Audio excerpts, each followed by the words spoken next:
Are we good? We're good. We are Gucci. Gucci. Correct or incorrect? Are we good? Correct. Correct. Mm-mm-mm.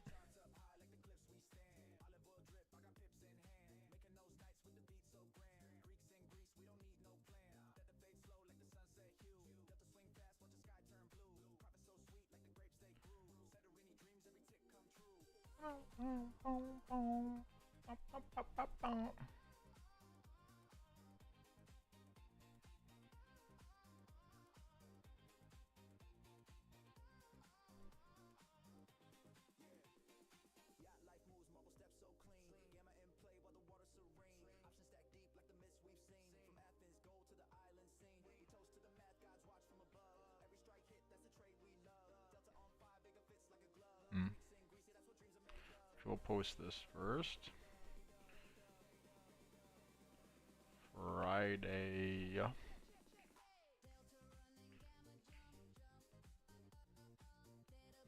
Was that DM?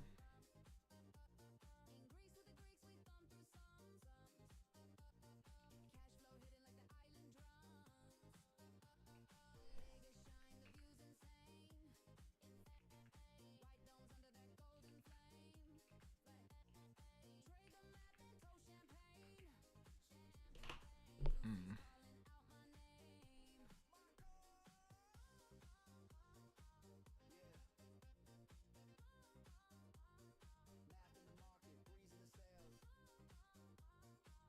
Okay. Should be good. Should be good, I believe. Update our levels.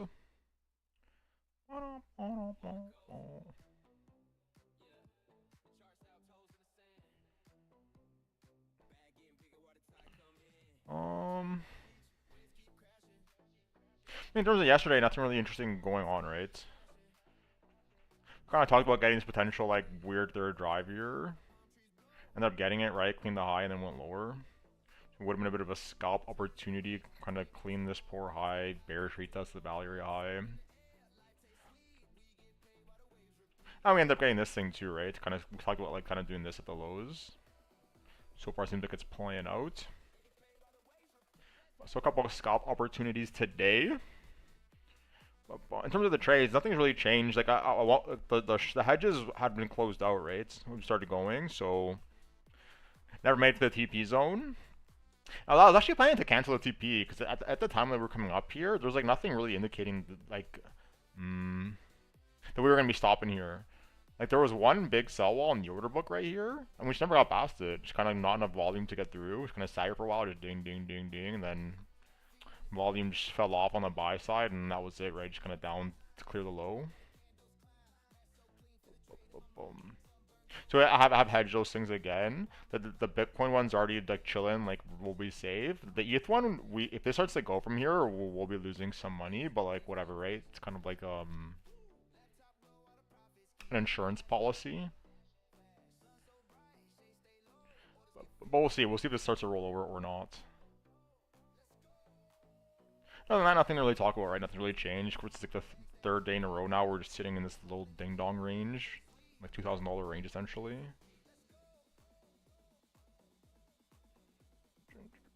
Gotta go get my laundry soon.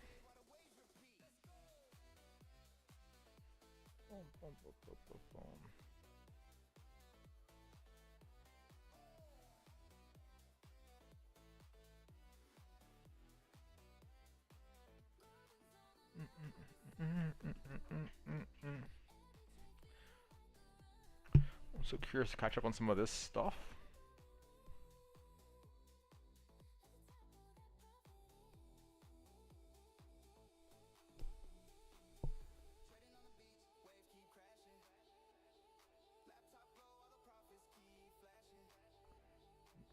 Yeah, and Intel and Circle had quite the day, y'all.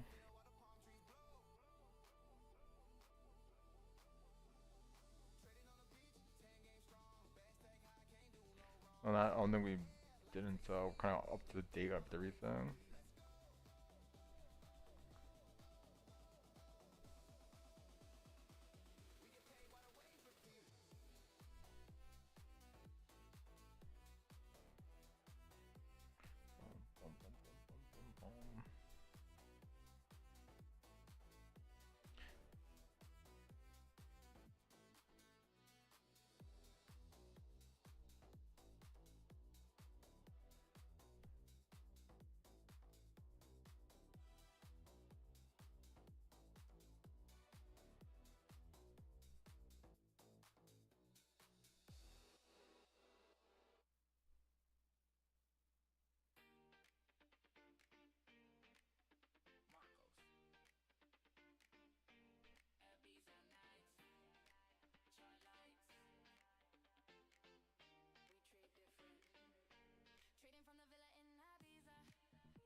Also watching this thing. I want to see what's going on here. Is things have to roll over or no? Or no? Or no?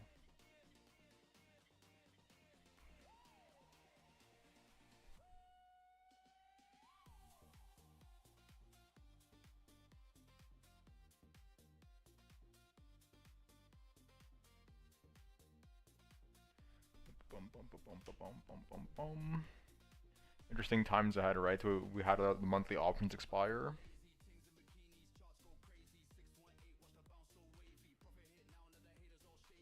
And we got new month on Monday. Okay. How long until my laundry's done? 14 minutes. We got the levels. We need to update the levels.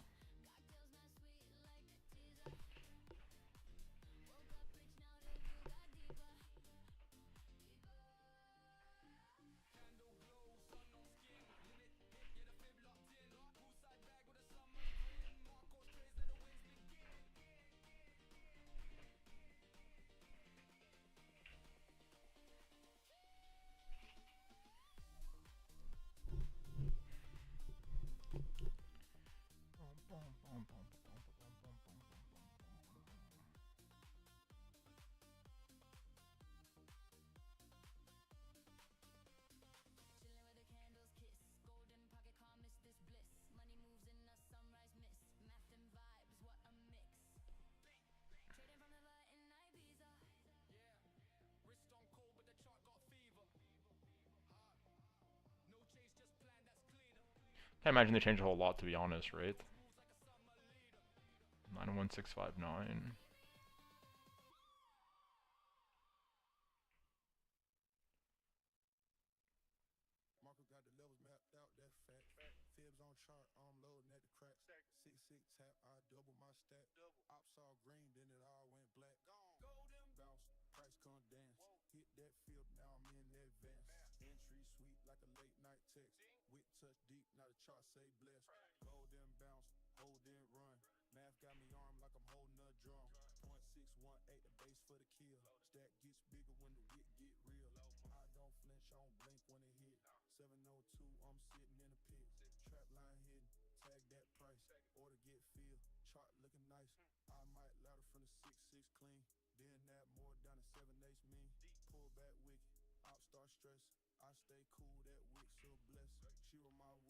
Bum, bum, bum.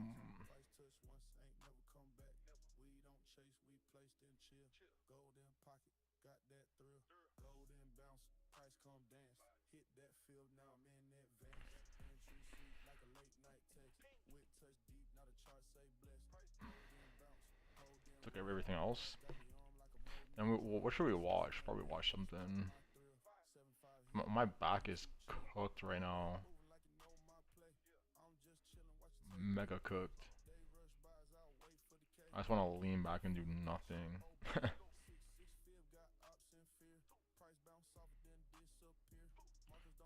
Whoops. Very intense back workout today. Like it hasn't been, it's been like 3 hours. I'm already fucking sore. So I was working out with somebody. We were doing a bunch of stuff that I don't normally do. So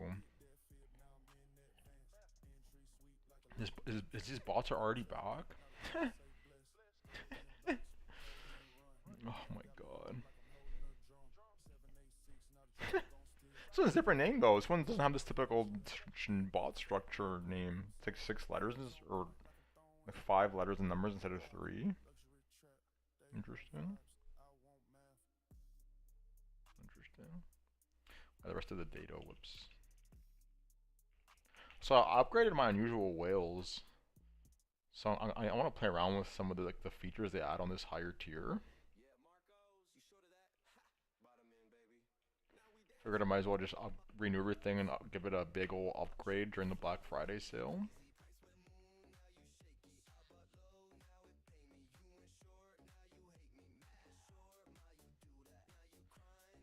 It's gonna take a while. We're gonna have to sit here like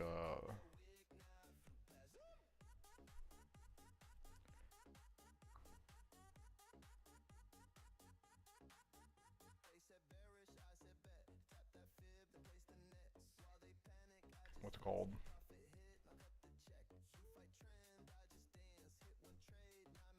Can't even think right now.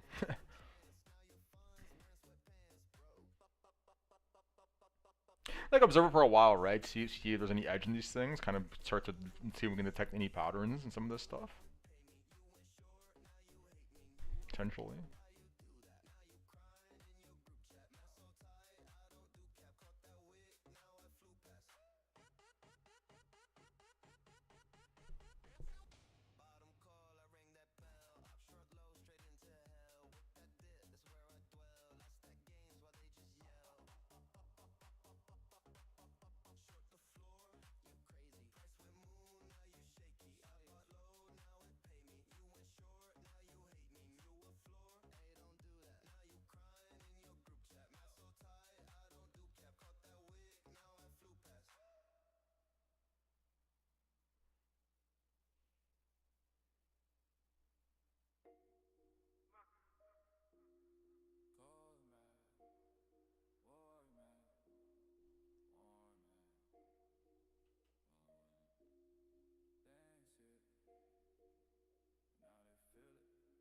Interesting.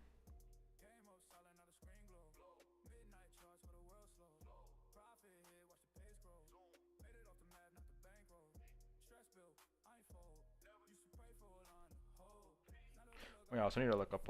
Actually, need to do that too. Actually, I'm gonna upgrade my phone.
Also have to play with this market maker exposure periscope.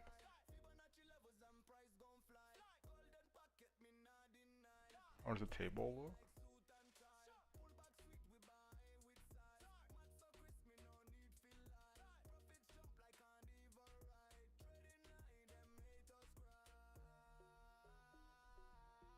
Interesting.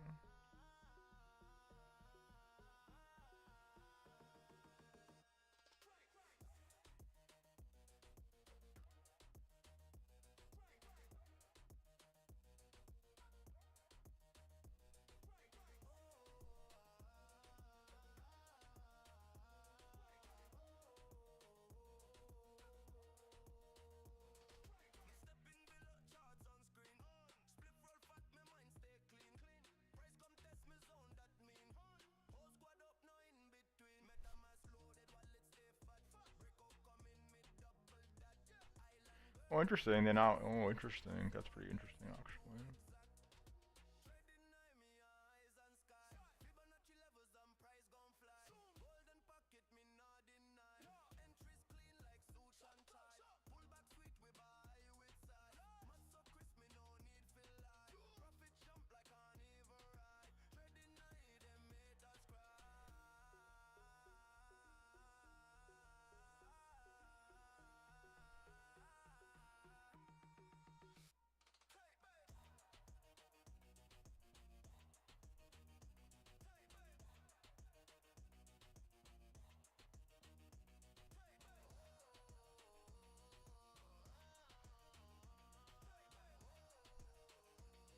Fascinating.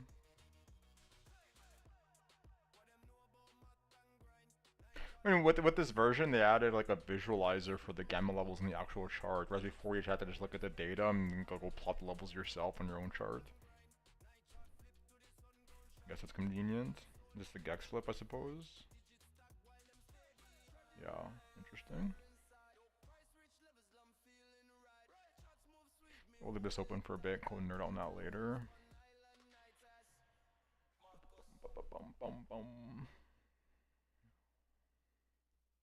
So is it an outside day? No, there's no way, right?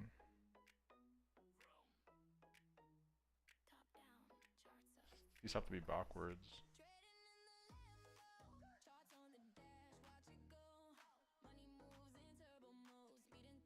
Yeah. What they say, it makes no sense.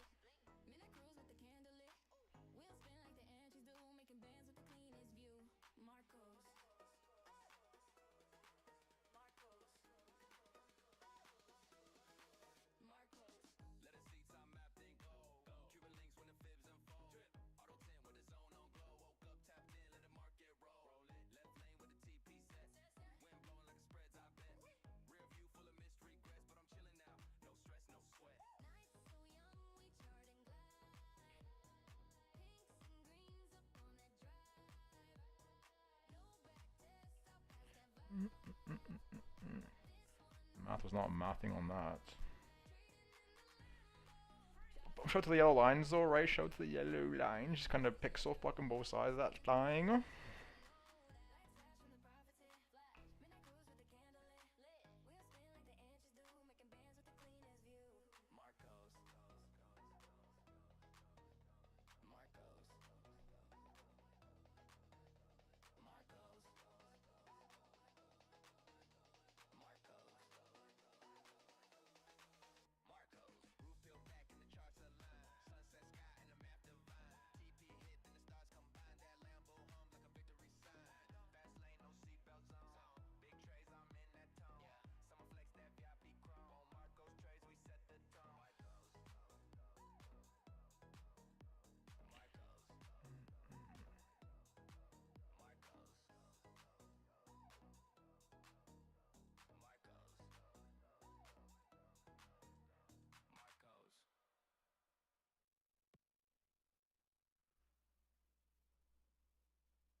Curious if these will reset or not. Right now, these volume profiles, I'm gonna have to do them myself every week, and then like monthly on the monthly.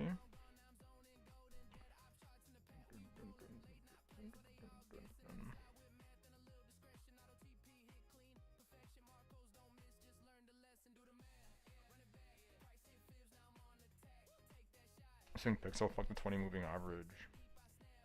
God damn.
like trays hit while I ran. Stay steak while the euro slid 5 pips.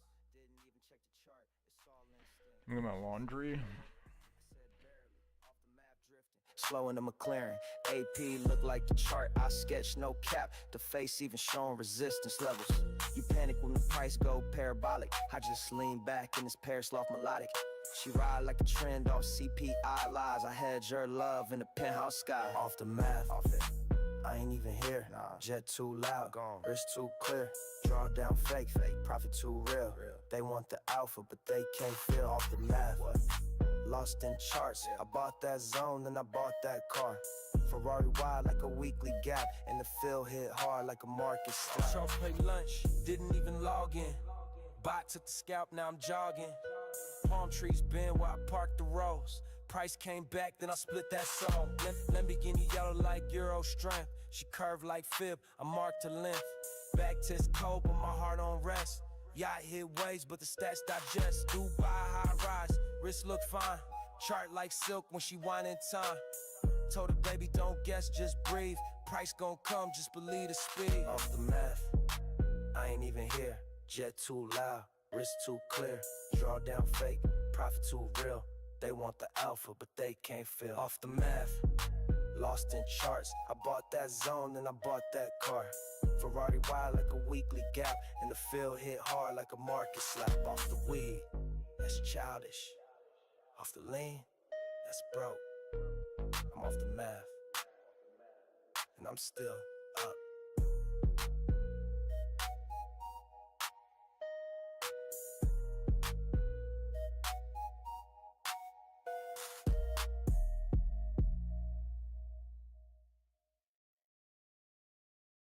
You chase that? Nah, I'm chillin'. Margot's never rush it. Let it come back. Watch this. There's always another one. Math gon' line me up. No need to chase that run. I let the chart show love. There's always another one. Price pull back, I slide. Y'all FOMO just for fun. I catch it when it's right. Let's ride. They buy green, I sip tea. I don't chase, I let it be. Play that zone like poetry. I'm in sync, no urgency. Betty's dancing, mama beat. Trade his smooth, then we eat. TP flashing like a strobe. Hit that exit, then reload.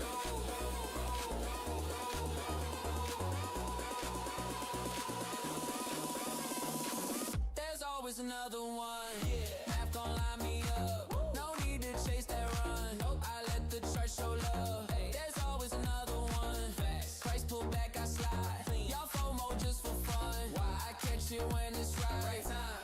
Wait for it. Plan that hit, don't pray for it. Chart don't owe you, play it smart. Patience, baby, that's the art. Margot's another one. Margot's another one. There's always another one. Math gon' line me up. No need to chase that run. I let the chart show love. There's always another one. Price pull back, I slide. Y'all FOMO just for fun. I catch it when it's right.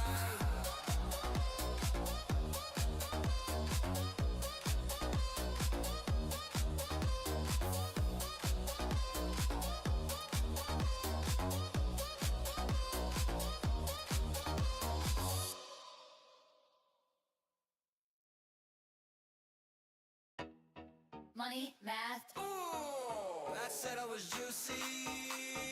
Marcos. Juicy trade, yeah, I'm locked in. Chart said go, so I dropped in. Price hit sweet like a mango slice. Took that feel, now I'm feeling nice. Money dance on the P&L. That green look good, can't even tell. Woke up rich, no luck, no spell. Just fibs and faith, I play it well. Tapped in clean with the entry math. Volume spike, yeah, I felt that path. Candle big like it hit the gas. Now the whole team poppin', champs in the bag. Sun still up, but the bags got fatter. Phone on mute, but my text got chatter. She hit target, yeah, with swagger. Juicy move, now we talking better. Let it run, let it breathe. Price and rhythm, I believe. Not a chase, just a tease. Trade so ripe, got 'em weak in the knees. Let it run, let it breathe. Price and rhythm, I believe. Not a chase, just a tease. Trade so right, got 'em weak in the knees. Juicy trade, yeah, I'm locked in. Chart said go, so I dropped in. Price hit sweet like a mango slice. Took that feel, now I'm feeling nice. Money dance on the P&L.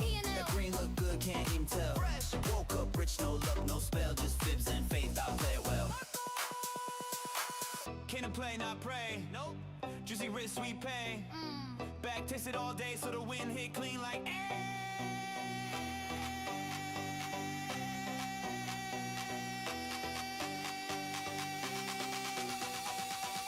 Chart said bite, so I took that fruit. Now I'm outside in the golden coupe. Trade so fat, had to screenshot twice. That juicy entry changed my life. Am I? Hey, told him watch the numbers. Marcos, math talk different. Facts. We up. Let's go.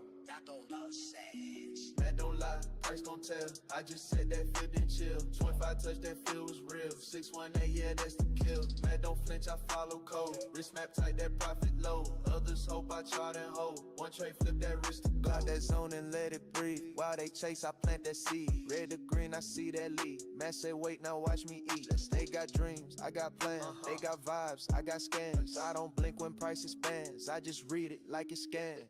Matt don't lie, price don't tell. I just said that field didn't chill. If I touch that field was real. 618, yeah, that's the kill. Matt don't flinch, I follow code. Wrist map tight, that profit low. Others hope I chart and hold. One trade, flip that wrist to go.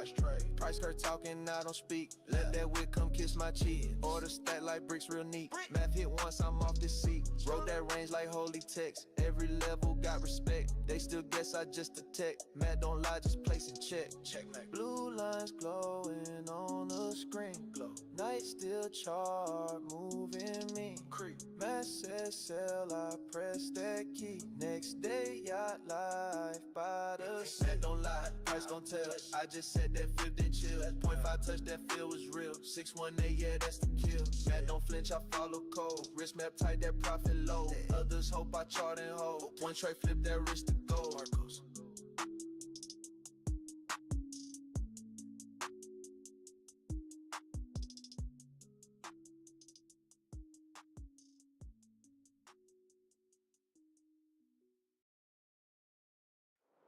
Lines on glow, watch you pull back. Marcos got the fibs on track. Deep retrace, now we attack. Golden zone, no looking back.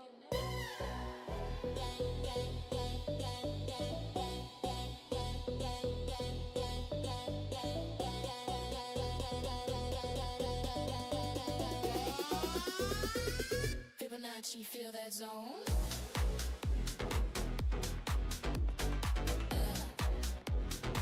618, we in that zone. Slide. Touch the line, then I'm gone. Profit hit, I'm in my zone. 702, that bounce get wild. 75, now price on trial. 786, that entry vow. Caught the wick with math and style. 702, that bounce get wild. 75, now price on trial. 786, that entry vow. Caught the wick with math and style. Price to the fib, I don't flinch. Stacking at levels inch by inch. They chase green, I plant the seed. Move in silence, let it breathe. 0.5, warm up play. 618, the real buffet. Heavy at 7.5, we deep. Catching that wick while they still sleep. It's not hope, it's plotted out. Math be dancing, no doubt. Late night screen glow, got me lit. Candle kissing every fit. Fibonacci, feel that zone.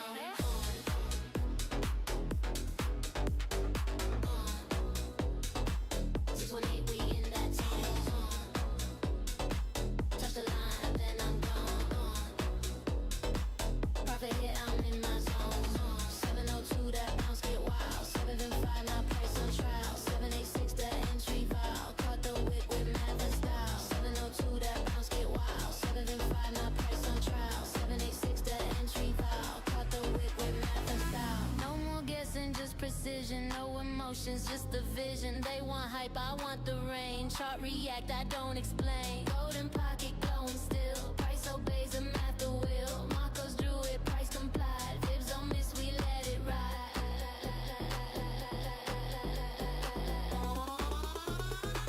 Fibonacci, feel that zone.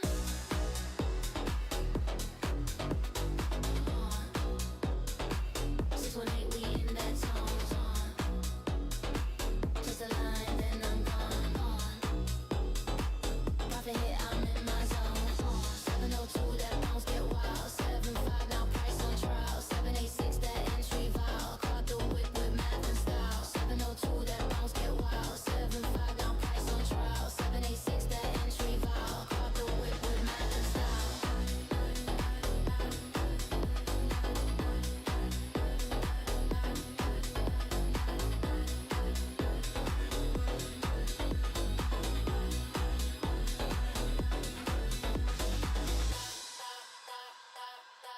Versace, feel that zone.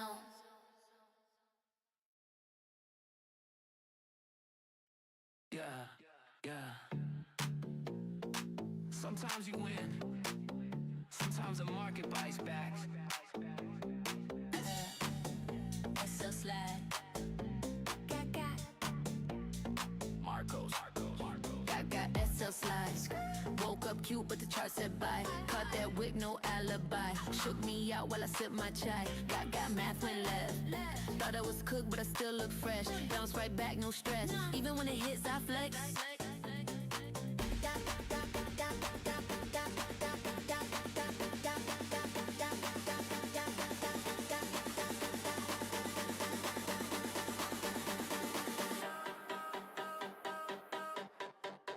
Got SL slash.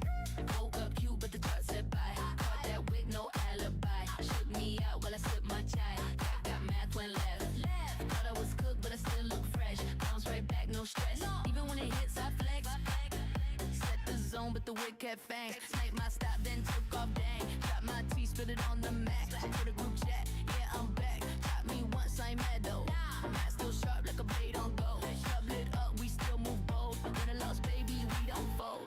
Got SL slides. Woke up cute, but the chart said bye. Caught that wig, no alibi. Shook me out while I sipped my chai. Got math went left. Thought I was cooked, but I still look fresh. Bounce right back, no stress. Even when it hits, I flex. It's all part of the dance. Fibs hit weird, take another chance. Rinse the chart, never chase. 'Cause profit loves a patient face.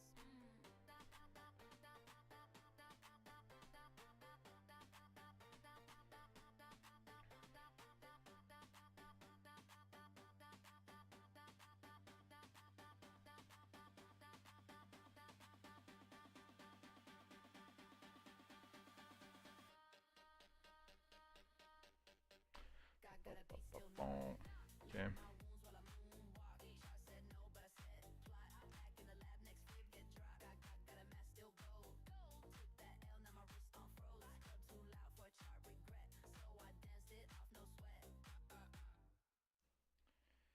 Some good news, just got approved for the partner program. What's the partner program? I don't know what you're talking about. Apparently good news though, so that's good.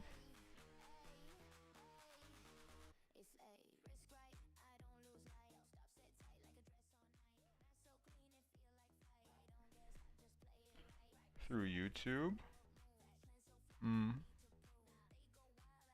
What is that? YouTube partner program.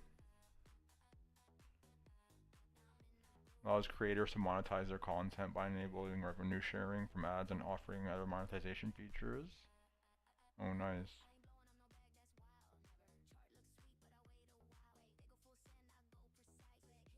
You must have like a decent following then, yeah, because I think you have to have like some kind of baseline threshold to meet that. I don't think I'm eligible for that even if I wanted it.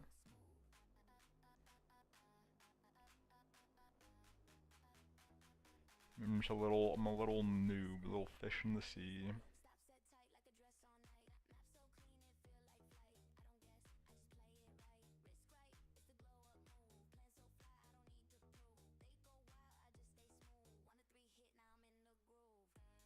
Oh yeah, you have a whole freaking 80,000 subscribers, holy shit.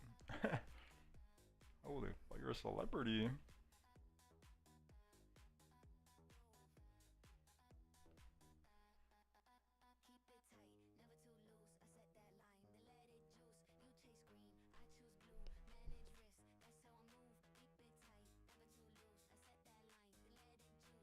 Channel started in 2010. 77K subscribers, now it's been a grind. Yeah, it's a long time, it's 15 years. What do? Just upload like clips of like NASCAR stuff?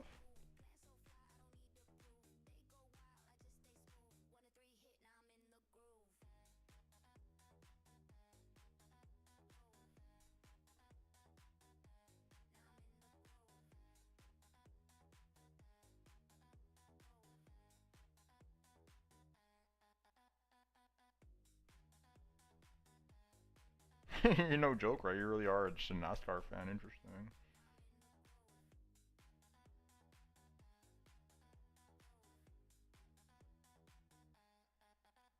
My niche is NASCAR flips. But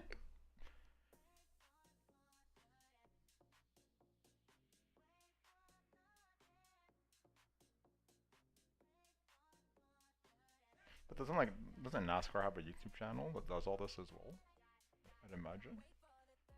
NASCAR.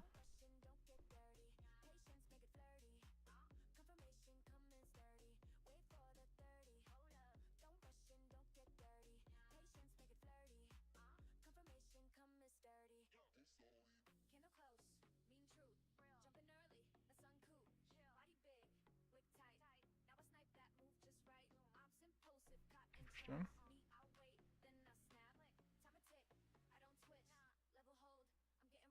That's a lot of videos, 1,000 videos. You have 60 million views. God damn. God damn. That's a lot of views. That's a lot of views right there.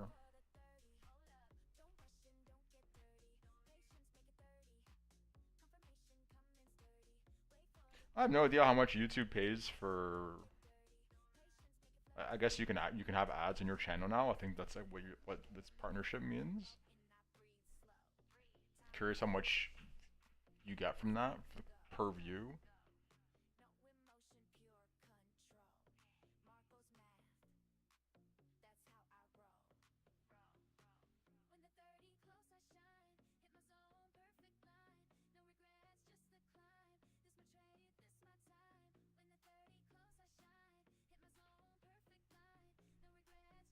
What's your most viewed video? 10 million views. Some fatal crash. Christ.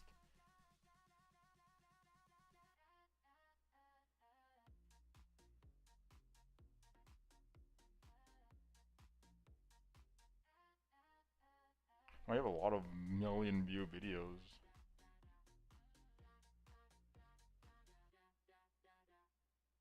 Just such an unbelievable moment. Brandon, you also told me, as you can hear the chants from the crowd, let's go, Brandon. Brandon, That's you right. told me you were going to kind of hang back those first two stages and just watch and learn. What did you learn that helped you there in those closing laps? Oh my God, it was learning how each line didn't stay to one. Everything shifted top to bottom so much that it was kind of like, okay, let's just stay patient where we're at and hope for the best. Interesting.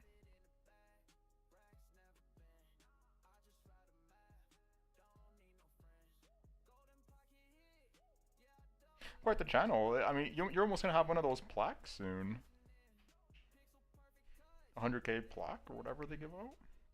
YouTube button. The video was a start. Let's go, Brandon meme. It took over American politics. I'm not familiar at all. Let's go, Brandon meme.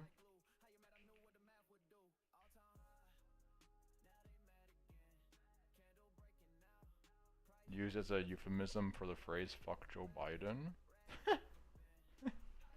Interesting.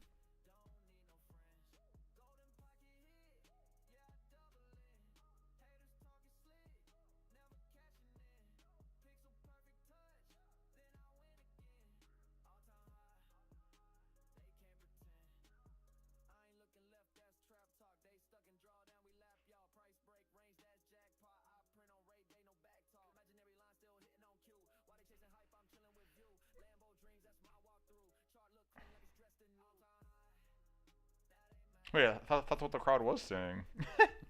That's not what they were saying? Doesn't sound like to me. Oh my God, it's just such an unbelievable moment. Brandon, you also told me, as you can hear the chants from the crowd, let's go, Brandon. Oh, they are Brandon, saying you that. I thought they were saying let's go, Brandon, as well. told me you were going to kind of hang back those first two stages and just watch and learn. What did you learn that helped you there in those closing laps? Oh my Interesting. God, it was Interesting. Yeah, they got me. Definitely got me.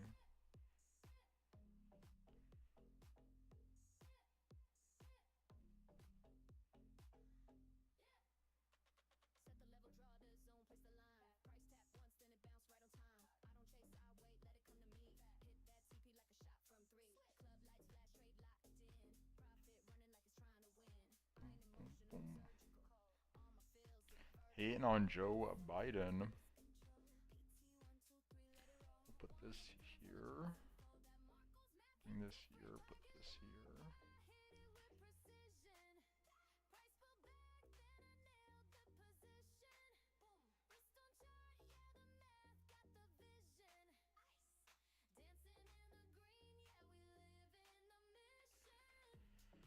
What is Canada politics right now?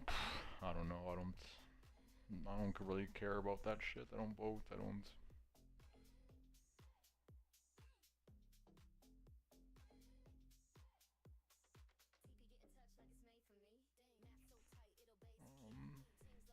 Same as everywhere else, right? Just one side blames the other. That side blames the other side. Blah blah blah. Nothing ever gets done. And it just repeats the next election.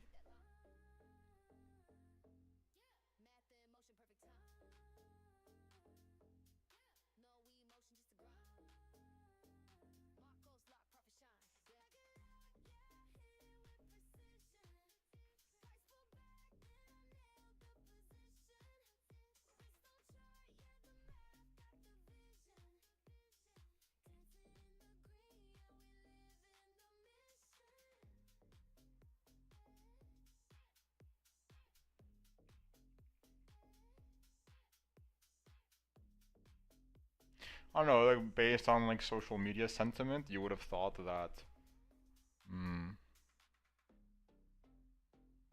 that the conservatives would have won the last election, but they didn't.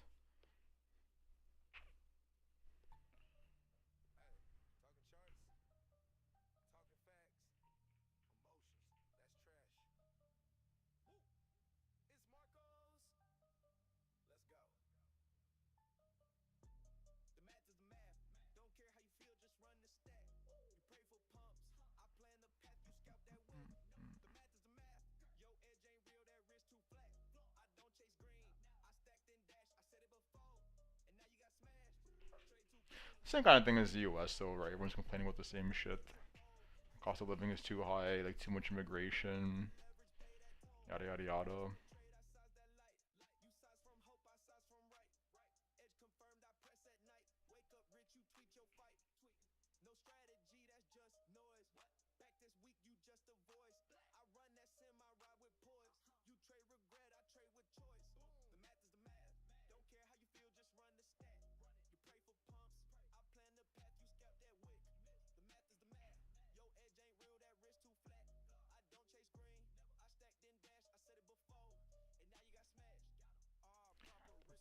Definitely a lot wrong in my opinion, but it doesn't really matter what I think.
Boom, boom, boom, boom, boom, boom.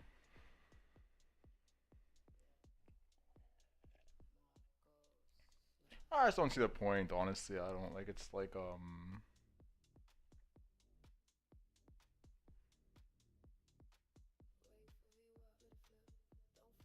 mean, I don't know how, obviously I don't know how things were growing up, right? I'm just becoming an adult myself, so I don't know how things were like 20, 30 years ago.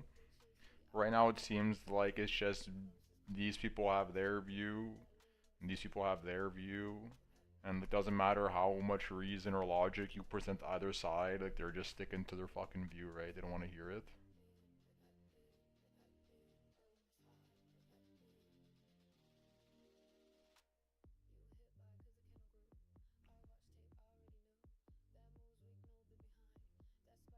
To like the point that like they don't even engage with one another via the courtesy of the internet, kind of just providing echo chambers. And in the world where some of them do interact with each other, it's like this person will make a point to this person about some topic, and instead of like acknowledging that this person is like correct, they'll just like move the goalpost. They'll be like, oh, but what about this? But what about this? And it's just like nonsensical, illogical arguments.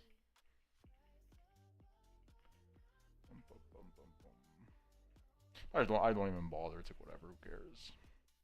I don't even want to live here long term anymore, so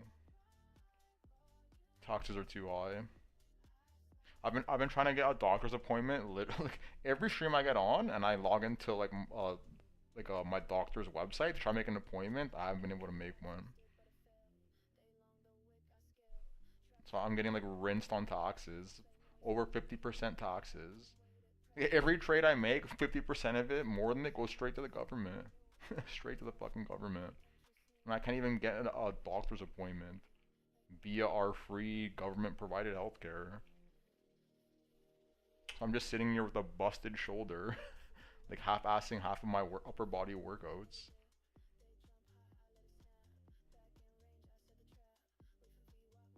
And that's just to see the doctor, right? Wait until I need to get like a potential like ultrasound or something. I'm gonna be waiting another like 2-3 months. It's ridiculous. So I find it funny when people like in the US are so like fucking mentally like outraged about like free healthcare. I'm like, you guys don't know what you're asking for. It's funny. Literally, it's fucking garbage is what it is.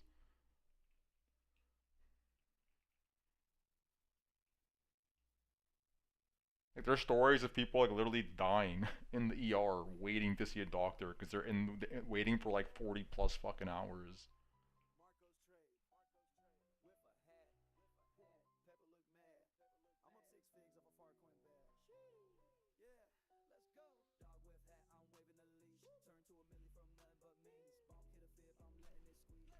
In a nutshell, yeah. I think they should change it a lot. Like to me, like the current voting system, like I know everybody wants to have like a right to vote and like blah blah blah, but I don't think it should be that way at all. Like there should be some kind of like competency, can't even speak, like competency test for voting.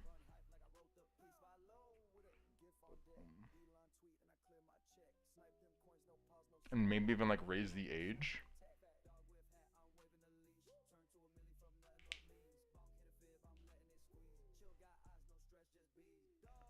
Like I'd be very hard. Like let's just say we took a sample of like 1,000 18-year-olds who have the right to vote, and they had to debate versus like one 40-year-old about like political topics across the spectrum, right? Left, right, doesn't matter. How many of these 18-year-olds can you think can have like a reasonable argument with this person? Probably not many. Probably not too many. Yet they can all just vote. This is who potentially leads the future of the country. Also incredibly impressionable, easily influenced, manipulated.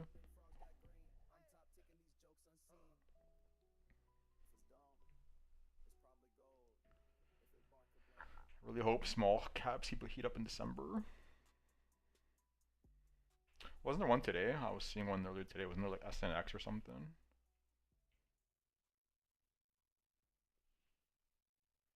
What was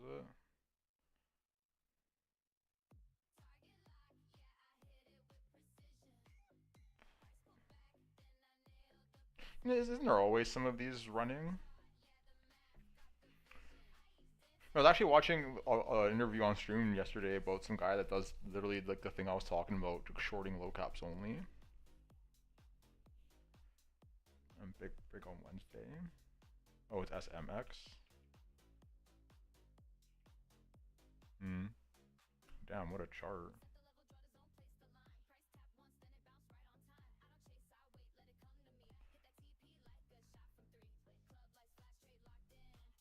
Wait, who's this? I came across some guy. What's his name? Like Timothy Skies or something? Timothy Skies.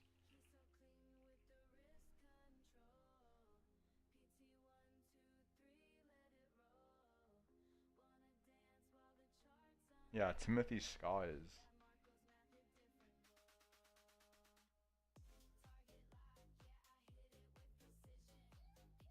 Seems like this guy's like all on the long side of the low caps.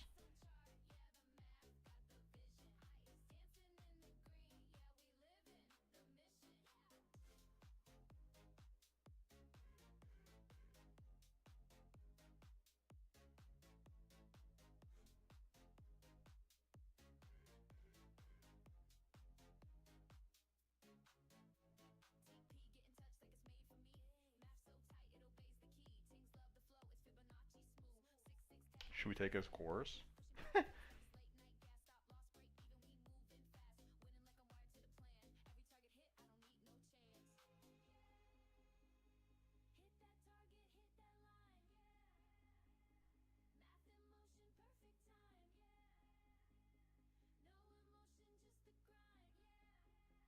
Does it even have a course?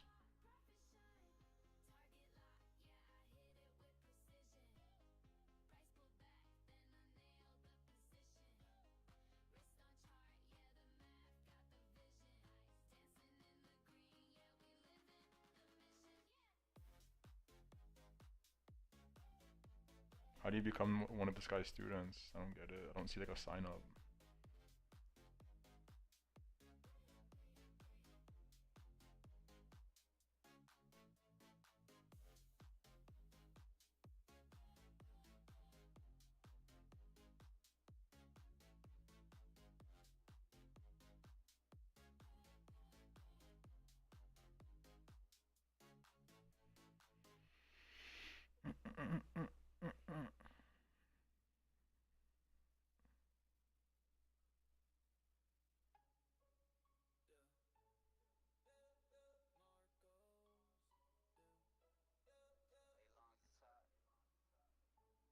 Interesting.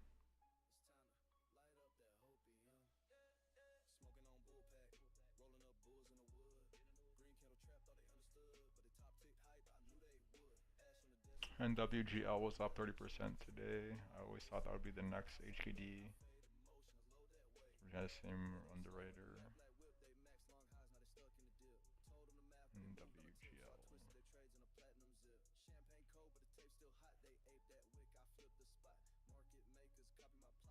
That is a low volume chart right there.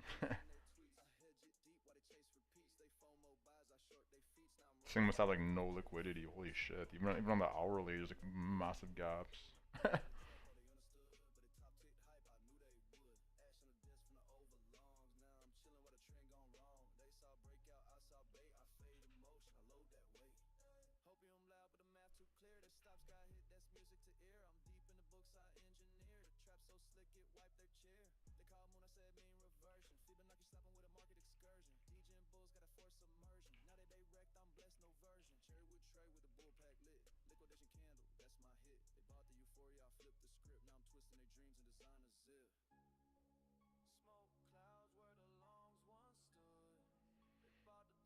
$20K shares a day. Mm-hmm.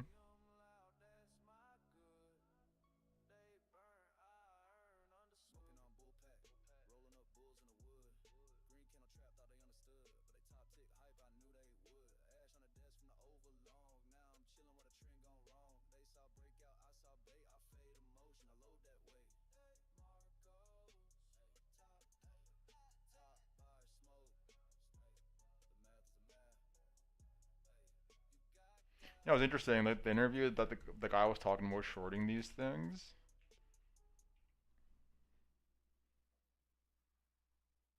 Like he was saying that like,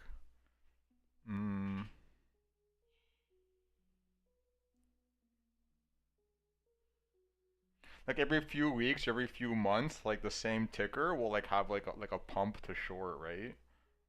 So it's like, imagine every like 2 months, Beyond Meat has like a pump that just gets faded again. And he was saying that like some of the ones that do this like repeating pump and dump, they have like behavioral tendencies associated to just that specific ticker.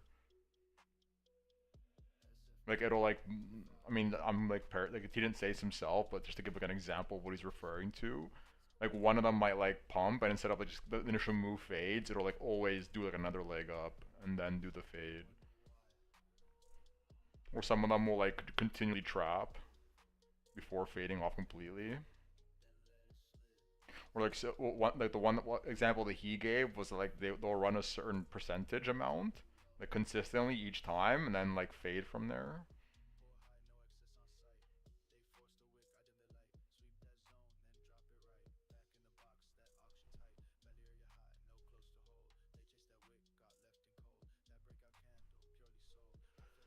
Interesting, somewhat interesting. Didn't say I liked him as a trader too much, but some interesting nuggets in there.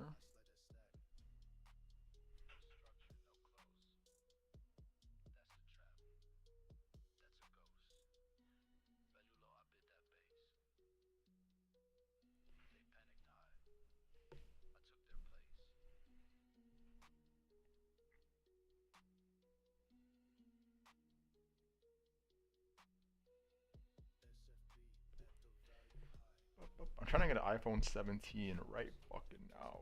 Right now. Is that the newest one, by the way? Is there a newer iPhone than that?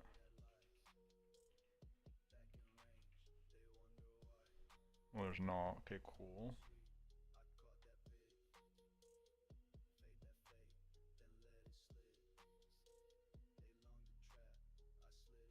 Have to call them? Fuck you.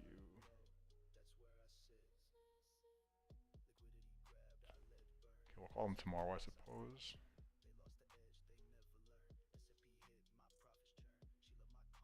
We'll leave this open.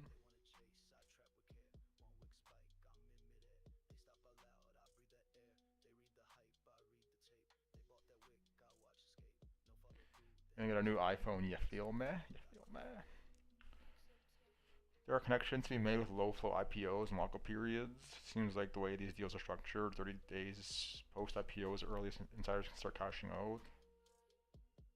Yeah, they usually follow like typical vesting periods. But is that why? I don't know if he meant like, I mean maybe that's like one example of what he meant, but I don't know if he was talking about that specifically. Maybe. Well, it doesn't make sense actually. Or does it? Because okay, sure, like they have like their vesting on like a set timeline. Like who was pumping stock for them before the vesting unlock? Or do they like plan their news drops accordingly so that they can like have exit liquidity?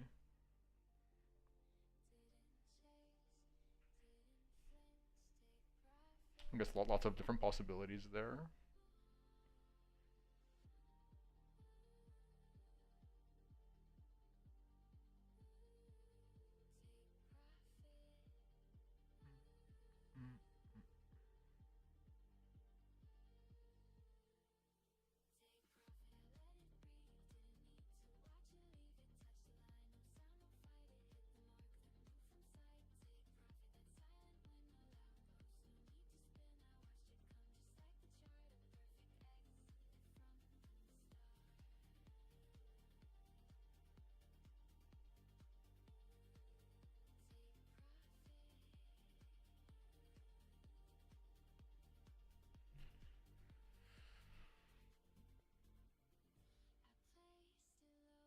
Oh yeah, I need to be mindful of this thing.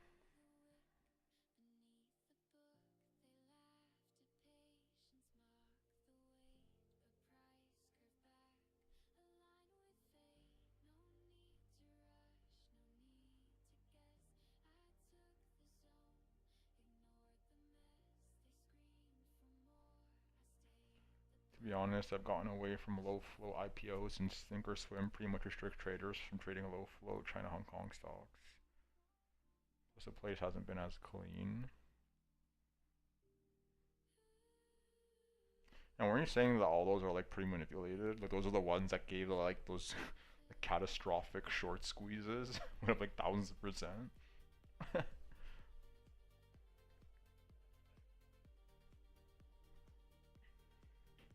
I'm curious to watch this Timothy Sky stuff, like videos. Like shorting these low caps like seems pretty straightforward, right? But I'm curious how they go about taking the long side.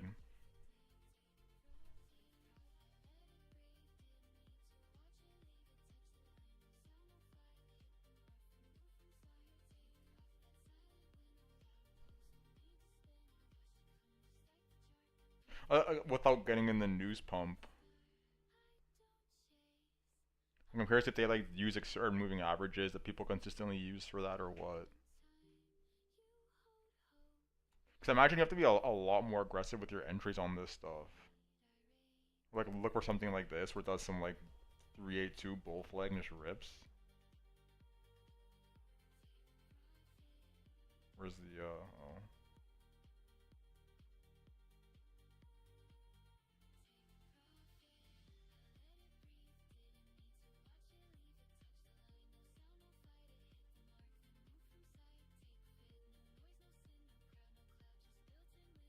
Or even like this kind of flag breaking out.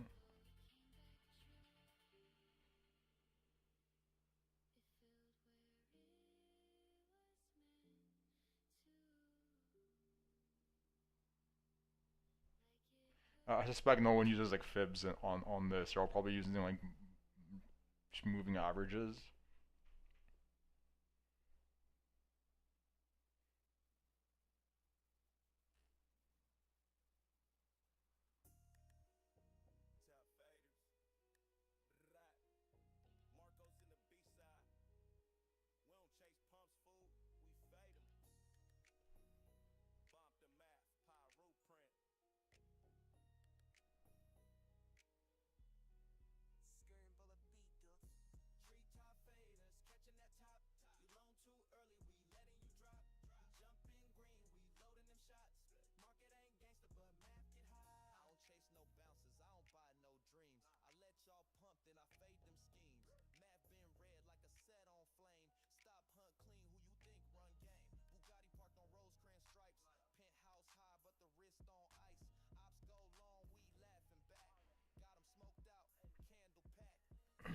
Oh, I just realized SMX at almost 80 per share today. That's the type of 2-day move that will bring eyeballs back to small caps.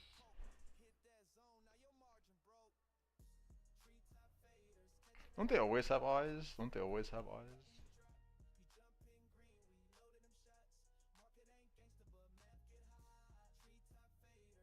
Like the low cap trading is it's like its whole ecosystem from what I can tell.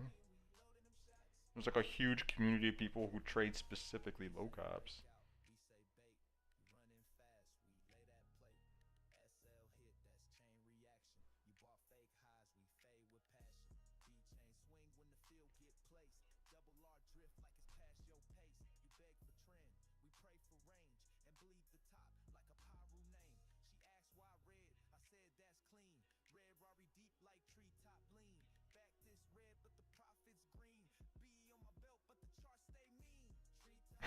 these two charts.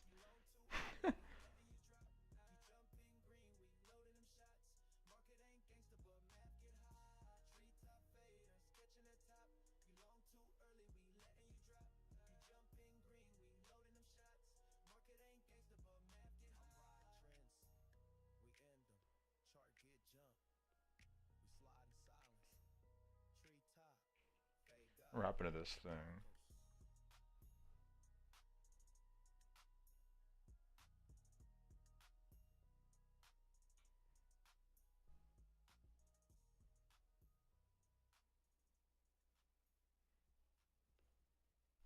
A D-SPAC, which could be important, but I don't think that's critical.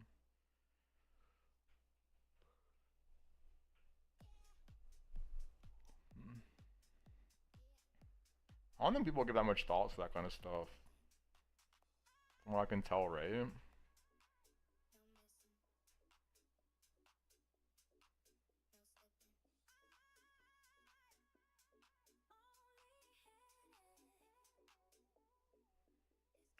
million shares outstanding.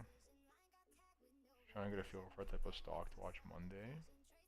Why don't you do why don't you do what everybody else does?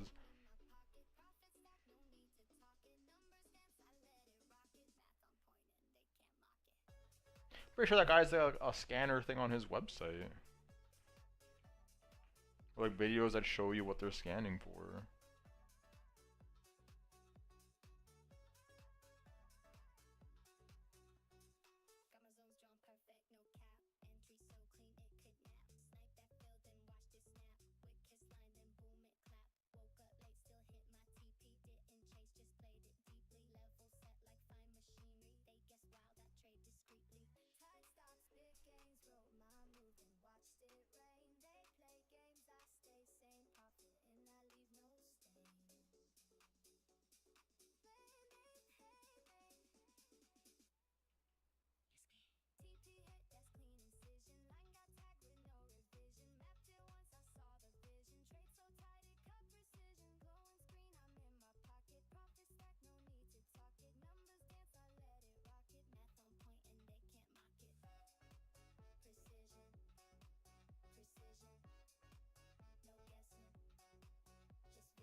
No, it doesn't. Maybe it's like a video.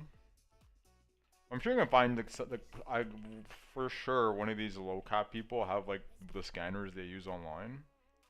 Nvidia move is coming. Didn't happen today though.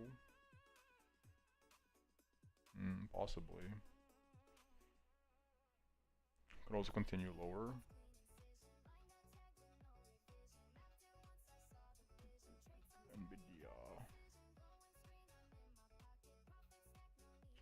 Quick mode, take out these lows.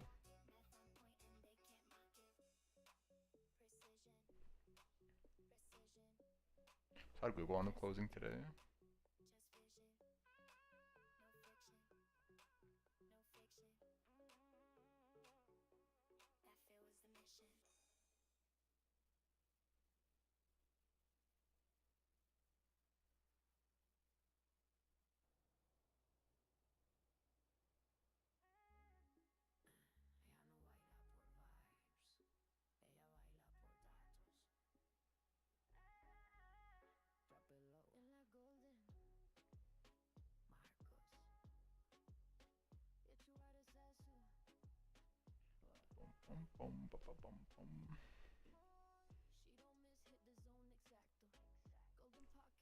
Yeah, I wouldn't be too reliant on like news like that, especially trading before the news even comes out.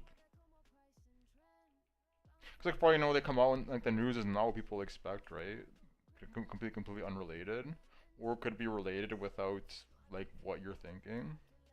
Like they might say, yeah, we're gonna sell the H200s to China, but only to companies that give us all their data. Some like weird ass stipulation the market just doesn't like.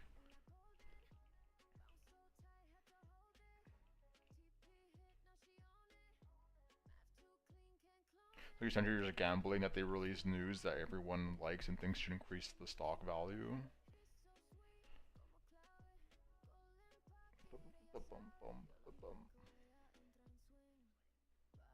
I think you have time though. I think you have time to see what's going on there, especially it's because it's after FOMC and then multiple days after. So you have time for the market to like digest whatever they say then and start to move accordingly.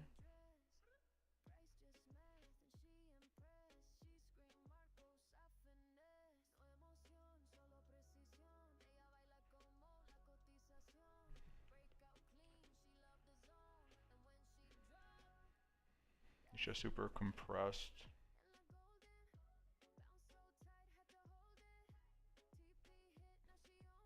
With the indexes in an uptrend.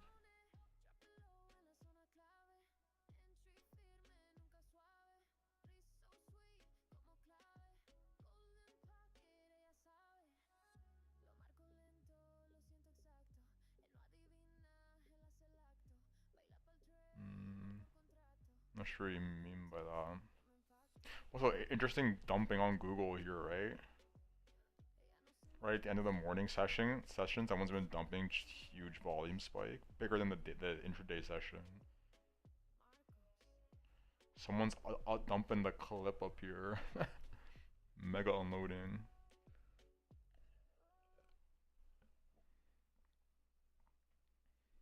forming a bit of a flag.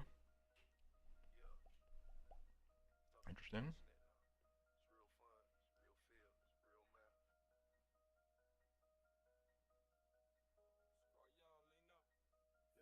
They think I'm trading on testnet, cause I make it look too clean, said no one get rich that fast. Must be similar demo scheme, I place that bid, I hit that TP, now I'm somewhere you ain't seen. They trade with fear, I trade with cold, this price move bill off machine.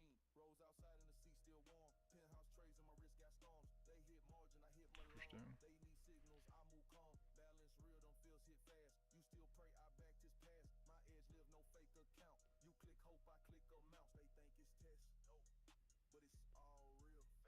Big trade hit, boom. Then I signed Boom, I'm just chill. They can't believe it. Why? The math too ill. They think it's fake. Nah, it's just that tight. That stop too clean. That entry's light. What would you call the flag from all-time high on Nvidia? Stuck in beta.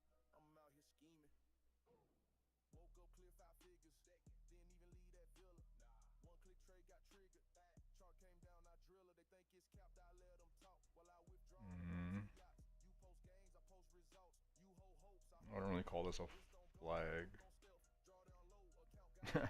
I also don't trade chart patterns really, so I think if I had to rank all the reasons to enter a trade, like from like 1 to like, I don't know, the 50 things I'm looking for, chart patterns are like fucking way down here.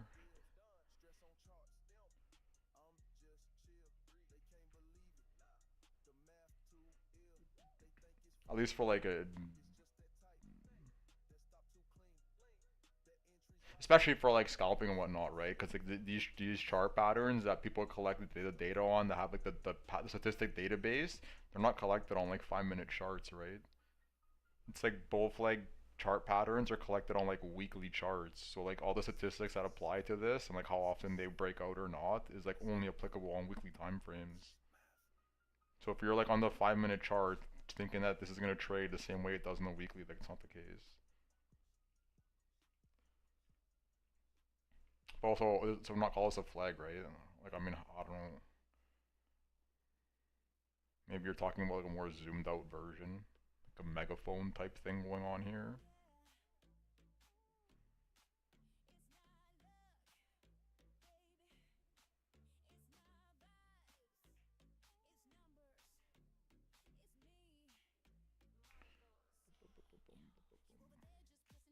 Anything looks like some kind of like weird ass Head and Shoulders.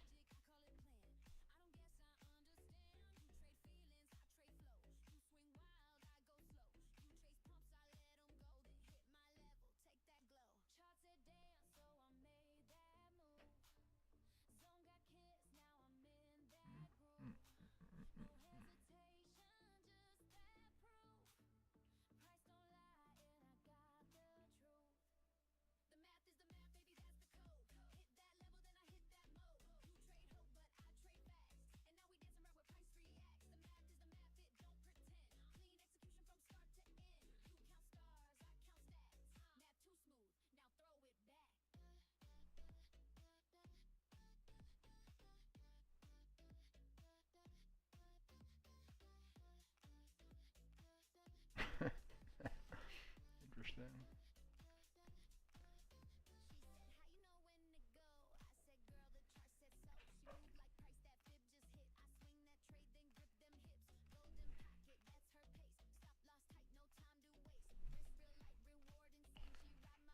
Oh, the bot is back.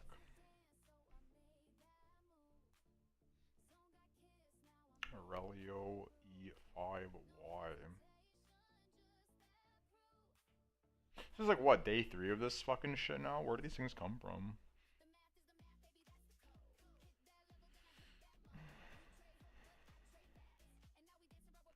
I feel like institutions dumped at the top, then earnings smashed, and now they're forcing it down to get back in.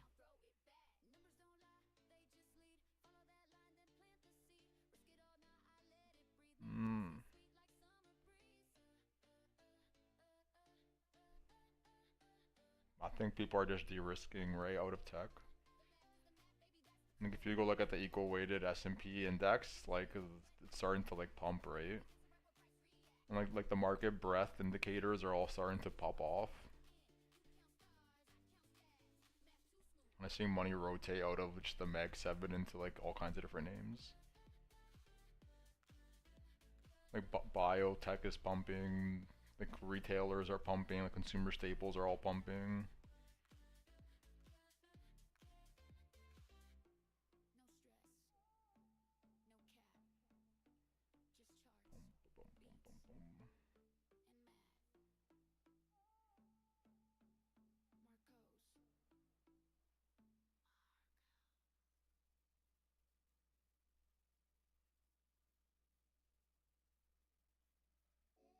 At least for now, maybe we'll see a rotation back, but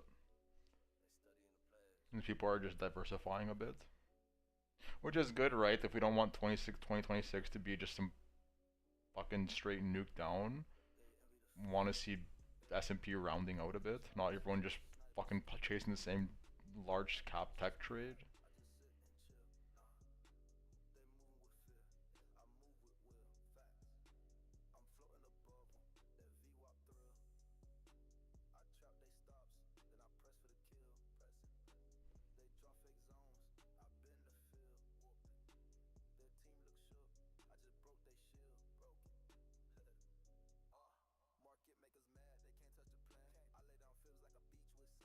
Yeah. Indonesia? What, the bots? The bots. I'm really surprised because it's the first time they've been in the chat. Like some of the older streams, like they've cracked down on the YouTube comments because before I used to get them in the YouTube comments a lot afterwards from the stream. But now they're in the freaking chat. At least throw me a sub, damn.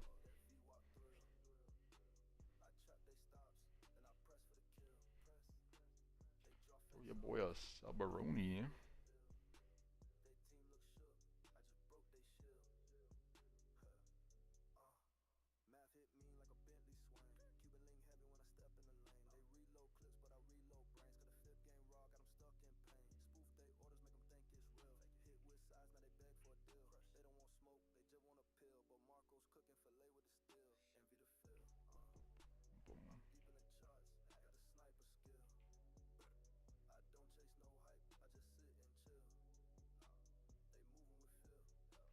All these metals look like they want to start running.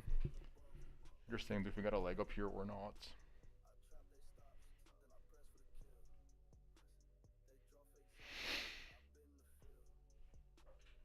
Oh man.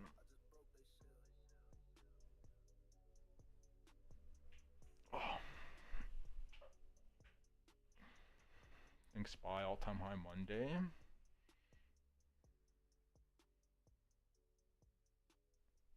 Possibly. I mean, like all the. Well, I mean, I guess like the traditional market options already expired last week.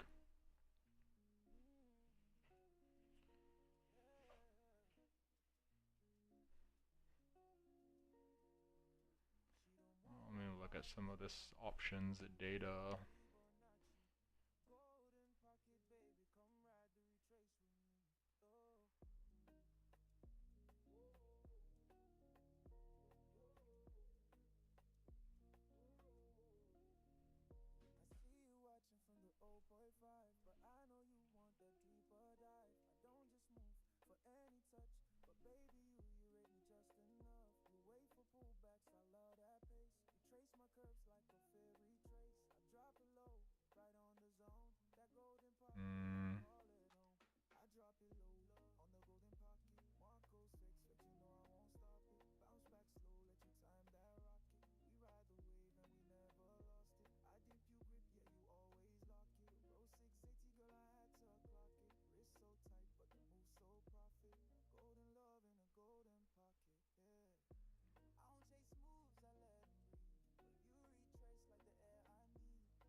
Possibly.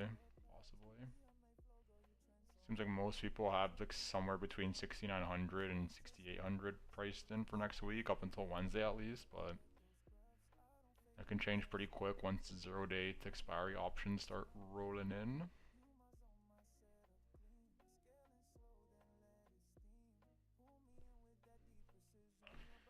Bum, bum, bum, bum, bum.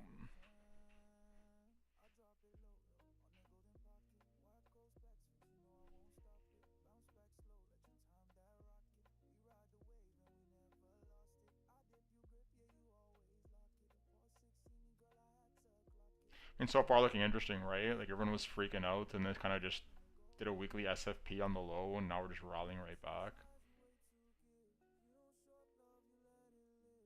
Like on both these indexes. And the Dixie is like starting to potentially roll over.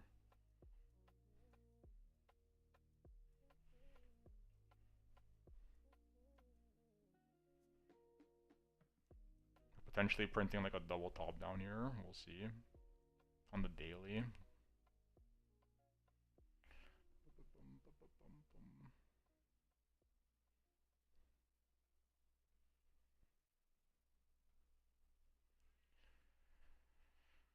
Close my gold longs up 60 points. Yeah, gold and them having quite the move.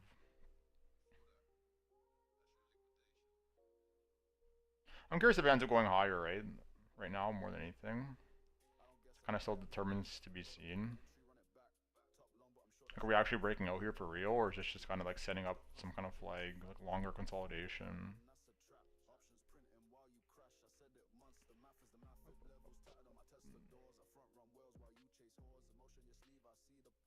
Bunch of dumb bubble FUD. I think it had more to do with the rates, right? Like literally like last week, the chance of a rate cut was like pretty fucking slim. And like this week, we've had like since Monday basically, they've been coming out saying that we probably are going to be getting a rate cut. It's been grinding up ever since.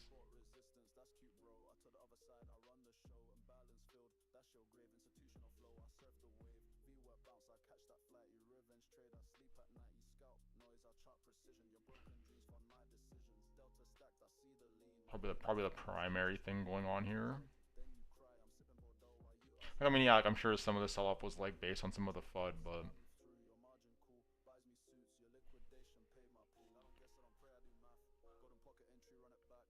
the new Fed chair, yeah, I think they. I don't think they've officially announced it, but then they like basically all but do that.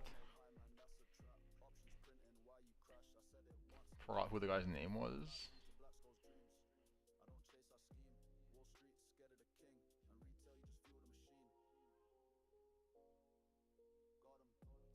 Fed chair.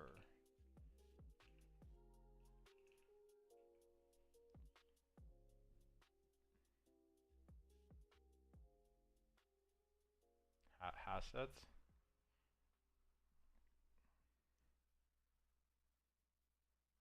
Yeah, I think that's the guy, right?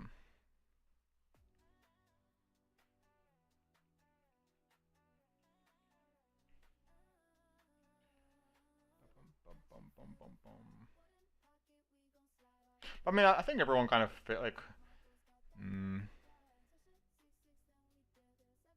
Regardless if it was this guy or somebody else, I'm pretty sure everyone's expecting the same thing. Whoever it is lowering rates. Seems to be the kind of consensus from what I can tell.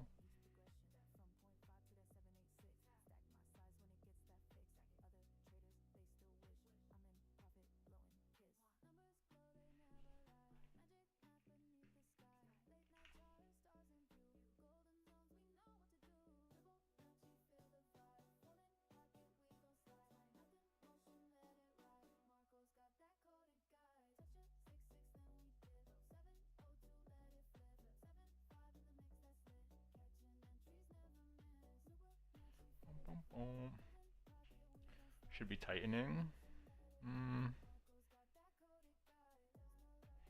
Not sure that's necessarily true.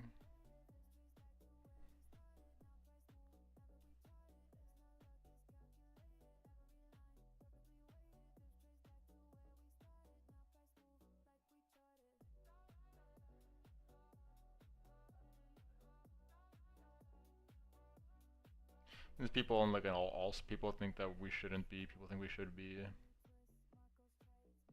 Also, it's like a moving target, right? Like the data changes from like month to month.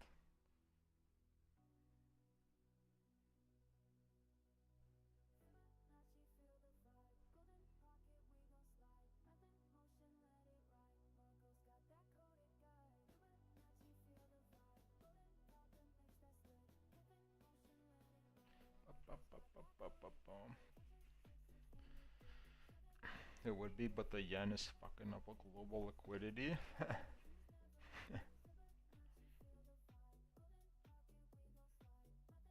I'm sure they'll figure it out, right?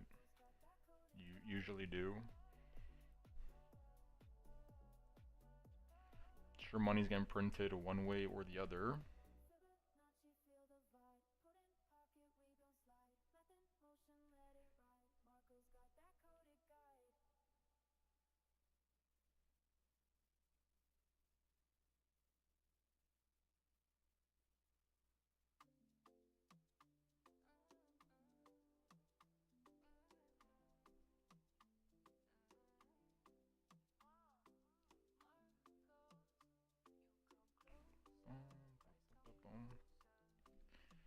New Crypto America coin.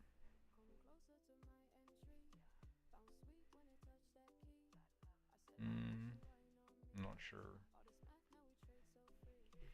Is there a new Crypto America coin? How's this thing doing, by the way?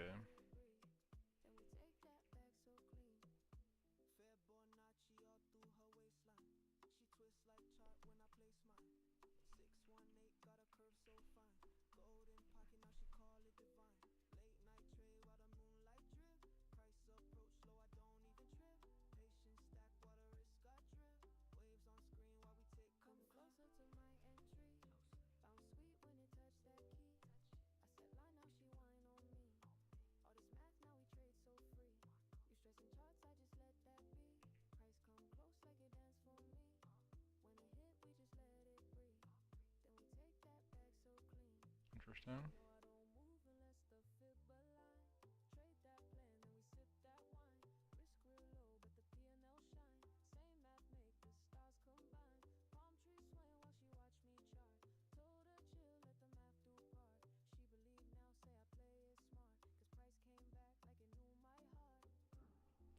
This thing is a joke, easy liquidity.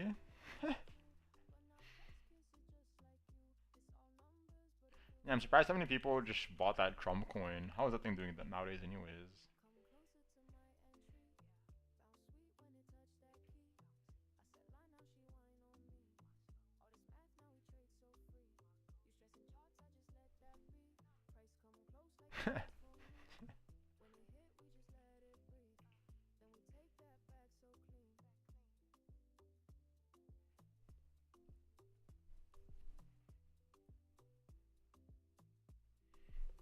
Shout out to whoever bought that.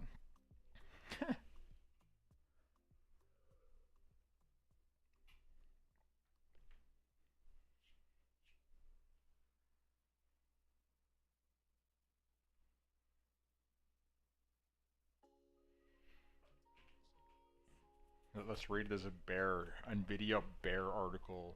Guys, Nvidia, too many red flags, rating downgrade.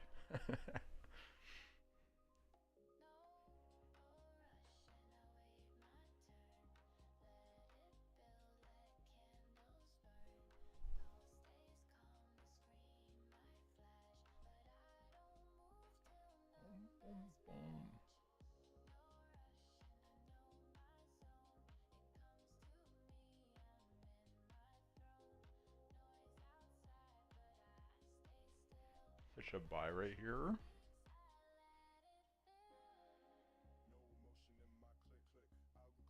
I want to check out that low first.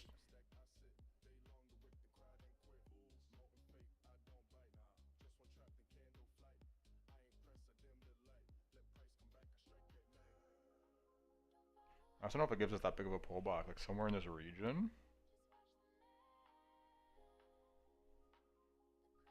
Almost there, almost there. I'll be a little patient. If I get it, amazing. If not, whatever.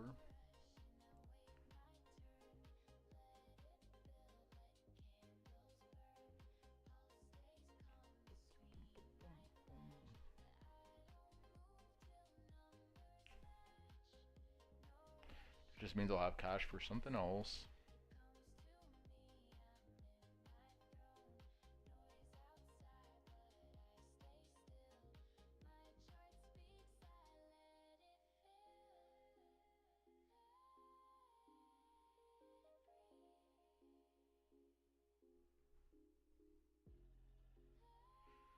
Literally, yeah, September 24th. What's September 24?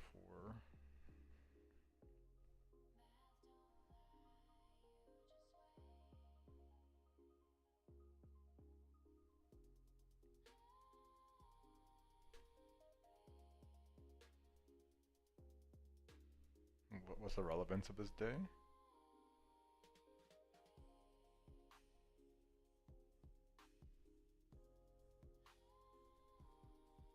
Because I'm sure some people are looking at this thing like this, look for all the chart bros out there.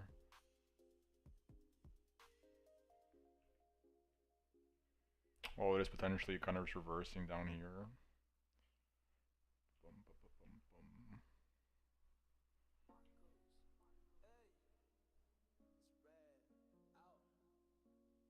How'd Sandus do today?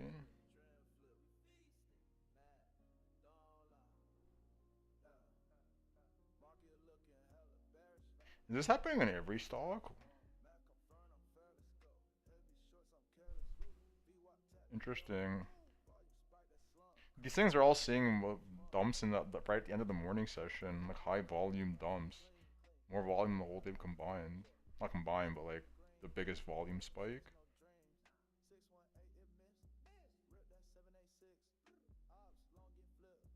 Interesting.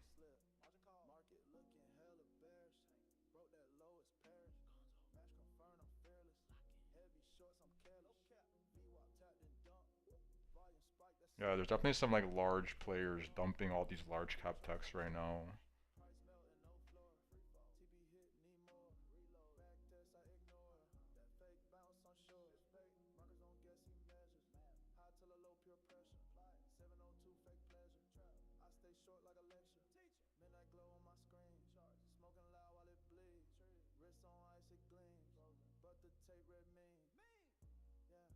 Interesting.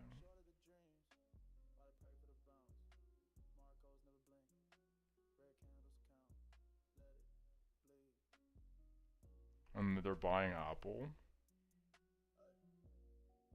Interesting.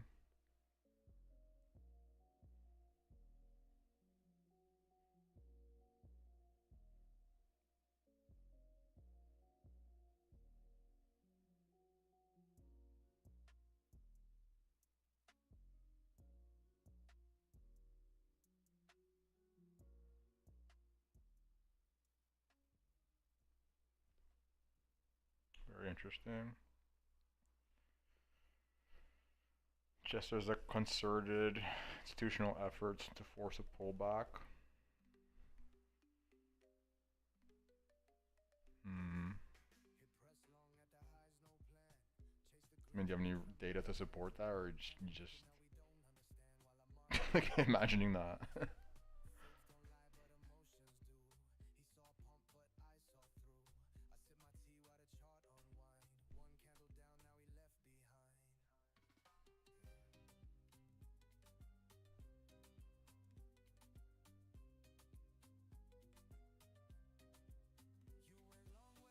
Like institutions compete versus one another, right? They're not just all doing the same thing, hive minding.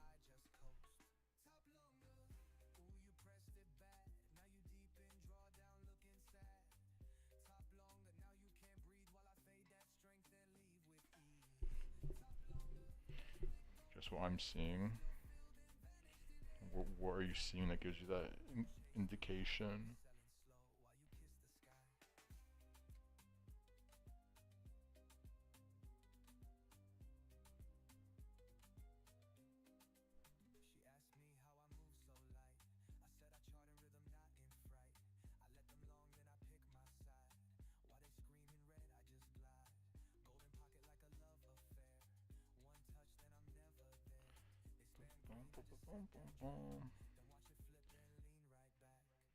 Daily price action.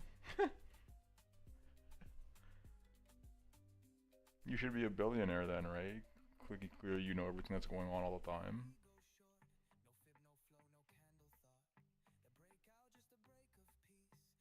A trillionaire, actually.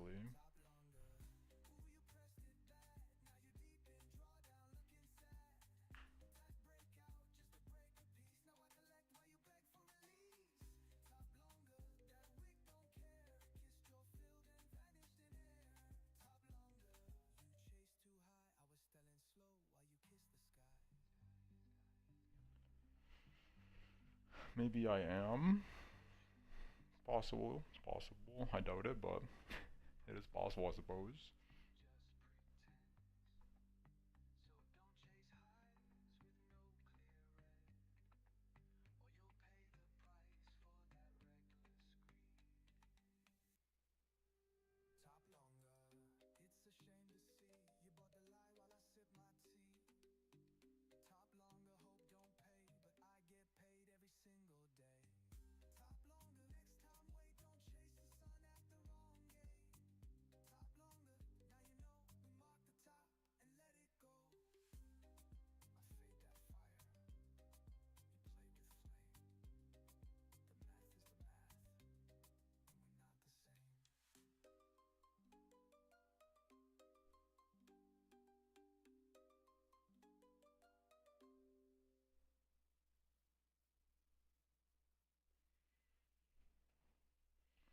Could have bought a few thousand Bitcoin for $3,000. Yeah, it's pretty crazy. Like, a lot of people did that, right? People that bought like 20,000 Bitcoin when it was like $1.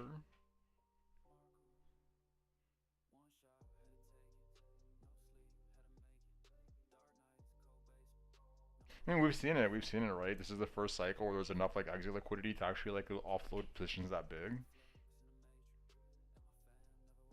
In like small bursts, like obviously they're always like distributing on the way up, right? Like whales have been selling every single rally since the low. They sold here, sold at all the highs up here. Sold it all the way here, sold here again.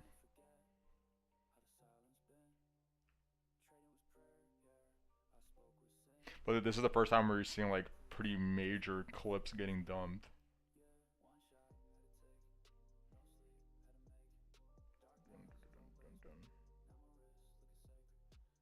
Makes sense, I would too, right? It's like whether you believe in Bitcoin or not, there's just no fucking point in just holding billions of dollars worth of Bitcoin.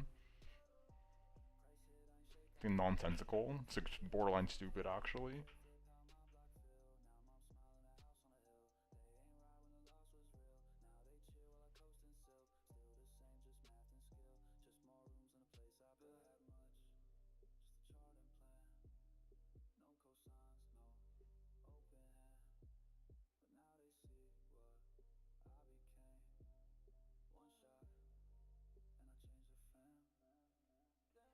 Once you're a billionaire, holding Bitcoin is dumb. Yeah, I would be selling it.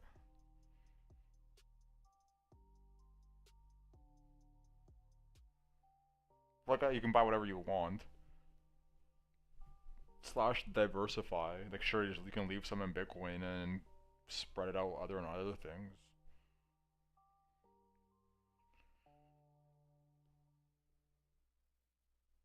Cause like there's a world where Bitcoin waste is zero, right? It's people act like it never happened. It's like a non-zero probability. One day shit goes to zero for whatever fucking unforeseen reason.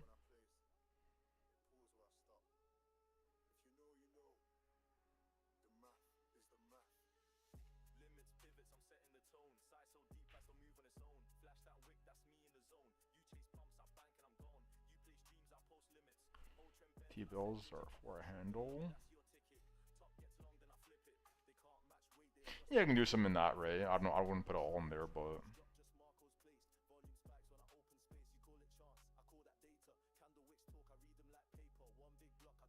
I kind of just go do like a well-rounded portfolio approach, like a bunch of uncorrelated yet stable things, like some commodities, some indexes, some treasury bills, blah blah blah, bunch of real estate.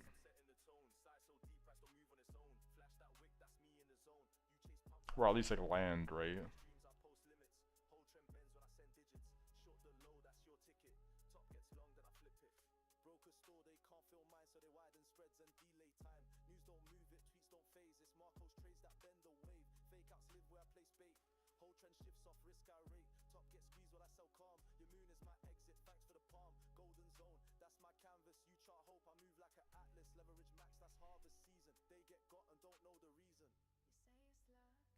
Like realistically, you probably can't even spend that much money, right? Or the average person can't.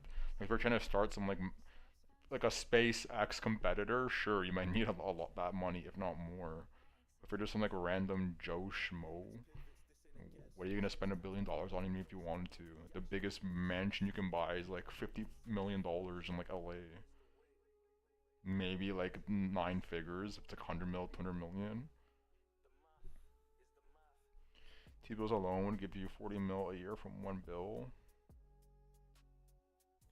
Yeah, but I'm just saying of like more long term. If you wanted to preserve that wealth, like really preserve it generationally, I wouldn't want it all in T-bills. Like you're just gonna over time the inflation will get you like it does everything else.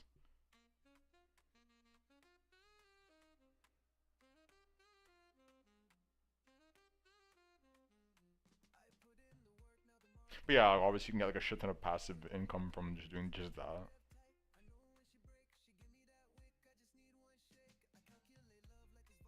Tail risk that the U.S. defaults on their debt someday down the road, but probably not in your lifetime.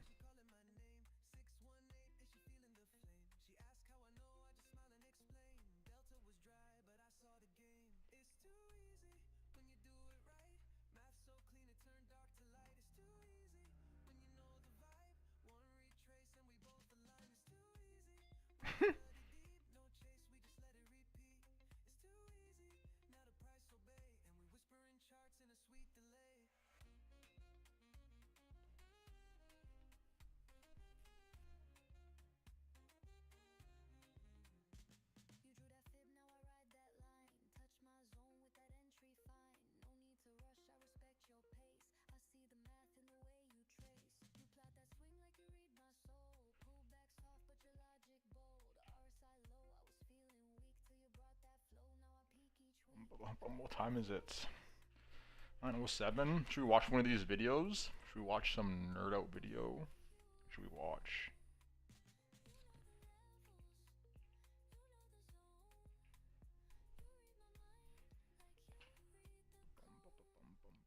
I think I'll watch a good one though.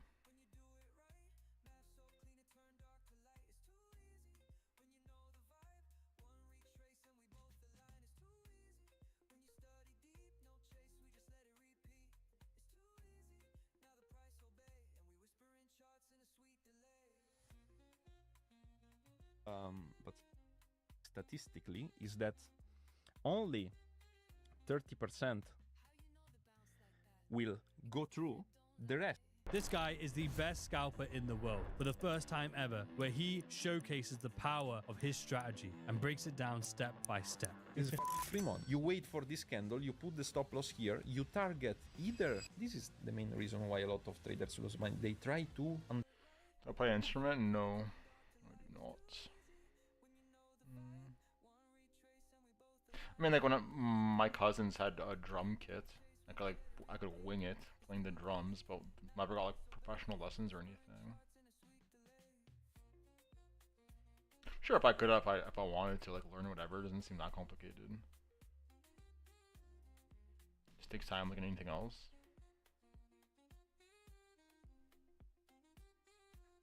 I played video games, that's what I did. I played video games professionally. Fuck, I just closed the link. I was a gamer.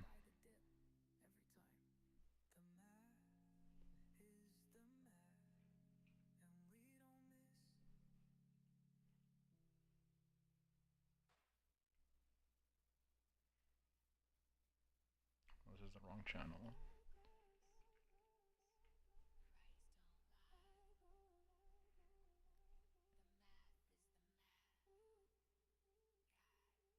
Only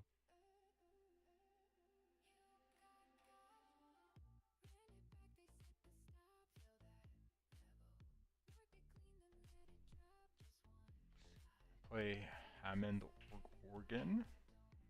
What is that?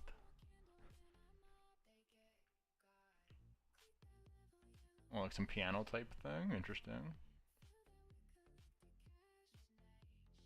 What does it sound like?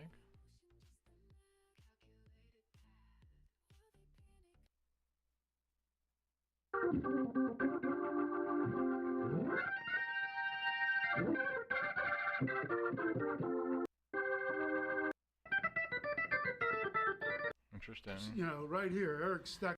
More Duncan, which is I have no idea where I'd be. Eric He Clap. get- It's just like a massive keyboard or a piano with like 2 rows of keys, looks like.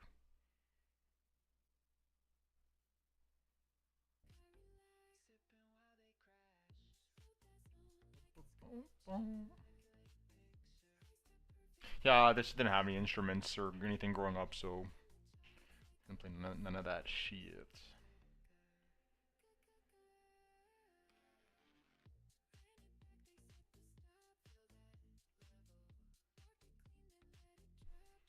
It's a very special instrument.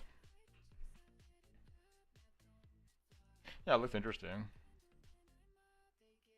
I mean, it seems like more or less like a piano.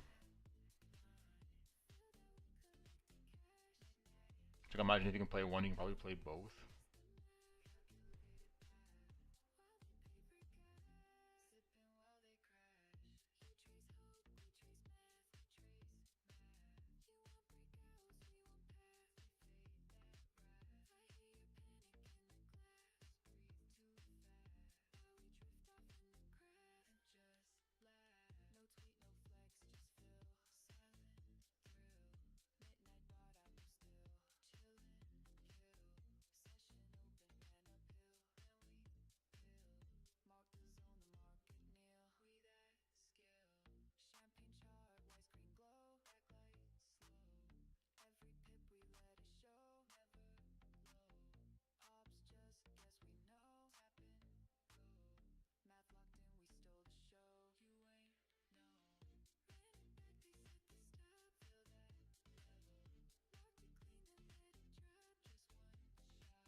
Okay, let's watch this guy yap. I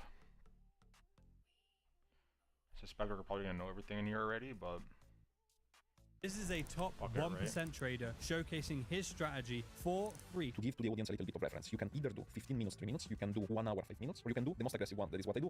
The setup that we took before is exactly what I will execute in the World Trading Cup. How I did this performance in the World Trading Cup is building profit for the day, building profit for the day, building profit for the day, and in directional days, I risk, for example, Fabio Valentin. You've never seen anything like it. It will blow you away. Make sure you tune in to this episode of Chart Fanatics. Welcome everyone back to Chart Fanatics, the go-to channel for all of the very best trading strategies and concept breakdowns with the very best traders in the world. Talking of which today, we have a world-class scalper with us, a future scalper at that. He has been in the top 3 in the world rankings of the Robbins Club, actually achieving in a 12-month period over 500% return, and that is in the futures division as well. You probably already know who it is. If you don't know, you're going to get to know. We're going to go through his exact strategy that he used to be able to achieve those incredible results on the world stage. It is the one and only Fabio Valentin. Thank you for asking me, Ritz. And today we will go deep dive in the model that I used in the World Trading Champion. I made some videos about it, but I keep the source for this podcast. And before starting to explain how the model works, we need to explain what's the misconception about market structure in the market. So I will just start drawing it and explain what 90% of traders do and why 90% of traders lose money. So let's start with that'll be helpful with the concept of the market structure. That's what usually a lot of traders do, and you can confirm it. This is what usually it's done, watching a market structure shift or change of character or breakout. There are 100 terms that you can use for it. And what they try to do is they try to go trend following when pattern like this presents, and then they can just wait for the retracement to jump in, just going through, considering we are in a short sentiment here, like using the concept of supply or order block, if you want to be more fancy following the algo, mitigation level and continue to go down. Now, what I tested in a lot of years of experience is that this pattern usually doesn't work if you don't frame it in the correct concept. And to frame it in the correct concept, you need to start using something that is necessary, that is the profile. So you need to understand exactly where you are in the market and what's the big picture that you are watching. Because if this pattern is presented when the bell curve of the distribution of the day is like this, you are exactly jumping on a trend to go against the lower distribution of the volume. And what this says statistically is that only 30% will go through, the rest will remain in what is called the fair value area. So you'll just keep getting stopped out till the market really decide to take off. This is the reason a lot of traders that try to embark on a journey of using trend following strategies, they understand really soon that the win rate is not what they were expecting, like 70, 80%. That's why we use profiles, right? Because of the math. When they try to target, for example, this level from here and they say, okay, I will just have 50%, 60% win rate, 1, 2, 3. This is not real because you are not reading what the market is saying. You are trying to predict the market. Okay. Now, the good point about order flow and about volume analysis in general is that you get the knowledge to understand when to stay away, because if the same pattern is presented in this area, it's a completely different situation. To explain you this, we need to go to AMT. AMT is the real nature of the market. Auction market theory, boy. The market is an auction, and it goes from balanced area where all market participants are transactioning efficiently to imbalance. Now, market is not... Okay, so this guy trades like we do, basically. Basically, it's what I'm gathering already. This guy copied Jaboe. Okay, I have to go to my laundry. I'll be back in a sec. Spread it real tight, just like the rap. I trade, I flex, I ghost, I stack. Smoke in my chest, plan in my mind. Numbers align, I move on time. Stop loss, clean that edge, be prime. You trade emotion, I trade design. Them want vibes, I want fit. Them want pump, I want grit. Them buy high, I flip it. Now them stops get slit. Slow burning, slow earning. Every candle I've been learning. Charts whisper, price confirm it. Entry goes, they ain't this. I puff that far, then load that size. I trust the line, they trust in lies. Low in a wick, I optimize. You feeling hope, I strategize. Charts on mute, no need for chat. They guessing moves, I place exact. Spread real tight, just like the rap. I trade, I flex, I ghost, I stack. Midnight screen light on my face. Price low creeping, I hold grace. They want breakout, I want base.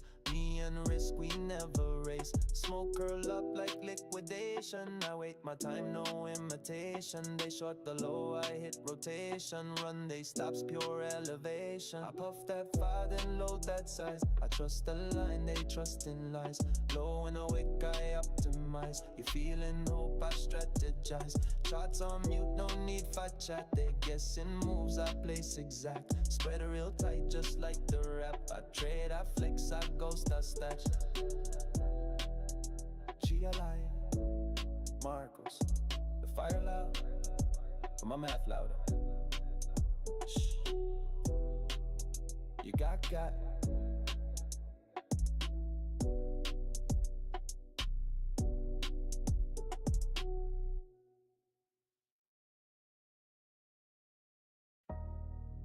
I don't hope, I don't wait. I mark, they move, Mark goes. Chill. Yo.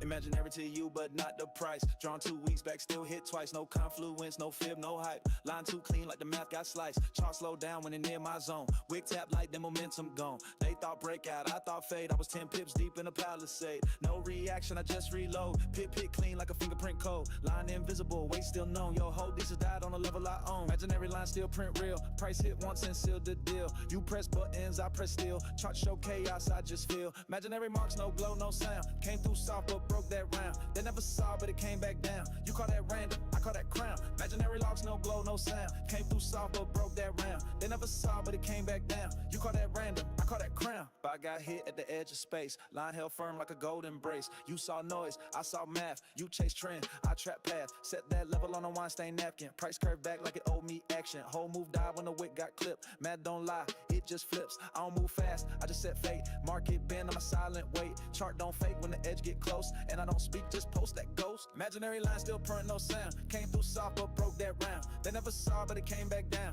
You call that random, I call that crown. Imaginary marks, no glow, no sound. Came through soft, but broke that round. They never saw, but it came back down. You call that random, I call that crown. The whip don't lie, chart don't ask. They think I predict, but I don't.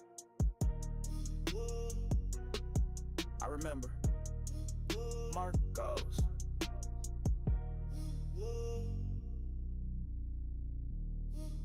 Marcos.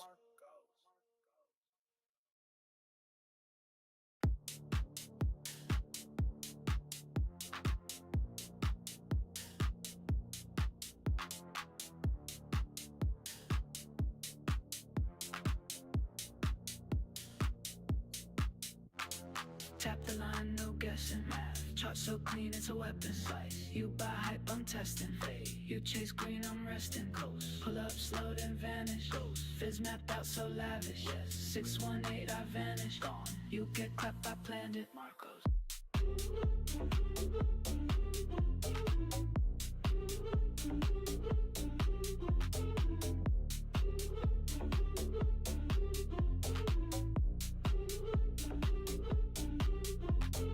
Body count high in the order book.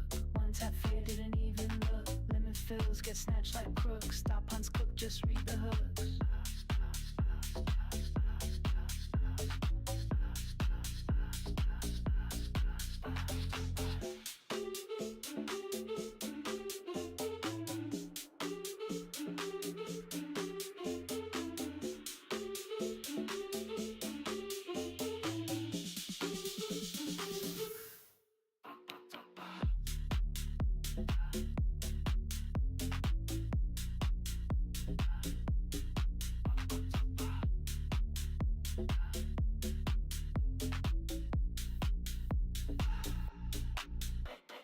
Tap the line, no guessing.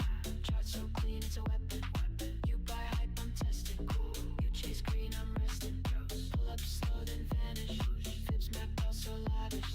618, I vanish. You get clapped, I planned it. Marcos.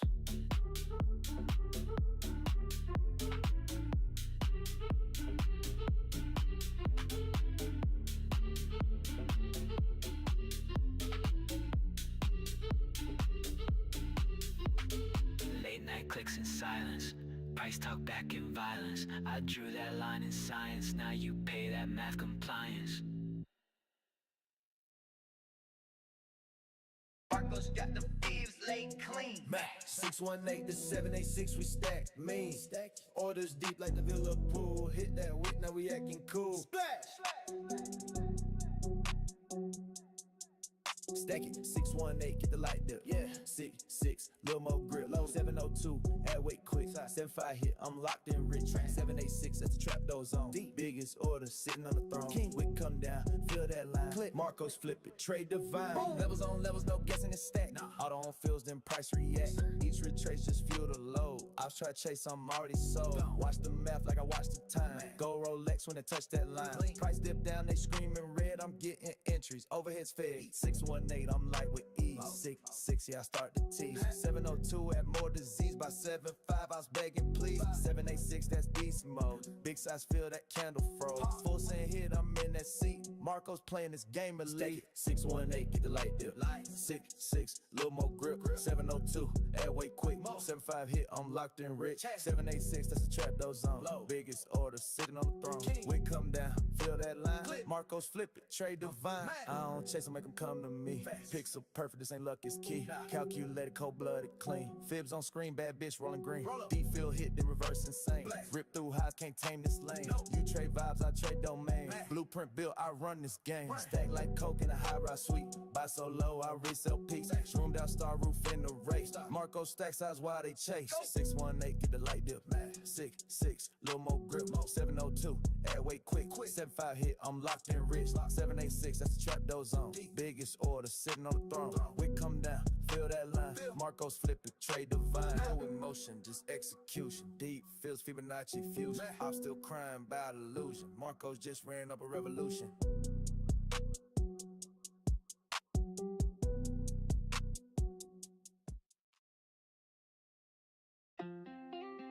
Yeah, they ain't believe in the vision. Mama had tears in the kitchen, now look.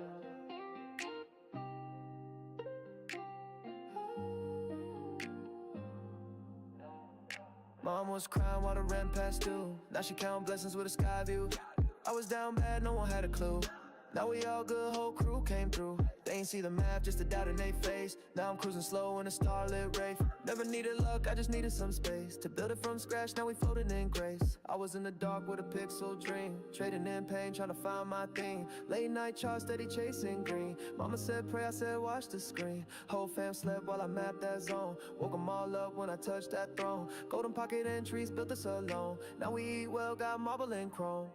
She used to cry, now her smile stay bright. I took that weight, made it fly like a kite. They used to mock, now they copy the light. Marco's the name, put the game in flight. Mom was crying while the rent past due. Now she counting blessings with a sky view. I was down bad, no one had a clue. Are we ready? Now we all good, Ready to whole watch crew this came YAP through. They ain't see session? the map, just a doubt in their face. Now I'm cruising slow. Or no? Yeah. So that's the reason why traders that start take streak of stop loss, because they try to the long and they get liquidated by, you can call what you want. You can call spring, you can call liquidation, you can call liquidity seeking, everything you want, even if it's not what happens behind the curtains. But you try to get the last spring before the move up, and you notice that this 1 to 10 becomes a 1 to 2 because you take 4 stop to try to do it. Yeah. Now, if you do this simple change and you wait for the market to get to a condition of out of balance, your win rate will jump up by at least 20 to 30%. And this is exactly the building point of the model that I use. Why I call it a model and not a strategy? Because the concept of strategy is a group of rules that you need to follow strictly. And how can you follow a group of rules strictly without understanding the narrative if Ever watched Trading Fraternity? No, no clue what that is.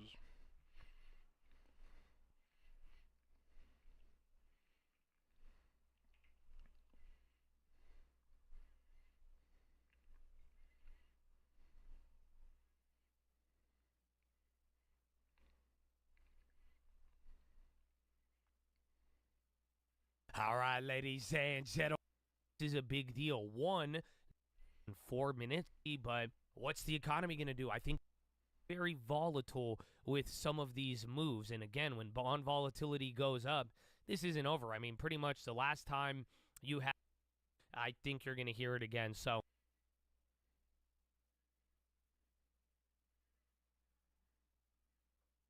Doesn't seem particularly active. One video a month.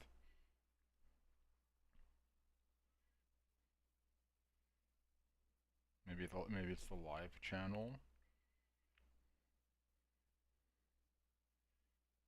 all right, ladies and gentlemen, I hope we're having them without the miracle. One miracle, they would have believed it. Hey, you've been sent here. I really hope you feel it, man. Truly faithful. This guy What doesn't the trade, fuck? does he?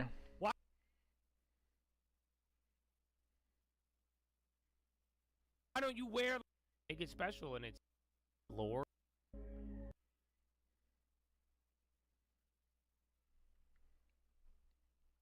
the market is a dynamic entity.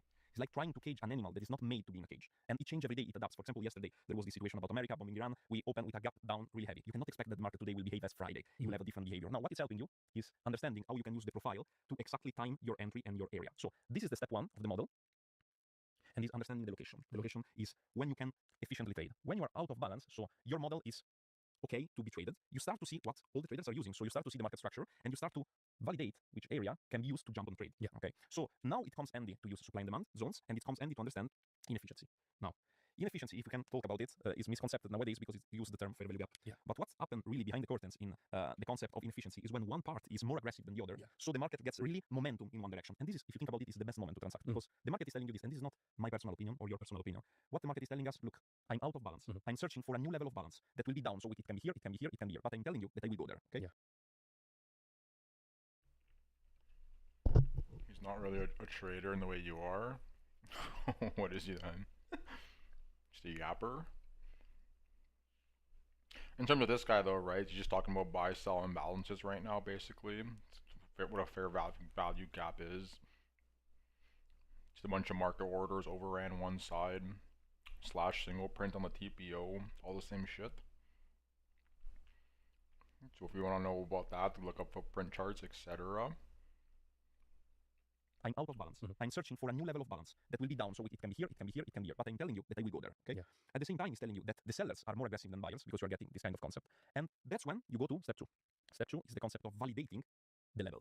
Because now you have the direction, you have the condition of the market status, and you have three possible take profits that you can frame by watching the other area.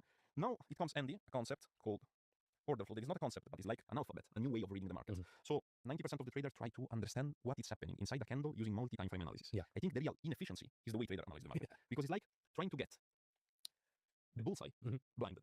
Like maybe one time it will work, two times it will work, but you don't have exact data about the location. Yeah. So what you can do is that you can use this area that create the breakouts.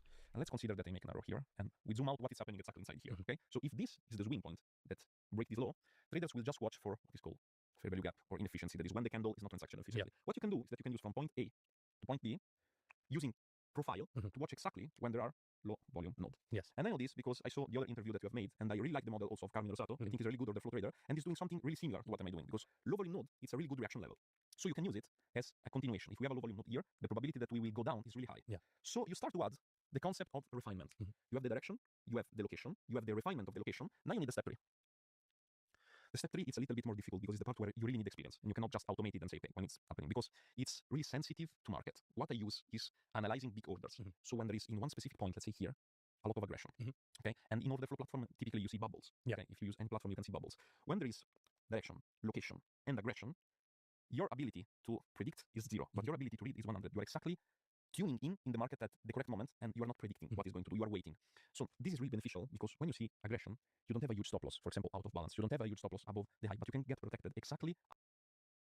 This guy uses deep charts. If you want to see what he's talking about, you can go on deep charts. But you can use like Bookmap, whatever, right? Any order flow visualizer that has bubbles for large market orders. Same thing that he's talking about. Above the big sell aggression. Yeah. So your risk to reward rate, it's really big, but at the same time, the probability of your trades is really, really big also this one. What you are doing, if we can make an example, is just swimming on the direction of the flow. Yeah. Because you are being pulled down by the market aggression and also by all the traders that were long. And when these area breaks, will close their position. So you get the catalyst down, you get the location of the aggression of the sell, and you get also the target point that can be based, we will see this on chart directly, on the previous balance area. Yeah. Because how the market moves, let's remove this part here.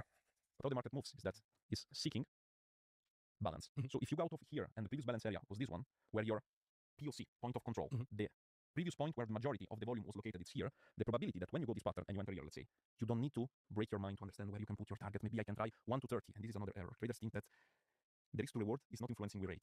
The more you seek to go above the ATF daily, the more the probability will get lower. Hey guys, I hope you're enjoying this episode so far. And don't forget, we send every single strategy breakdown from every episode for free on chartfanatics.com. So the link for that is in the description below. So just make sure you click that. You just put your email in, and every single week we will send you an up-to-date. Okay, like that statement is true from a scalping perspective, but like, if you're continuing to use order flow over a prolonged time frame with valid targets, like you can have runners, right?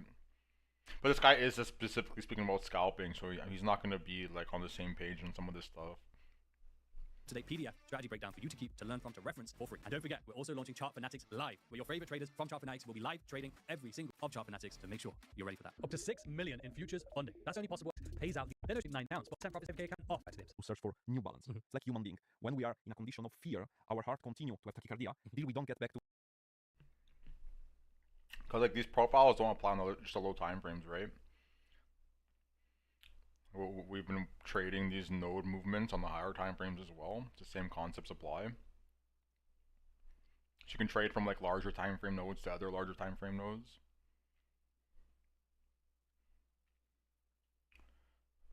To calm, and we say, okay, now we are stable. Okay, this is exactly what the market is doing. So the step 3 is getting a location for aggression. So the trigger of the model is aggression, and that target point. The target point also is really objective. And I noticed during this year, and also scalping during the World Cup Champion, that we can also get a window during the day where this model works really good. Yeah. Okay. So the best session to use this model is 100% New York session, specifically for equities, so for Nasdaq and for yes, and is not working properly during the first hour of London session. I try to use this model, and during London session, you see out of balance, back inside balance, out of balance, back inside balance. This is called by traders fake out, and it's usually when the market is not. Tells you the average candle size. No, I don't have that.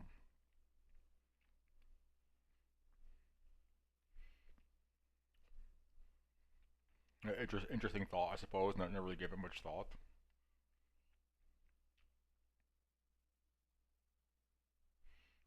Cause like I have data on like sequential candles and whatnot. Like for instance, getting like 10 red candles in a row on a daily is extreme outlier territory. Very likely to get a green candle. It depends by asset, right? Like you collect that data for every single instrument and analyze it for that instrument specifically. But that's like an arbitrary example, the 10, but you get what I mean.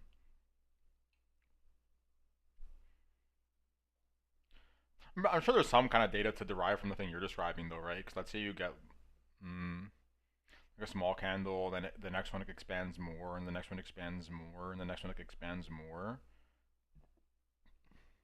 Like this effect will taper off eventually. I'm sure there's some interesting data to look at there. Really clear about direction. So one concept that I use to remove this is that Do you use average candle size? No, I don't use average candle size. And time you plan on the trade taking? No, I don't believe in that stuff.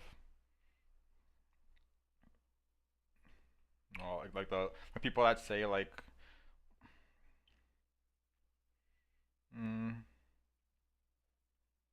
okay, there is some merit in like if you're taking the exact same trade setup, like literally one setup over and over and over, and you know that like once you hold it past 3 days, the probability of having more gains like drops off significantly.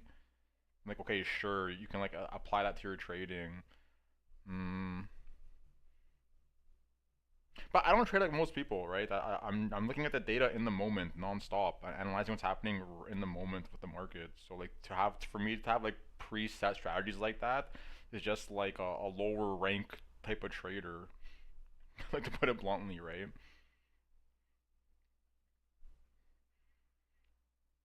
Because like if I'm like, let's say my average trade is like 3 days, and then like I've been in the trade for 3 days, and it's like a long trade to the upside. And there's like a shit ton of momentum still building on the in terms of the data. Well, I'm not gonna close my fucking trade just because the average is 3 days.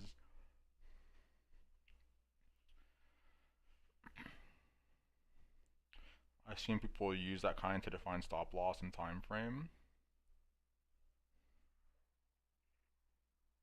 Yeah, I'm sure there are people that do that. I don't. There's so many ways to use stop loss, right? It could be like below the VWAP, below like the moving average you entered on, the previous bar, low or high. You can use the ATR, like the previous day low or the daily, like the low of the session. Blah blah blah. See, futures almost no one trades through a session. No, it's not true. It's not true. There are people that definitely trade like longer. Like you'll typically notice that as people have more and more size, right? People that trade more money, they're much more swing trading than like scalping. You can't trade large money with scalping. It's not liquid enough.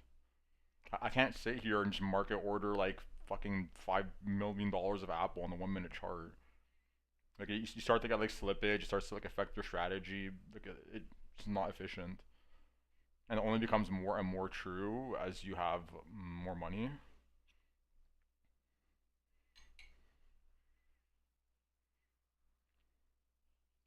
Holding over the hour it closes is super risky.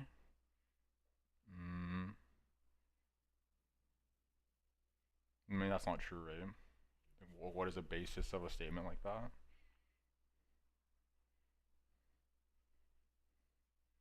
So I can say that for anything. Holding it over a minute is risky. Holding over 2 minutes, you know what I mean? I can just go on and on saying the same thing.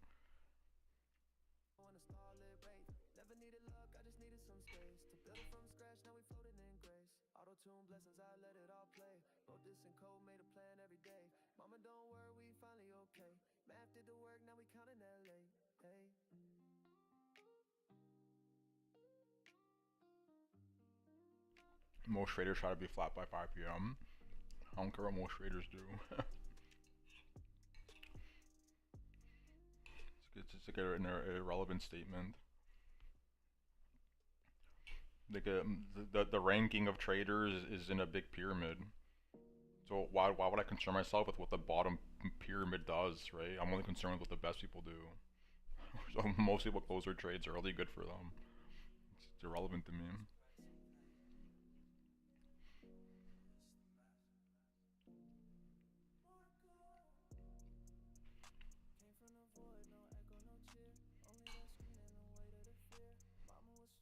Like if you're like a scalper by designation and that's the only thing you want to do, then like sure, it's gonna be very hard for you to scale up to like large money scalping.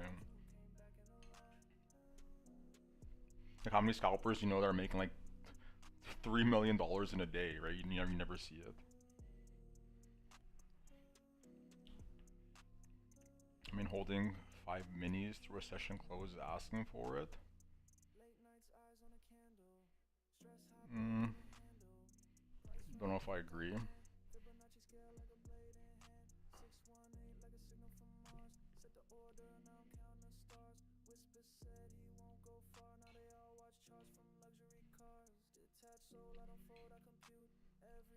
Okay, at the end of the day, you have your position set, right? You have your stop set, your TP set. Is there the odd world where once in a blue moon you might get gapped on? Sure.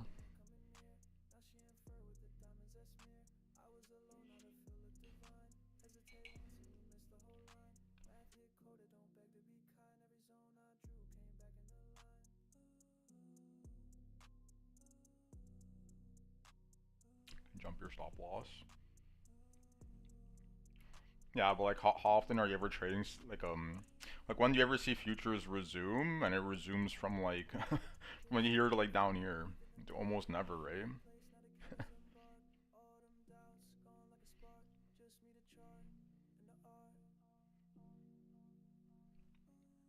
Almost never.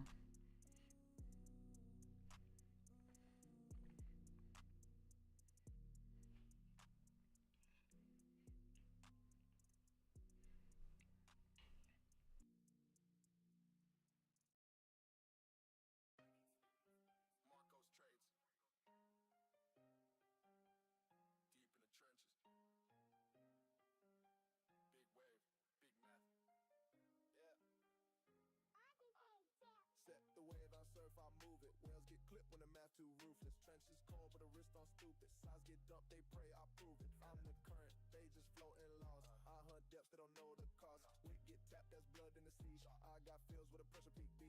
They see splash, I see trap, I said it. Zone get drawn, well steps regret it. 618 like teeth embedded. I bite back when the sea look hectic. I'm in stealth, no sonar blip. Got size so big it'll flip they ship.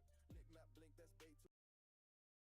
That I don't trade before New York session. Yeah, I only trade before New York session in the World Cup, but with a mean reverting model. Okay, so I was doing the opposite, and we can go also to it because it's extremely profitable and it's even easier to implement this one. And it's the following one. So let's say that in a balanced market, from the statistical perspective, during the London session, usually in indices, you have mean reverting behavior. Okay, so it's less common that you will see a trend. Yeah, we will see bouncing and going out. So one other model that I am using is the one that takes opportunity of when the market is deep discount based on the volume distribution and snaps back in. Now, it's the same concept, or it's the opposite. Now, we are seeking for buy. We have a target. It's a failed auction, right? This target is where the maximum volume is transacted. At the Yeah, so Valeria low. like market operators are willing to transact here.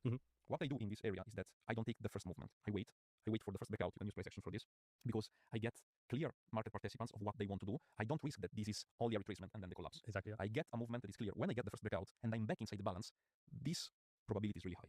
This really high probability. Now, to increase even more the probability, I wait for the hand of the big market participants. So I wait for big trades. Yeah. So the common bubble of buy order that I can just say, okay, I jump in with them. I don't need to be a wizard. I jump in when the best one are jumping in with big volume. And if I'm wrong, I want to be wrong immediately. Okay. Yeah. Because all the additional losing that you get when you're an inexperienced trader and saying, maybe I put the stop loss larger when the market is going against you because it will snap back. This is really something that will destroy your bank account and your trading account. What you need to do is 5 points on minis is $500. Sure.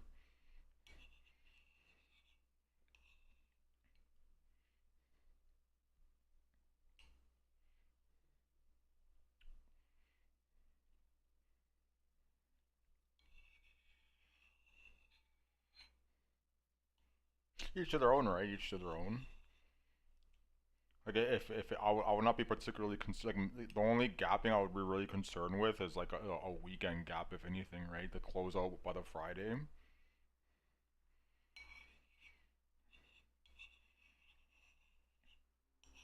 Also, like context dependent, right? Like suppose the trade has been running all day, and then like you're not really concerned with the resumption gap. Whereas if you entered like 1 minute before the close, into like the hour close before it resumes, then it's like a different story. You probably shouldn't be doing that anyways. Be wrong immediately, and when you're right, when you see that you get an additional breakout, immediately stop to break even. Yeah. So after this small movement, you're already risk-free on the market. Quite aggressive with your risk management. I'm aggressive with my risk management because I need to put in this small amount of ticks, 0.25% of my account or 0.5% on the account. So you say you could do this or take this concept without order flow, for example, but of course the order flow This guy just does the same trades we do basically, from what I'm gathering so far. kind of reverting back into the value area or getting rejected out of it. 5 points is like nothing.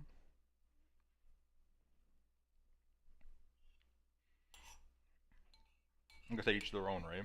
Each to their own.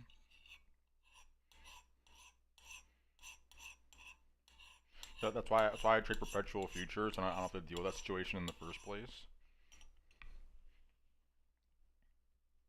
Also for price action, but it's like something that when you see it, you cannot unsee it. So when you are trading, your mind as an order flow trader says, okay, price action is nice, but let's see what is happening in the level. You want to see it. And then I think it's not convenient nowadays to not use order flow for one simple reason.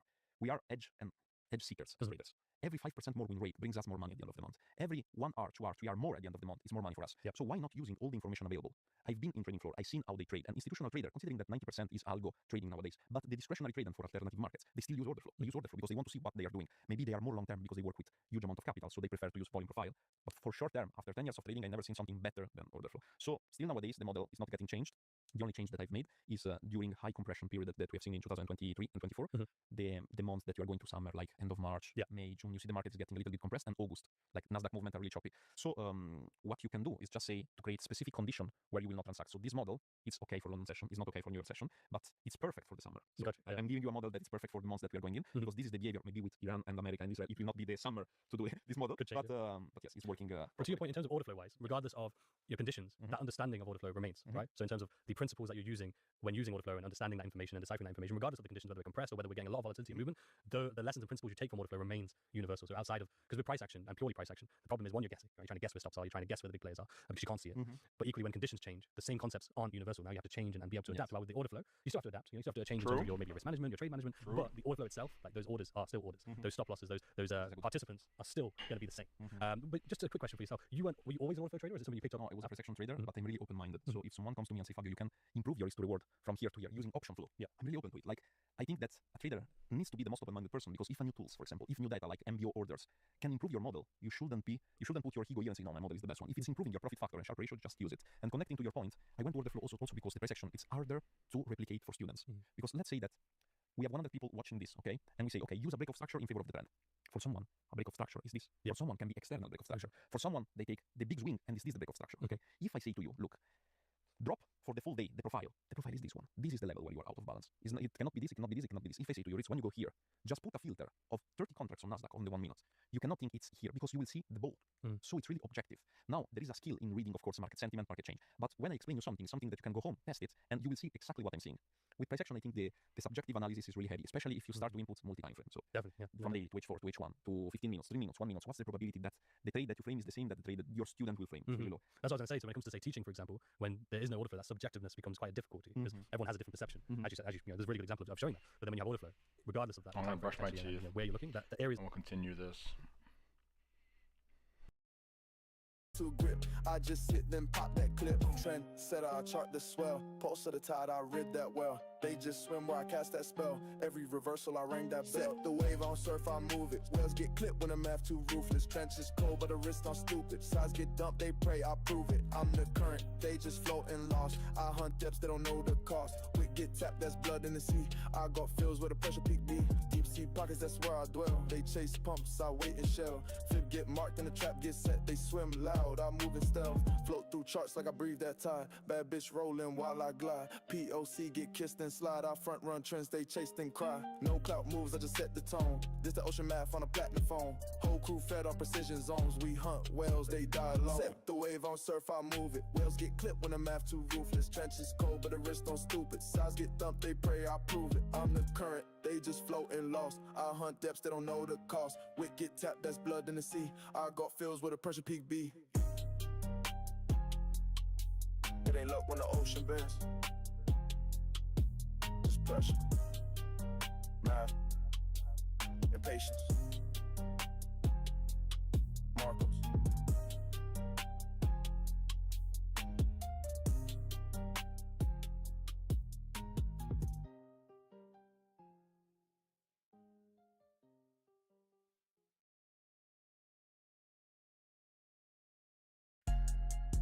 Marcos.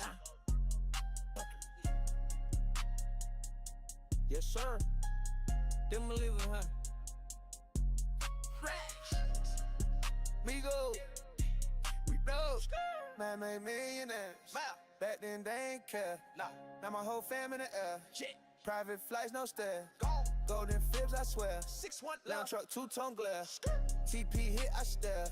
Money talk loud, they scared. They laughed at the plan, I sports with the fam. Used to run stop loss, now run the land. Backwoods field chart still in hand. Had no help, just math, no scam. Mom and Dior, niece got bands. Auntie and Benz, all from scams. Did it with skill, no boss, no chance. Price move once, I advance. Soon, I don't miss sniper mode. Money. Wick through high, that's overload. Move. Risk to reward, I drove the code. Now I'm ice while they the code. Man made millionaires. Blink. Back then they ain't care. Now my whole fam in the air. Private flights, no stairs. Golden fibs, I swear. 6'1" Lamb truck, 2-tone glare. TP hit, I stare. Locked in. Money talk loud, they scared. Plotted in silence, counted the ticks. Late night with charts, no clicks. They mock the math, now I'm rich. Ops got wrecked, I ain't flinch. I ain't flex, just showed the path. Kept it tight, I played the math. Now my circle living like grass. Up and to the right, no cap. Fibonacci. Out of my math. They ain't believe it, now they made to read it. Marco. We fed the fam with a math.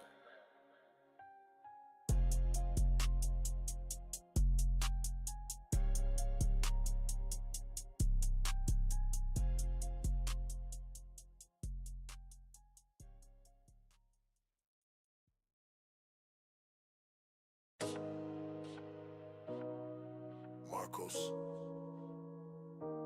They see the wins now, but they ain't see me in the red. Late night pain. No help, just math. Yeah, it's candlelight war, no sleep. No. Tears on the keys, just me and the heat. Price ran wild, I ain't retreat. Midnight lows made the house so sweet. Now they talk racks, I bled for this. Charles got scars, yeah, I thread that stitch. Used to be pain, now it's profit ticks. But they ain't dead when the soul got hit. Dark room 3 AM, heart sunk deep. No lights on, but I V-walk beam. Snipe from lost turned into scheme. Now every trade got a hornet gleam. I tweet, I just flipped the zone. Marked up levels with a cracked out phone. Smoking a year blunt to the dome. Wasn't no help, I was all alone. They cheering now, but I paid that cost. Stop loss hit like a gunshot cross. Reload quick, couldn't count that loss. Math in the veins like I'm wired to the boss. Candlelight war, no sleep. No. Tears on the keys, just me and the heat. Price ran wild, I ain't retreat. Midnight lows made the house so sweet. Now they talk racks, I bled for this. Charles got scars, yeah, I thread that stitch. Used to be pain, now it's profit ticks. But they ain't there when the soul got hit. Fake love, now they act like fans. Weren't in the mud when I built my plan. Didn't see stops hit back to back. Didn't see nights that broke this man, but I rose like Wick on a news fed spike. Pressure in lungs, but the math felt right. Turned red and the green, took risks with spite. Now I ghost through price like a solid night. They only know the flex, but the ghosts in the games came from pain. I ain't forget. It was candlelight war, no sleep. Tears on the keys, just me and the heat. Price ran wild, I ain't retreat. Midnight lows made the high so sweet. Now they talk racks, I bled for this. Shots got scars, yeah, I thread that stitch. Used to be pain, that's profit ticks. But they ain't there when the soul got hit.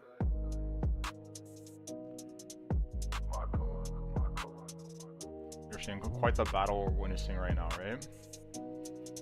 On these two candles, like a shit ton of shorts and a shit ton of longs.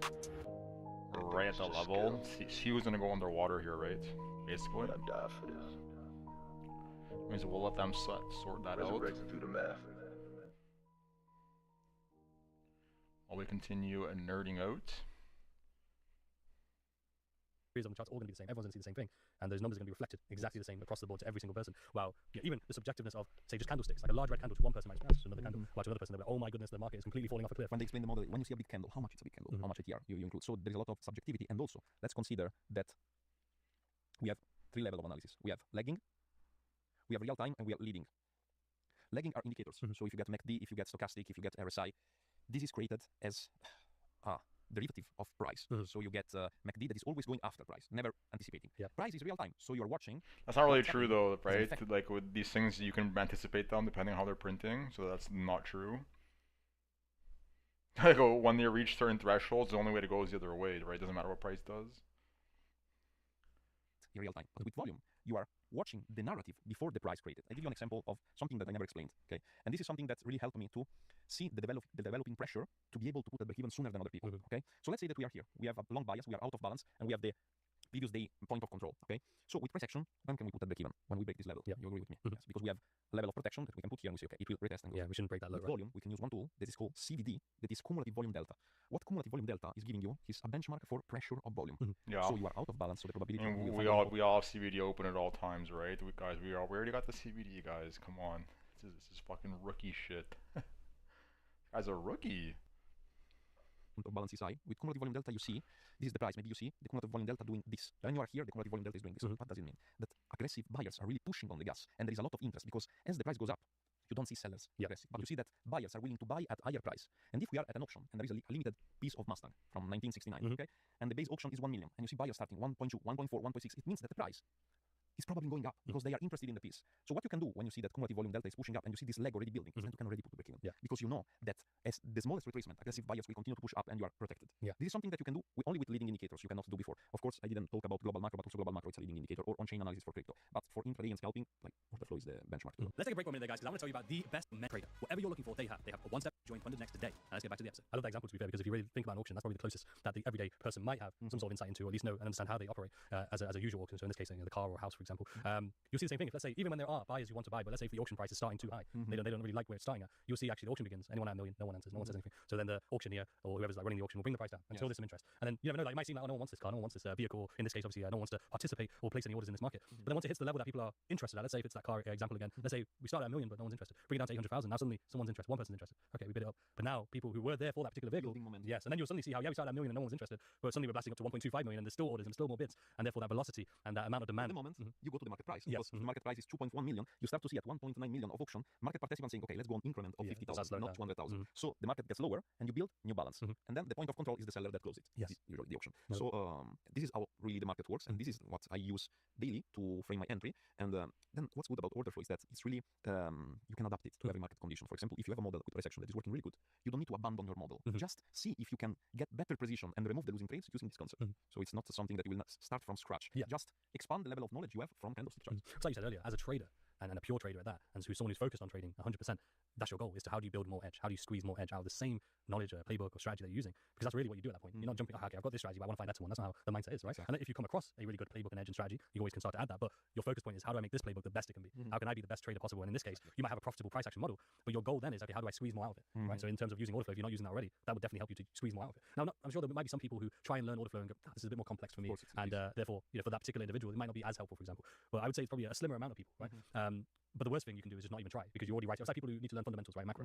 They don't because it's complex and the price actions are not much to study. But in reality, when you look at even just this year, but COVID was a great example of it for as a lot of traders came into the market. But even just this year, for example, was a great example. Last year, yes, we had quite a bull market, but there wasn't really a crazy amount of fundamentals behind, in terms of like changes and volatility changes and market changes. But this year, we're just coming into towards the end of June, and literally we've seen highs, lows. We've seen the markets completely shift month after month, week after week, and it's probably not going to change. And we call this a Trump market. but again, if you don't know macro, it's so easy for you to sit there and go, the market's crazy, I can't understand what's going on. Versus the people who do have an understanding, and I won't even class it as like a deep understanding. Some people who just have a basic knowledge allows them to have more clarity and calmness, which as a trader, is extremely important. One thing we'll do, so from here, where should we go from here?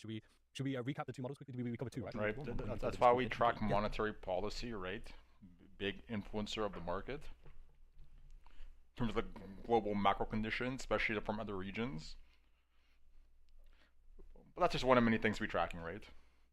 So before going to recap the model, let's do the concept of edge decay is when your model loses edge. Okay, and this is something I notice a lot with price action. So for example, before I was using supply and demand in trend following, and when the volatility change, for example, you are creating one rule that you have moving average long, and we are adding to the trend when you get here. Okay, volatility change. So the length of the swing, if it goes from here to here, you already take a lot of stop loss. Not because you are wrong, the direction is right, but the market will just swing higher. And I think every discretionary trader notices it. So this is edge decay, and it's your lose of edge in the change of market conditions. What's also Jim Simmons was talking about with his Renaissance fund. And with the flow, what is interesting is that you cannot actually have an edge decay because what you are watching is the true nature of the market. So you are not framing the market in something that is close rule from A to B, but you are understanding what's happening. And I will give you an example of something that improved my model by 4 or 5 points percent in win rate. That it's a lot if you are a scalper. And it's the following one. Before, if you are like close in a range, B, you are trading price action and you are trading continuation. With brick retest model is really common. Okay, so you wait for this and then you wait for the wick down, and on the test you go long. When if you start to do one simple exercise and you start to only use order flow to zoom out when this is happening, like you take one specific part, so you cannot say that order flow is complex. You take the same candle, just to make an exercise. Watch cumulative volume delta here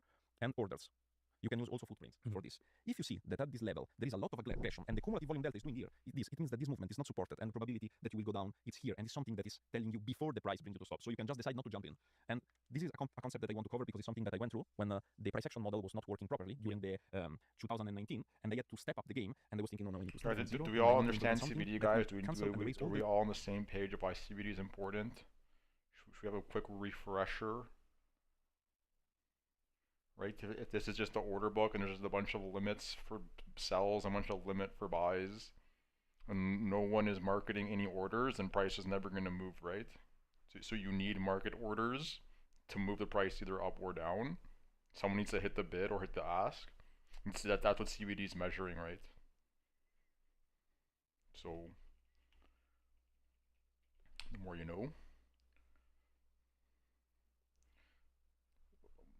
But yeah, definitely nerd out on CBD, right? Absorption, exhaustion, all the divergences that it can print, etc.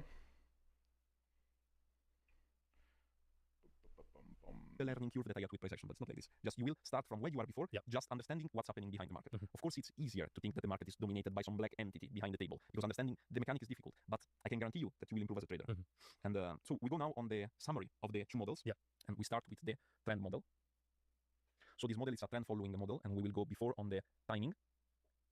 That is New York session. Okay, so we want the biggest amount of volatility to implement this model in live market condition, and I don't advise to keep the trades for the night. So this is a model that gets closed as soon as the market closes. You don't bring overnight the trades because you also need more margin for futures. It's not convenient at all. Just if you are in profit or if you are in loss, cut the position, and tomorrow it's another day for this one. So this is the timing. Then when we go on the step one, the first step is understanding market state. We can only have two market states. We can have a balanced market, price action going here, and we can have an imbalanced market.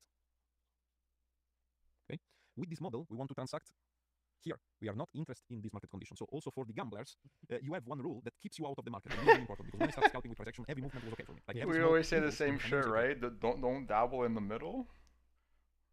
Avoid the retail arena. This is the no trade zone. See, me and this guy are hive minding right now. We're on the same fucking page. I fuck with this guy.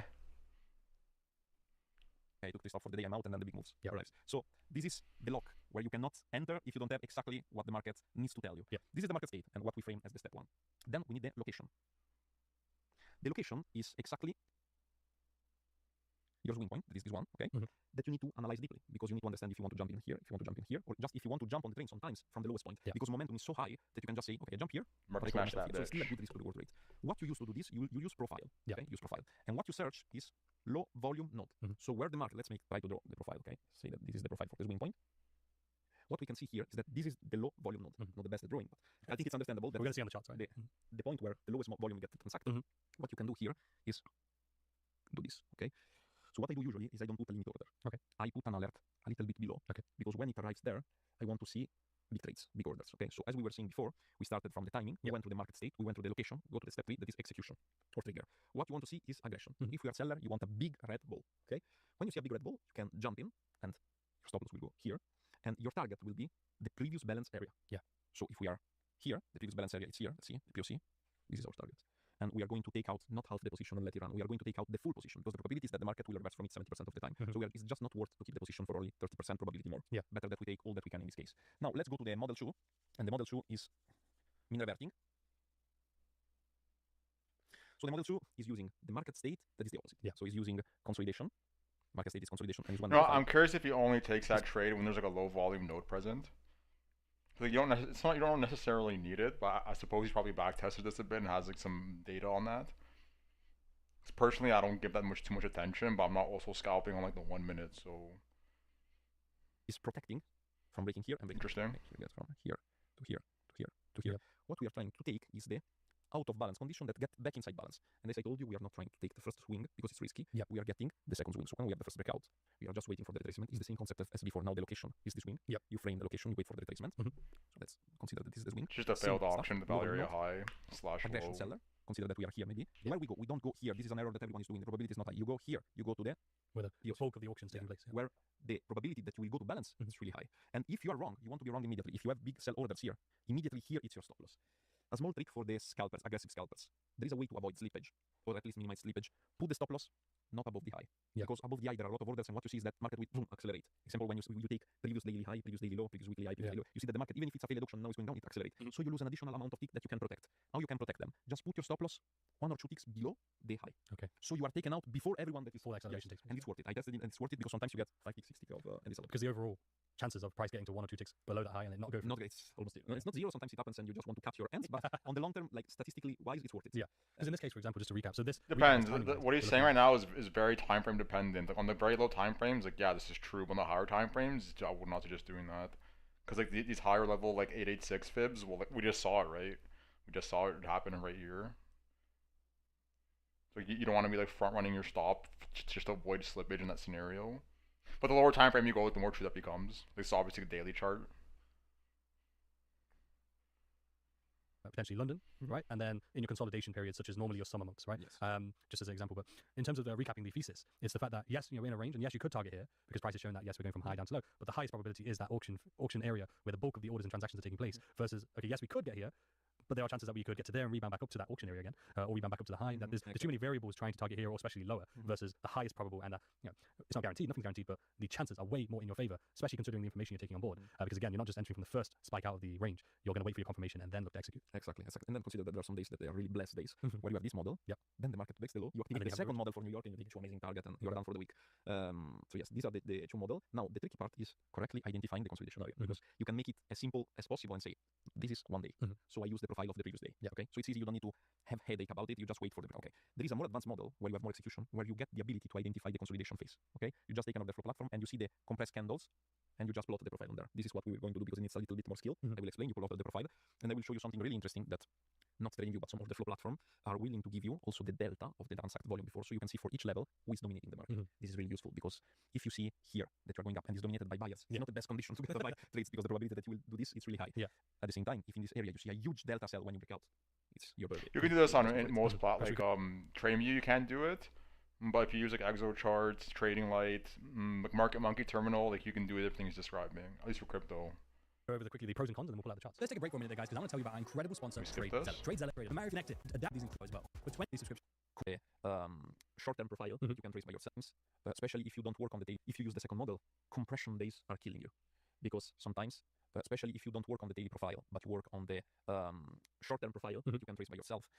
Consolidation is killing your win rate because maybe you take 5 small stop loss. 5 small stop losses, maybe a loss on $5,000. Then you take profit and it's like 15, 20,000. But at the same time, psychologically, the win rate gets lower. And if you see a lot of red in your account, even if at the end of the week you are still profitable, it's heavy for beginners. It's heavy. So one bad concept is consolidation that directly affect win rate for the model. And this is the reason I created a second model because when I lose with one, I make profit with the other one. So it's like balancing the equity curve, giving you more execution, but the drawdown gets lower. So it's worth it. So this is the first concept. The second one is stress. We need to be honest with it. When your trades gets to the level, not in a profit, but in a real account, where the single position is worth the salary that you were taking, for example, 10 years ago, so you are risking 2,000, 3,000, 4,000, 5,000 per position, and in 2 minutes, 3 minutes, you can lose it. Of course, at the end of the month, it's profitable, but on the short term, it's heavy on the mindset. Specifically, if you go to the moment, and there will be moments where you take stick of stop loss. Like in the World Cup, I show transparently the trades I was taking.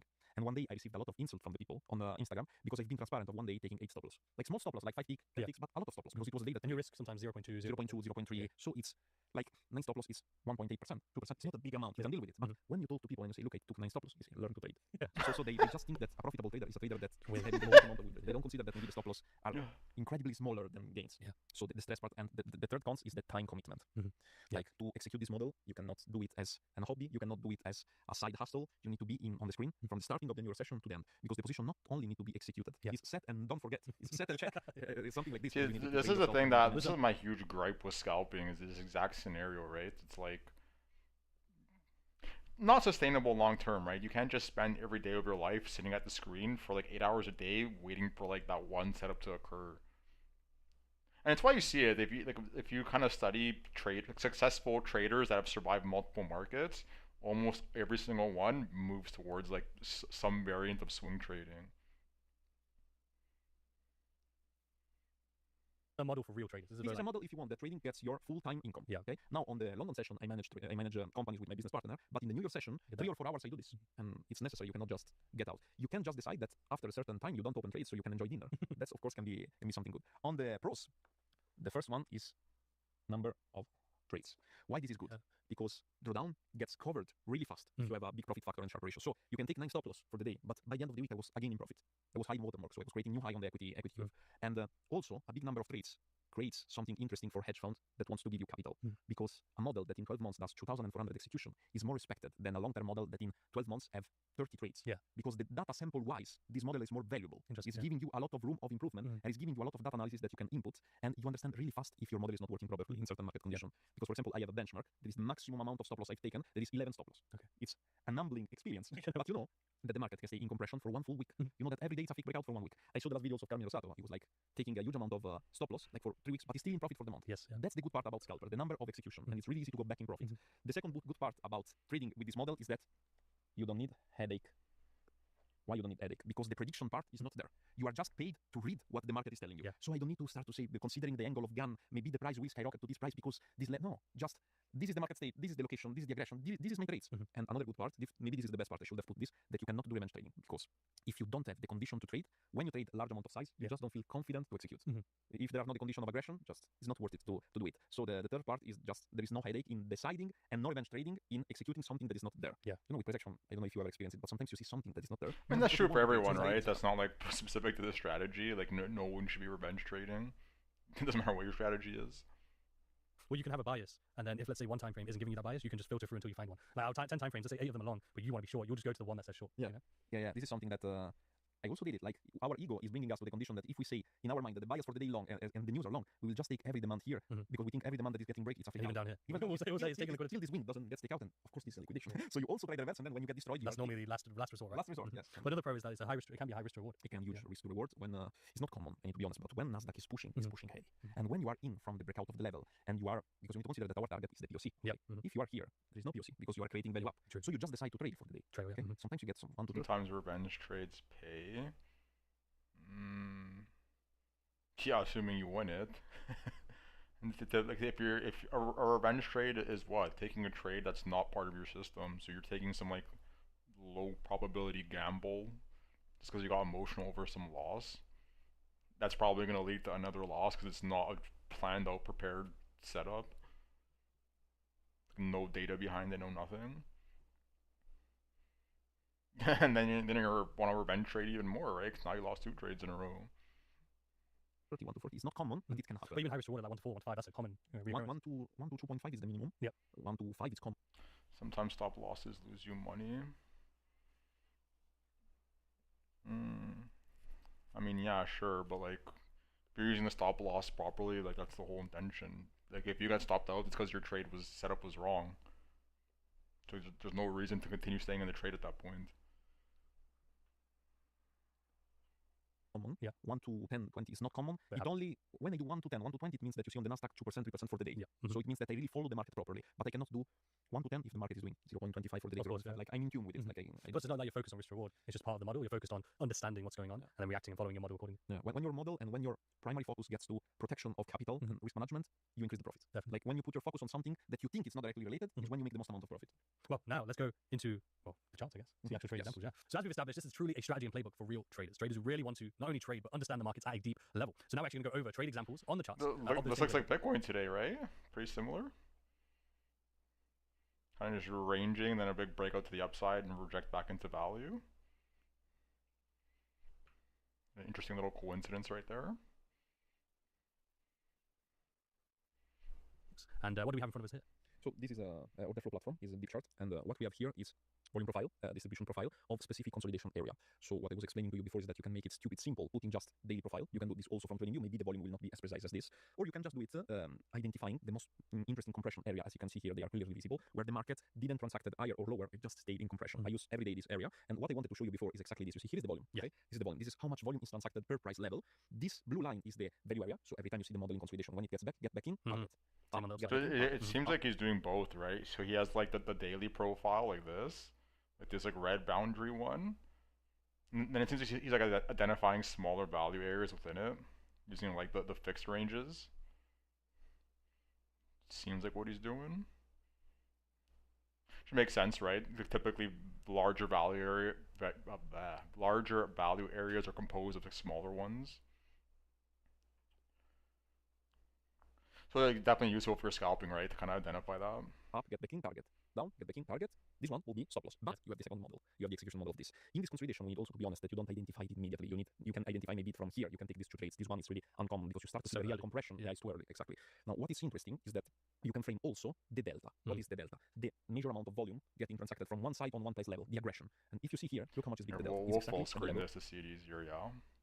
Where they accumulate the last time and created this extreme breakout. Okay, this one here I will also explain you later why the news catalyst is something where a lot of people think that the market is seeking liquidity, but at the moment this movement is made because market maker go out of the market, so the volatility gets higher because you have less limit orders, and in this case the market explode up to create a new level of balance. So in this case we have reversion model, reversion model, reversion model, reversion model, and stop here probably. Aggressive model here, breakout, and we will go deep dive in the lower time frame because now we are in 5 minutes, then we will drop down to 1 minute. This model can be used in every time frame. Like to give to the audience a little bit of reference, you can either do 15 minutes, 3 minutes, you can do 1 hour, 5 minutes, or you can do the most aggressive one. That is what I do, 5 minutes, 1 minute. Okay, so 5 minutes is to watch the breakout candle. Okay, this one I don't go deep dive inside it because it's impossible to execute. You see, it went out of balance, no retracement, low volatility, low liquidity, so it's impossible to take. Then we will go to this one that is day 23, is this morning. Okay, this morning we will see exactly how the model play out perfectly on the trend following side. So I will show you how also the model behaves in London session. Even if I only use this in New York session, the model really works as also reversion model in London and New York. I want to show you the entity of the momentum to explain you why I do New York. This is New York. This is, you see how much is compressed, more retracement. This when you take it, it just explodes. And this is what I was trying to explain you before as the flow, getting in tune with the flow. So what we do now that our area are interesting, I like it. I mean, I guess I'll explain it probably, but I mean, I think this is what he's referring to in terms of like the deltas like on top of the volume profile. It's an interesting way to visualize it. The ones I use are the other way around, but looks nice. And we will start with the first one. How do I understand them at 2x? Because I usually watch videos faster than this. The only reason I have it on 2 times is for you guys. I mean, I can slow it down if you want. But yeah, like whenever I watch anything on YouTube, it's always like 2-3x speed at least. It saves time. Like watch 2 times the content in the same amount of time. Okay, what we have here is this good or no? This is the value area high, this is the value area low, this is the POC. Okay, so we are clearly out of balance from this movement.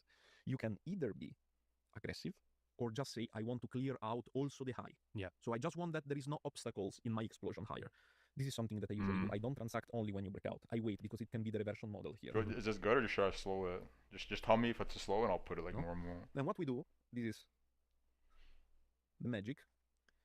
We activate the orders that are getting filter for the amount of aggression. Okay. I mean, we can like change it a little bit too. Is around 20 to 30.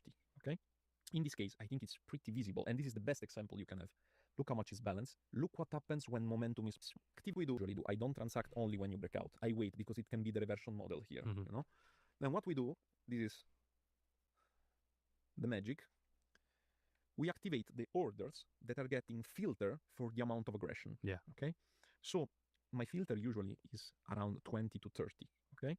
In this case, I think it's pretty visible, and this is the best example you can have. Look how much is balanced. Look what happens when momentum is building. So what I was saying to you, even before the breakout, if you know how this stuff works, can you understand that something is happening here? You are going from small orders, balance, to someone buying aggressively, and continuation aggressively. Also, look at the amount of big orders that you have in bullish momentum and in bearish momentum. So you can clearly understand if you are following the flow or not. So the trades here is, like I was saying before, either the momentum continuation. You guys can see this for free, by the way. Like not this specific program, but if you just go into YouTube and type in like NQ Bookmap or ES Bookmap, you'll find somebody streaming it. I don't know how late it's gonna be because I actually have Bookmap, but if you can find like a low latency version, then like there you go, right? Kind of free Bookmap for you with the bubbles. Obviously, you can't configure the bubbles how you want them, but better than nothing if you don't have it and you don't want to pay. That you get framing the level with a huge presence of buy aggression. And this is another model that I also show on YouTube. That is just not, because this stuff happens in 1 minute. Okay? So every candle is 1 minute. You can either be fast and use only peak orders, or just, as I was saying before, plot the profile from the beginning to the end of the impulse and say, look, let's zoom out in here. What we have a lack of volume here. So there is a huge area that we can use as a low volume node. Okay. So when you have the retracement and you get close to the area, you can decide to take this as an aggression, or I will take this one as an aggression. Okay. Maybe you enter here, you have the mitigation of the level, and then you have just continuation. Now, the more you wait to enter, the more it gets risky. Because if you enter here, you are getting to a point where sellers can say it's too expensive, the price. I went out of balance, but you want to be in fast and close fast. Yes. Okay. Yeah, that's a big from thing, here- right? I mean, and this applies to anything, not just what we're talking about right now. Like when you have your trade set up and you start to hesitate and question everything, you're like losing edge by the second, right? Because you're making your decision based on everything you're seeing in the moment, the data in the moment. So like as more time passes, that snapshot that you decided on is like starting to diminish, right? Fade away. So especially when scalping, you can just identify from when hesitation the loses you aggression edge. is still bullish. Mhm. I will start to be a little bit afraid here. I will start to say, look, the market is compressing again. The sellers are starting to fight back this huge momentum. Yeah. So maybe I can put my stop loss in profit Gotcha. below this low. Then what happens? That the market again, you don't need to be a wizard. The market give you clues because this breakout, you see, it's participated by huge buyers. The sellers try to get control back here, but what the market print a week. So it means that they cannot control the movement. And I would completely take out the position where I see that because big sellers, no follow up.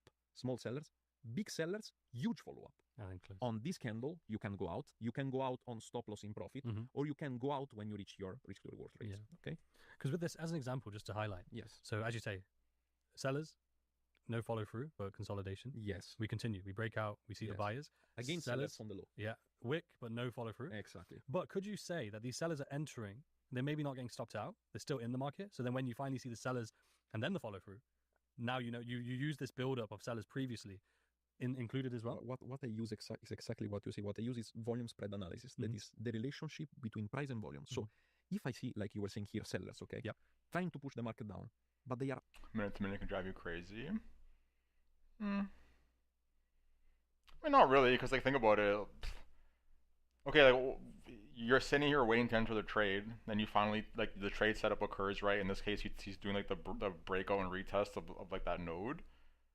And at that point, he's just trying to managing his TP and exit. So whether like I'm a bit interested in how he goes about doing his TPs, because like where's the screen?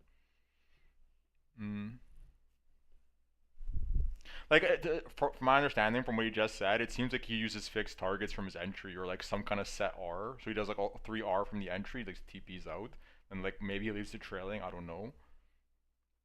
Whereas like me, but I like levels. Like okay, I don't know if this is all time high. It's like a different story.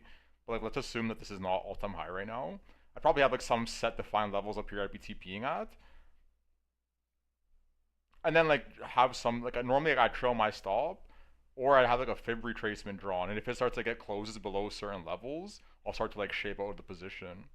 But this way is perfectly fine too, right? Especially because like on these kind of contracts, you're giving back a lot on the retrace back down. Does he adjust TP with volume? I think we're about to see. I think that's what to talk about. What I use is exactly what you say. What I use is volume spread analysis. That is the relationship between price and volume. So if I see, like you were saying here, sellers, okay, trying to push the market down, but they are punching a wall. They are not going through. So what they are doing, they can either stay still inside the position. If this movement stop them out, the market will accelerate, of course. Okay. So what I see is that this aggression is the first one in all this movement that print this huge candle. Why staying in a movement that is saying we are getting the control? It's like getting inside a word and being by the side of the weak parties. Like, doesn't make sense. And from here, you can see that participation is mainly by the sellers. I want to show you something. I want to clear a little bit and get back. Remember how the volume is inside this area. Okay. Let's remove for 1 second the big trades and let's go here. You agree that this is a compression area? Yes. Okay. Let's print it. You see that the market is not accepting below the value area. Because what happens is that here is transactioning correctly, but every time they go deep discount, buyers enter aggressively and get back the position here. This is exactly what's happening. Let's go on the today price action. And so we saw one New York and we watched one London session. And this is not a normal London session. This is a London session. This is after the bombing of Iran. So Seems pretty aggressive for the stop, we'll say that, right? Seems pretty aggressive. That makes sense when you're scalping with like that much size and each tick can change the position that much. Take what the market gives you, essentially. It's even higher than a usual London session because the market needs to rebalance this gap. Same situation, right? So longs are less likely to stop out as shorts. What do you mean by that? Longs are less likely to stop out as shorts.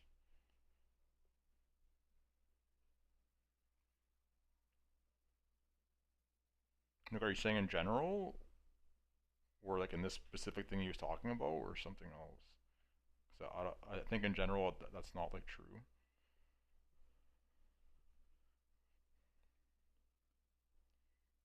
If I tell you, forget about everything it's here. Just tell me in which area there is the major amount of delta aggression from the buyers. They're usually buying for value long term.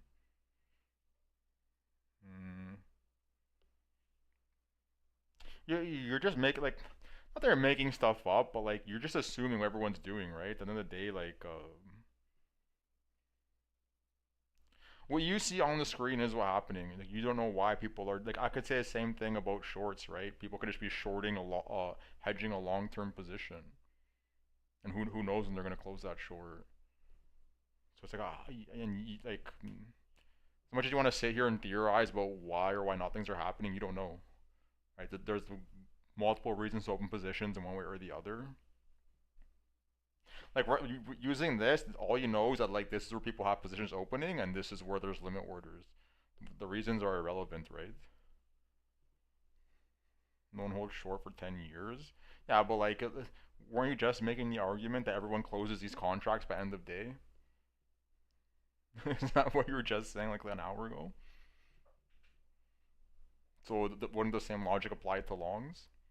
That everyone's getting out by end of day?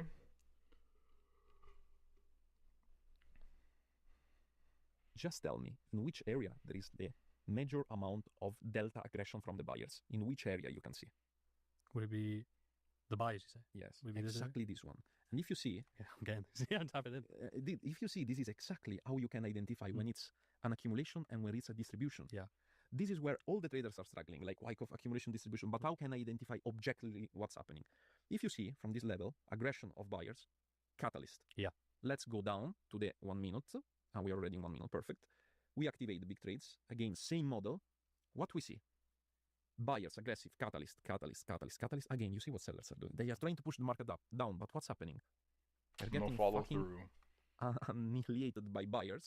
So, if you get the profile, as before, from the starting of the swing to the end of the swing, what you can see? You can see that volume is equally distributed here, and you start to have a low volume from here. So, in this case, people who are using contracts as leverage longs hold them, then clear to expiry and roll them over.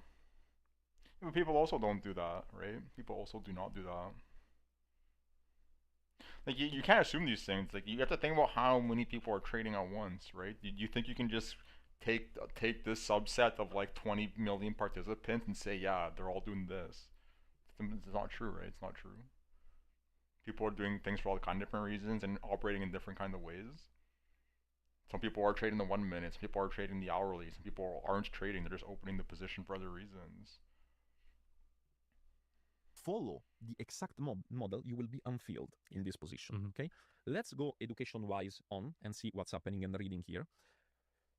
What you can do, considering that you are still in the same area, you see that from here to here, they create a new dealing range, new area. So you can do just the same from here to here, and you can go deep dive inside this location. Yeah. Look where is the value area low, and look where is the low volume node. You see this lack of volume here. Yes. So you have the low volume node coinciding with the value area low, coinciding with this is free money. Buyers. This is fucking free money. You wait for this candle, you put the stop loss here, you target either, because even if you want to target, let's see here, okay? You are risking per contract $160.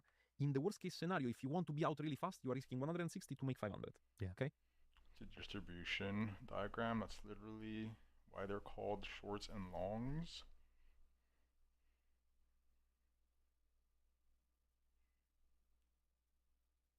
Sure. Like they're typically in balance, right?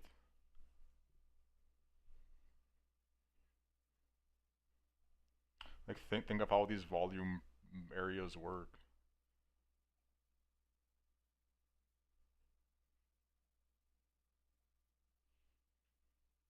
Like if you're in the value area, that means there's like an equal amount of buying and selling going on. And then in the small time that it trends from one area to the other is where you're seeing like aggression from, like in this case, buyers. and then it goes back into balance. And then like this is like 80% of the time is like sitting in here, and then it breaks out to another value area, and then that's it, right? And then like it might go down to like this previous one again, or could it go to like a higher one? Could it go to one that was in between if it never stopped? Like here it tried to stop and just broke out and kept going.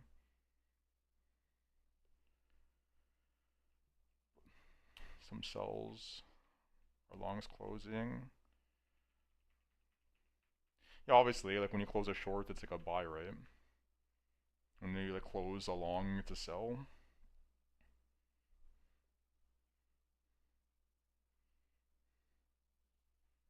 So the risk to reward is more than 1 to 3 in this case. But this is the excursion the market gives you. So you see how the risk to reward can get really huge if you get in tune in the market. Yes. And the addition to the position can be done every time that the markets create a new high. This failed auction, it doesn't break out, but then it break out here, okay? From there to there, yeah. Again, look, zero volume here. Like from the profile, punching the wall, I will not get this trade because I don't have aggression. So it's not as safe as this one. Yeah. But again, the bias is completely fine. And this is the both of the model. We saw the reversion model and the trend following model. And the first time that I find out this myself was a haha moment. Yes. Because I just went to order fluency, so I can see before it happens how the volume is developing. And also, small exercise. When the market gets taken back in control by sellers, all these longs closing is extreme capitulation. Shorts closing is simply momentum coming in. That's not true, right? Like, where was the example earlier? What time are we at right now? 1:13, 13. Follow through? Exactly. What do you think this is? Just momentum coming in on the short side. This is momentum upwards, this is momentum downwards. It's the same thing.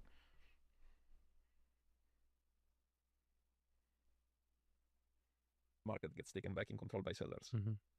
All this small volume, then huge aggression from sellers, but look also where the market reacts when it comes back. What is doing now? This is actual price action. We are not charting the past. Yeah. Sellers in control, where they will find the first problem when they get back to these aggressive buyers. Otherwise, they will continue to push the market down in this case. And when you see this case, it can be a punch on the wall because sellers try to push it down, but buyers protect the level. And if you see it closely, what is developing is a trend following condition because we are going after all this balance. We are going out of balance. This is the first breakout. Yeah.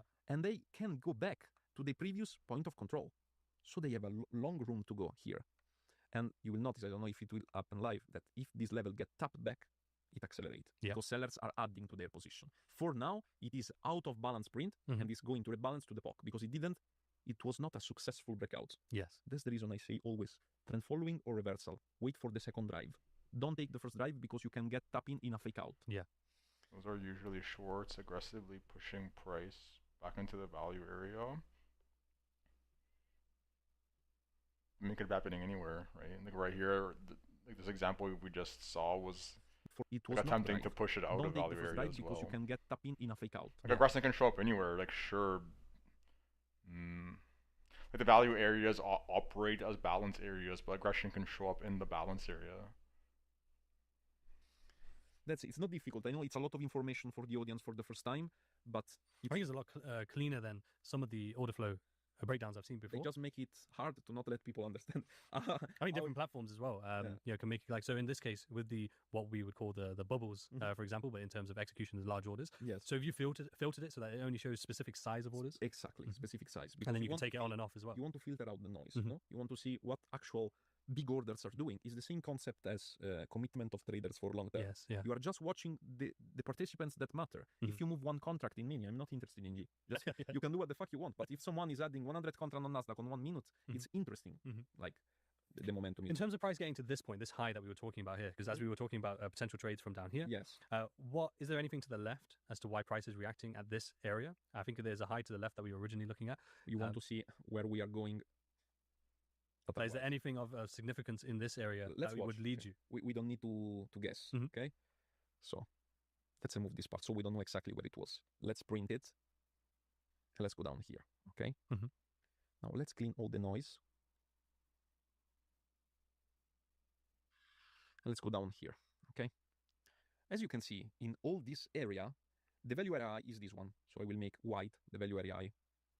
So this is when the market, considering all the profile, the comprehensive profile also of the gap, is when it's getting expensive for market participants, okay? But if we get deeper, we notice that the biggest peak of sellers, you see this one, okay? So this level can be something interesting from sellers perspective wise. The market reacted from this value area, is distributing, and as I was saying to you, probably is going back to the POC. That is this level, and it's exactly overlapping with the big volume trades. Yes. So the probability of a follow-up short now it's higher in this case, even if they get before back to the POC and then redistribute back down. But I want to show you also here from this profile. Was it understandable that this was the reaction level from the delta that is developing? Yeah. Yes, because this supply is the real way of plotting supply. You are just watching volume-wise when there is the most amount of executed trades, not limit, but executed trades. This means that the auction get too much expensive. Yeah. They want to sell off in this case. And they sell off till here. Then what happened here exactly is that the price get too low to sell because it's getting cheap again to buy also for buyers, you know? So from this perspective, we have this. Buyers trying to aggressive, no follow-up. Sellers, no follow-up. So we are getting inside the decision range. The first one that will get breakout, you will see a catalyst in that direction. And probably the first level is this one. Because even in this case, for example, if this was to break the high, even though we might not be looking to trade this, but if we were looking to make a prediction, would we then break the high and then look to go to the high of the value area potentially, or even the previous? I will say the POC. POC first. Like distribute against the POC. And then if you need to refine an area where you can probably see a reaction, I will say this supply here, like you were saying, not because it's the best level to react, because the best level to react is the value area high, but because this delta here, it's really reliable on how much aggression is it giving. Hey guys, so we've had obviously the biggest nightmare you can imagine on Chart Fanatics. As you saw there, we were middle of screen recording, storage issue, screen recording cut, no problem. We came back, we pressed screen record, but something happened. However, what we're going to do to make up for it, one, we're going to break down exactly what happened step by step after the fact, no problem. But we're going to actually wait until New York open, and then we're going to do some live price reading then. You know, at an actual time where Fabio does trade, and we'll be looking at specific things as well. So we're excited for that. Hey guys, we're back. I promised you, New York session. We are 30 minutes before, just under 30 minutes before the session open. We can recap exactly what happened since we left as well. And super excited for this. First time ever. I don't think I've ever seen a video where it's done this, where it's educational, showing the concepts, but then actually trading it live thereafter and, you know, calling out price essentially. I'm very excited. No one better than, of course, with Fabio. Yes. Do you want to win 7 figures? It's possible. Compete.com. Do you have fire? Just and even do we have access to 9? You can also use FD.com. Favorite perk. This punch to the wall, the aggression of the seller, the follow-up to the balance area, and unfair value. Before we reached to do our cap, we saw this punch to the wall, the aggression of the seller, the follow-up to the balance area, and now there is the first piece of information that we can get that was not present before, is this punch of aggressive sellers without follow-up, getting to the discount level, getting back inside the range. So I think, as I was saying before, that this high for the day, it's something that will get destroyed probably at the beginning of the market open, because the structure that I see now, even if I have the information that sellers are getting aggressive and building up here, the structure of the market that we never need to forget is still bullish. And as you can see, this is the level where the majority of aggression is getting. This is the level where sellers are getting really aggressive. There is a dry up of volume, and as you can see, a low volume node. This is exactly what the market printed here. So in 20 minutes, we have the first setup probably that can either be breakout here, breakout and test if the volume is supporting it. Otherwise, we can get a buy from the discount, but this will be more risky. From here, you can see that they are starting to fight because it's pre-market opening. This is the reason why I never trade pre-market opening, because you see the battle, but you don't know who will win it because we are stuck in a range. So from the data that we have seen here, the size of the bubble is controlled by sellers. So it means, and also the price is going down. So they are winning the battle, but we need to remember that we have these big boys here ready to protect the price. So at the moment, I don't feel confident to check any setup. I prefer that we check closely. We should expect the first drive, not at market opening, but 5 minutes before. And people that trade will see it often. Like they are preparing the dealing range, testing on the market opening, and then getting the real direction. So what I expect is that if we are going to get really long, this high needs to be taken before 20 minutes. So I mark this high. If we're going to get long. If we're going to get long. Now, I will create some scenario that are all rule-based. Okay. So let's remove this one. And let's make some scenario. So the first scenario is that these sellers are going to get absorbed. Okay. Now, if these sellers are short here, probably they are going to get liquidated here. If the price during market opening spike ups really hard, they are forced to close their position. Closing a sell will create more momentum long. Okay. Watching how much they are pushing short makes me think that they are either closing long position from here, either they are getting some scalp pre-market opening and price will get back to this level, 21,822, before skyrocketing long. If we need to be conservative, it's the only setup is breakout here, test the level only when you have a closure of the candle. We go back to 1 minute, so we get the real execution, and the market now will prepare the setup for the market session open. So aggressive sellers, this can be seen also at what traders call fake out. So the fake move before the opening and then collapsing, not collapsing, but rising up. And as you can see, let's make a comparison. The size of the ball, the red ball, it's bigger, right? But the result is really bigger. Like with small volumes, buyers are getting better results, if you see here. So it's really important to see, to plot. This is something that I do often, to plot a profile from the first ball to the last ball, okay? Like this. And check who is going out. I'll show you. We can always hide the trades. So you have only raw price action and volume distribution, and you can see the sellers are not yet managing to close their candle below the value area low. So we are still, even in a small time frame and a small data range, we are still consolidating and compressing. The direction of the market is not clear at the moment, and usually it gets really clear, the direction for the day, from 15 minutes to 30 minutes inside the opening of the session. So it's normal, it's totally normal what's happening. Now they are loading position. Now, this one, it's already a big information for me. If this candle stays like this and we take this high, you can also try the aggressive setup, but we will only use the model that I explained before. We will not, because people can get confused with too much information. So let's go easy. But as you can see, they put aggressive sellers here, but the follow-up it's almost zero. Why? Because again, the buyers are protecting this position. And in the overall bias, if you see what's happening at the moment, is that from the previous range of compression, the market tried to break out, but it failed. So structure-wise, we are still long. Now, let's remove all the unnecessary data and let's put the big trades. So one thing you mentioned was that those big trades, previously when we were looking at the charts, there wasn't that many because we weren't in session yet. The session hadn't begun. Getting huge. And you said like when we're in New York session, you're going to see it like so much, and we're not even in the session just yet. Big bubbles. See an increase. You know what I like about these tools and this platform, that volume is balls are proportional to volume. So when there is too much volume and not clear direction, your market gets flooded by balls. So it's not visible, the price, and you are forced to stay out because you cannot see what's happening behind. So it's like an insurance on your hand to stay calm, like do not do anything. And what I would really love, and my favorite setup possible, is when market explode, following up by green level, and you can just jump in at the first level when it pulls back in a low volume node. This is amazing. Now, this is totally normal, and this is the reason I strongly advise not to trade like 10 minutes before the session, 20 minutes before the session, because you will be liquidated and then maybe your direction was right, but you will be fucked up by volatility. This is something that not all traders take into account. The volatility range can change by session, so a model that works for... I don't think too many people trade like right before they open, right? It seems pretty dangerous to be doing that. The volume spike on open is ridiculous. Like, you're like... I would not recommend that either, right? It's not guaranteed that we'll continue to create alpha and generate revenue in the New York session. An example most people wait to trade the opening range. Now, if we apply mirror version model here, we will get destroyed by market, and you will get also slippage because it's normal. It's compressing here. Still, the entity of the sellers is huge, but there is no follow-up. What does it mean? That someone is absorbing this order.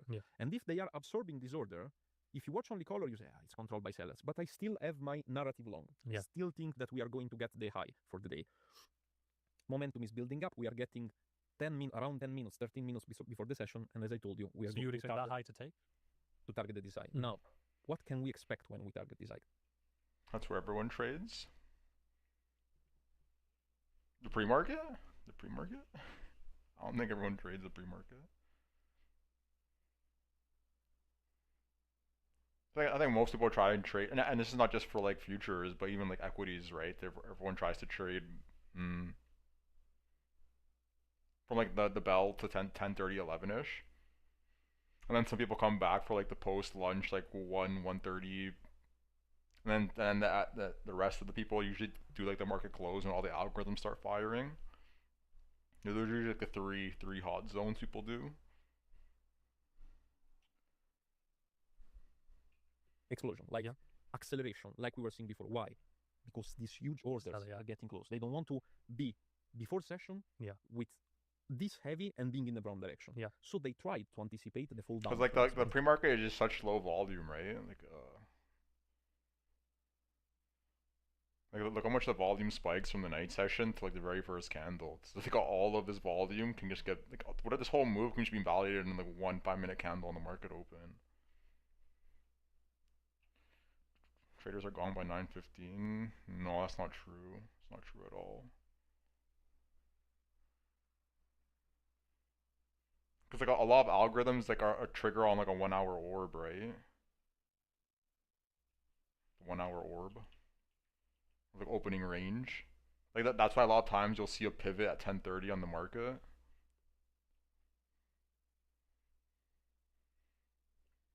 As you can see, it's not going really good for them.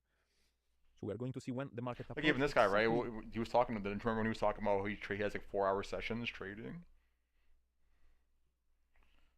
Is high. As of now, still not getting broken. What we want to see is these green balls here, like we did in all the previous situations. Yeah. This is a good setup for follow-up.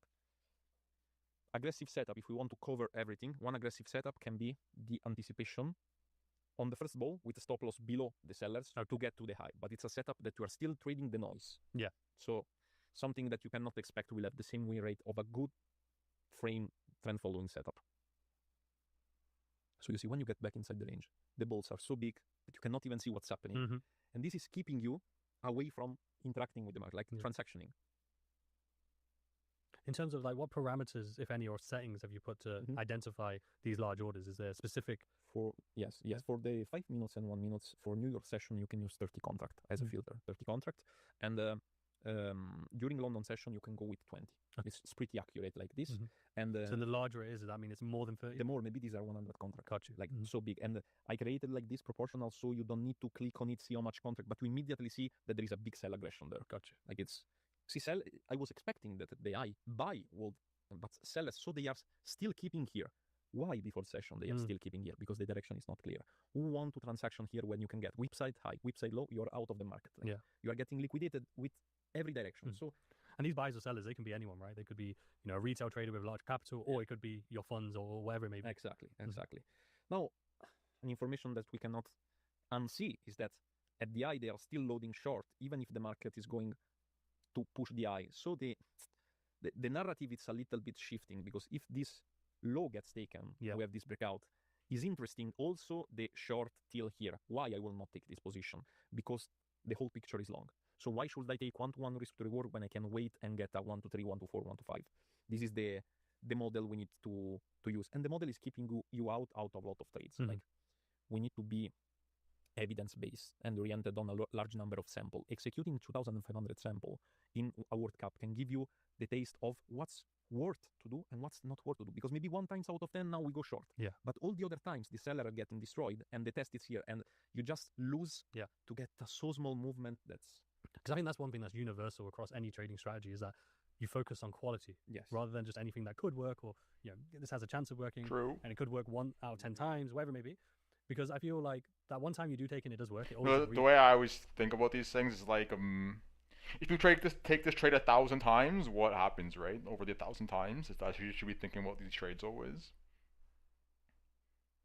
Forces you the next time to take it again, right? Take it again, and it might work 2-3 times. Positive EV or negative 20, 30 EV. times it's not going to work, but you're still thinking on those 2 or 3 times it does. Exactly. Versus when you have an actual plan, quality trade playbooks, and you follow those playbooks. That's where your consistency will come from, your longevity will come from as a trader. That's where you're really going to start to scale your journey. And scale your journey doesn't mean that it's going to happen fast, but what it means is you will have progress. And the funny thing is, it will happen faster than the alternative of the slowest road is the fastest road. So it's always like this. Now what I'm doing in pre-session is marking up the biggest delta volume. So I want to know, so delta volume's on the left, right? Yes. I want to see at the market opening which level I can see that are getting tapped. I want to use different colors, so I will use just deep red for this one. And for the buy part,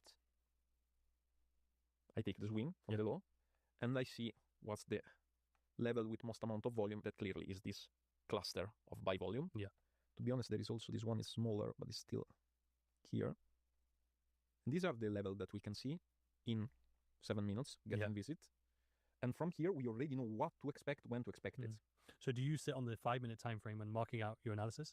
When it comes to execution-wise? 1 minute. 1 minute, Yes, clearly. Like this. Now, chart is only showing us the levels. Color, we can see the aggression, and we can see the actual execution. So now we don't need 5 minutes anymore. This guy's We can just- copying my red boxes, guys. This guy's copying the red boxes. I'm watching the stream. Go down to 1 minute.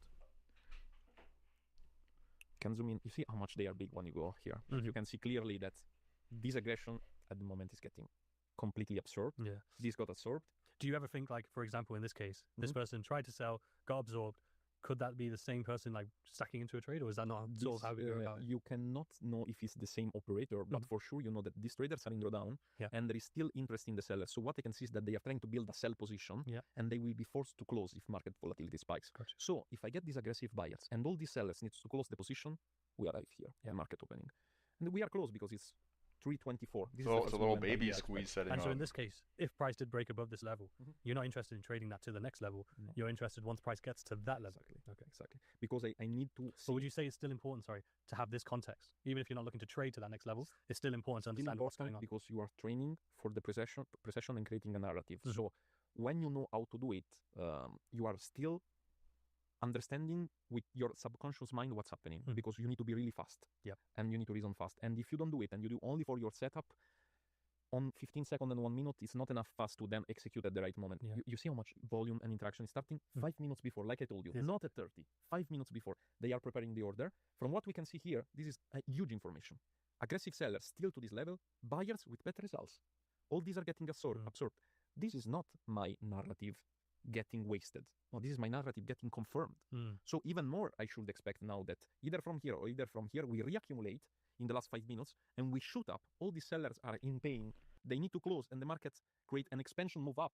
It breaks. I can take the long from there and I'm done for the session. Like one setup with high win rate, but understanding the narrative before makes you also understand market participants, how they are thinking, and if they are proven wrong with this amount of contract, you cannot hold anymore. Even if you have a $1 million account, you need to close sooner or later.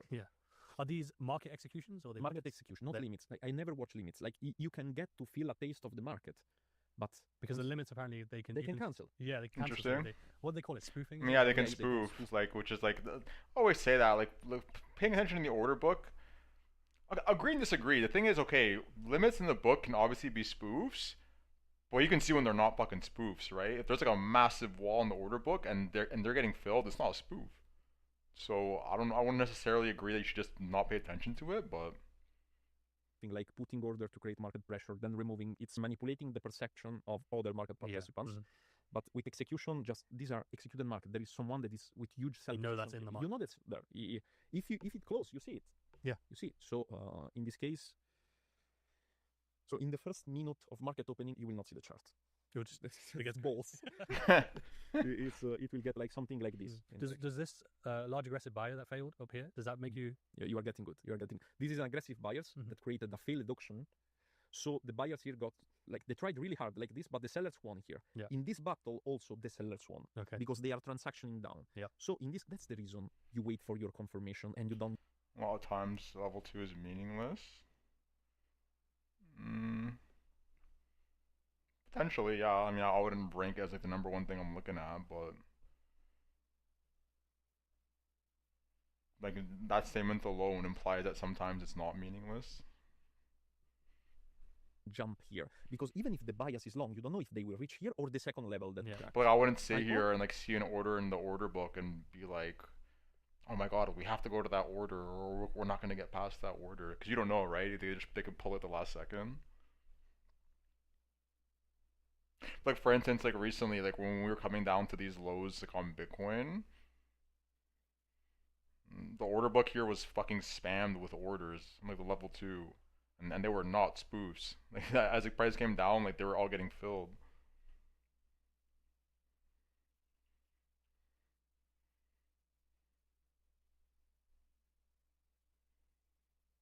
So like when you see that, and then you start seeing like the bubbles in Bookmap, like the way they are showing up, the ripping off the lows while those orders are still there, quite likely that low's gonna hold at least temporarily.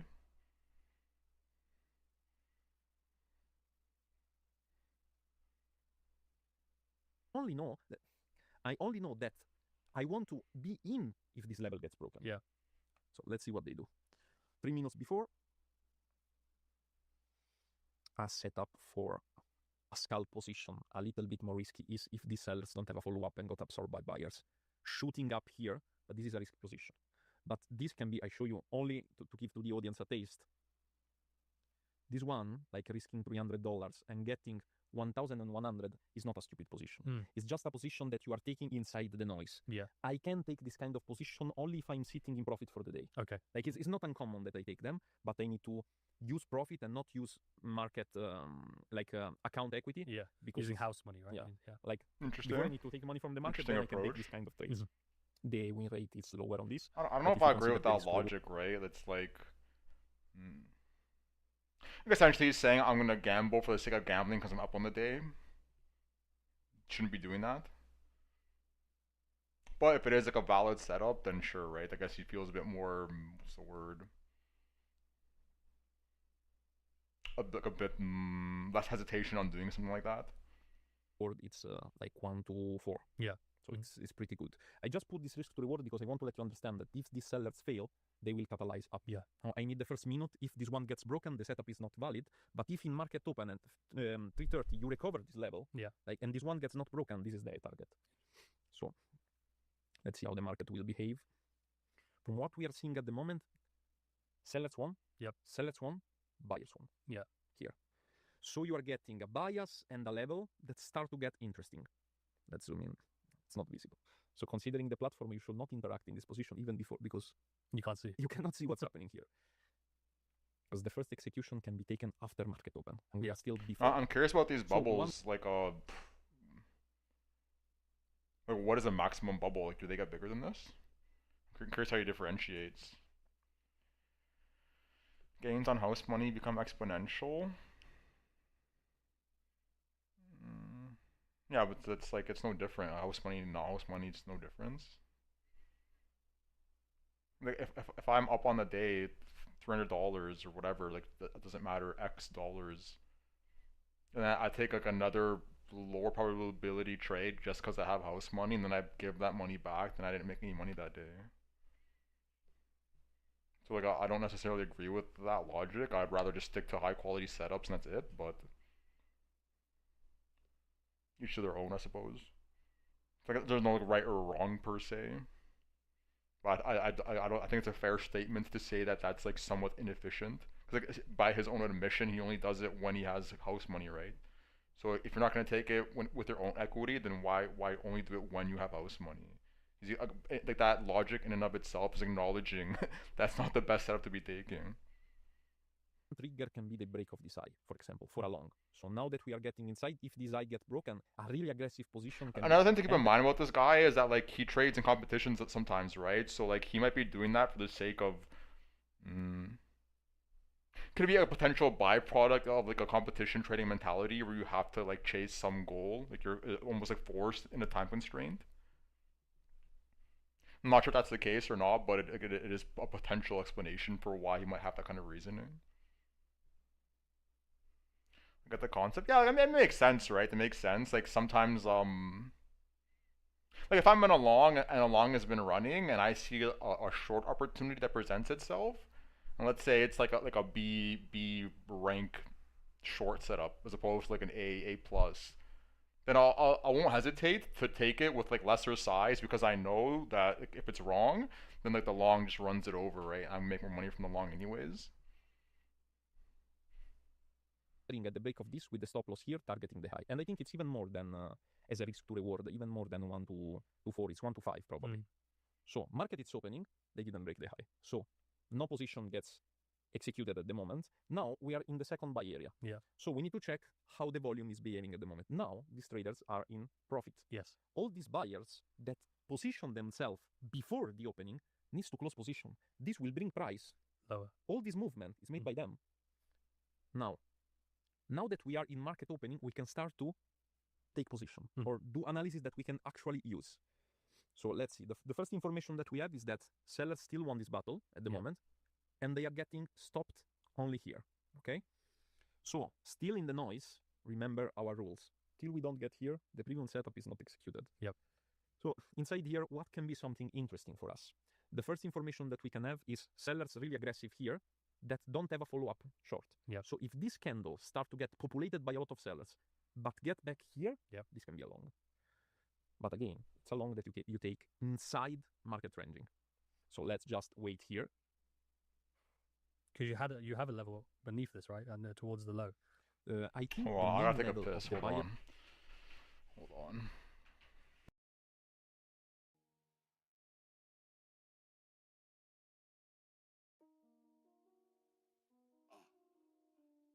Marcos. Whoa. Yeah.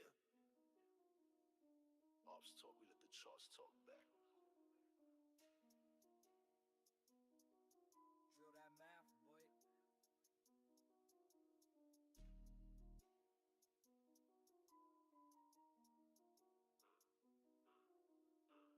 Used to sleep broke, now I dream in penthouse.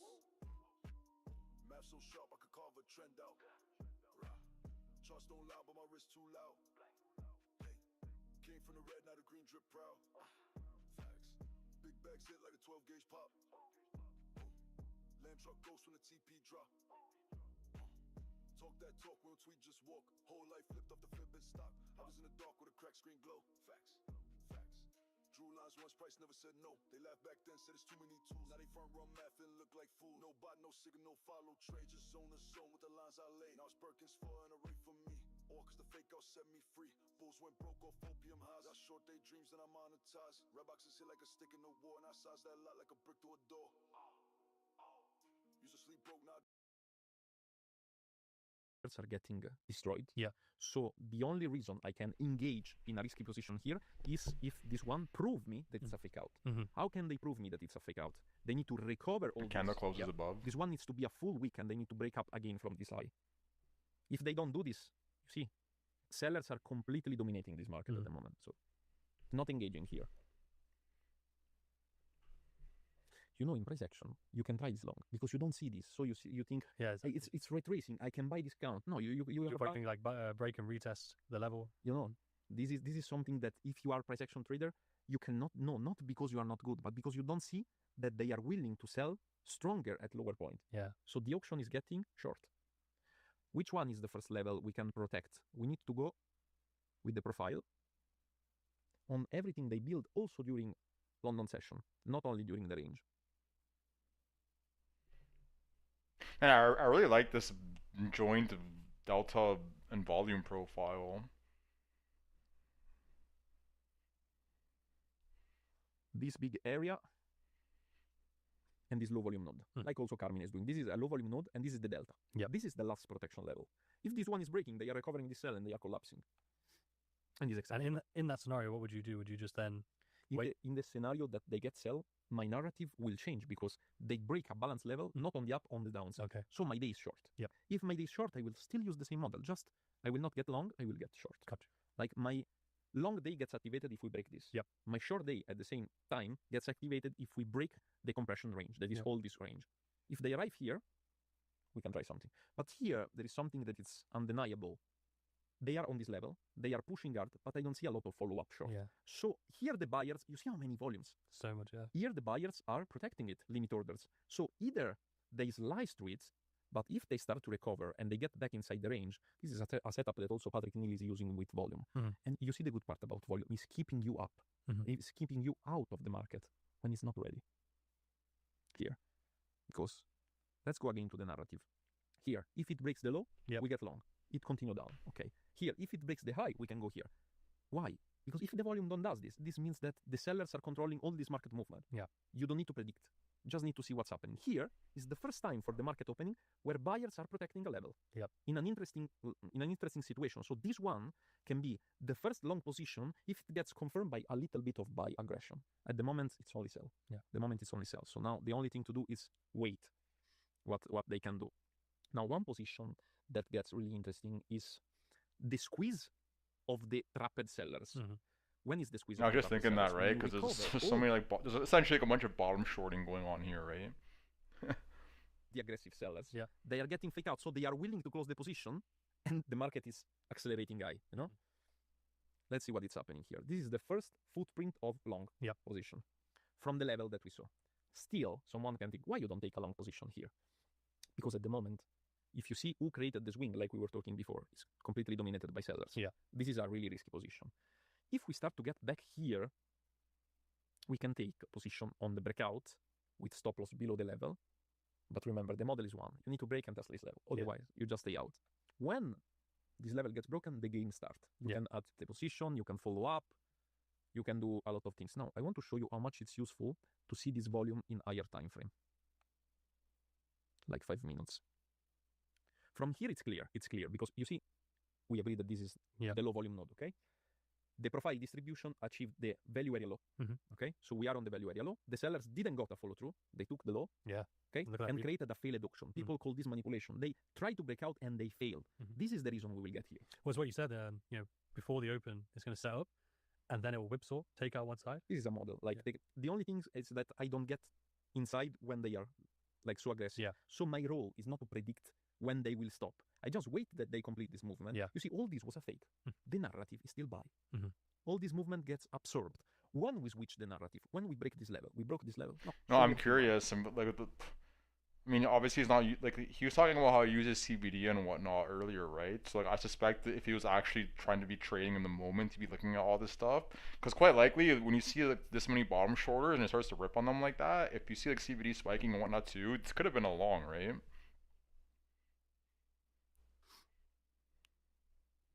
If we want to clear the position and for the New York session get a better tune of the market, you can raise to 40. The contract size. The contract, and you will. The situation will be a lot clearer. You see? Yeah. The situation now it's clear. Buyers got more than 40 contract here. They are just putting a lock and say below this level you don't go. Like you try to sell with 2, I absorbed everything, and they are recovering all the buy. Now all these sellers need to close the position. Yeah. Which then causes a squeeze. Like if all these sellers close the position, the market is jumping, and when it gets to this level, you see the acceleration that we saw before but short. Yeah. Like the opposite.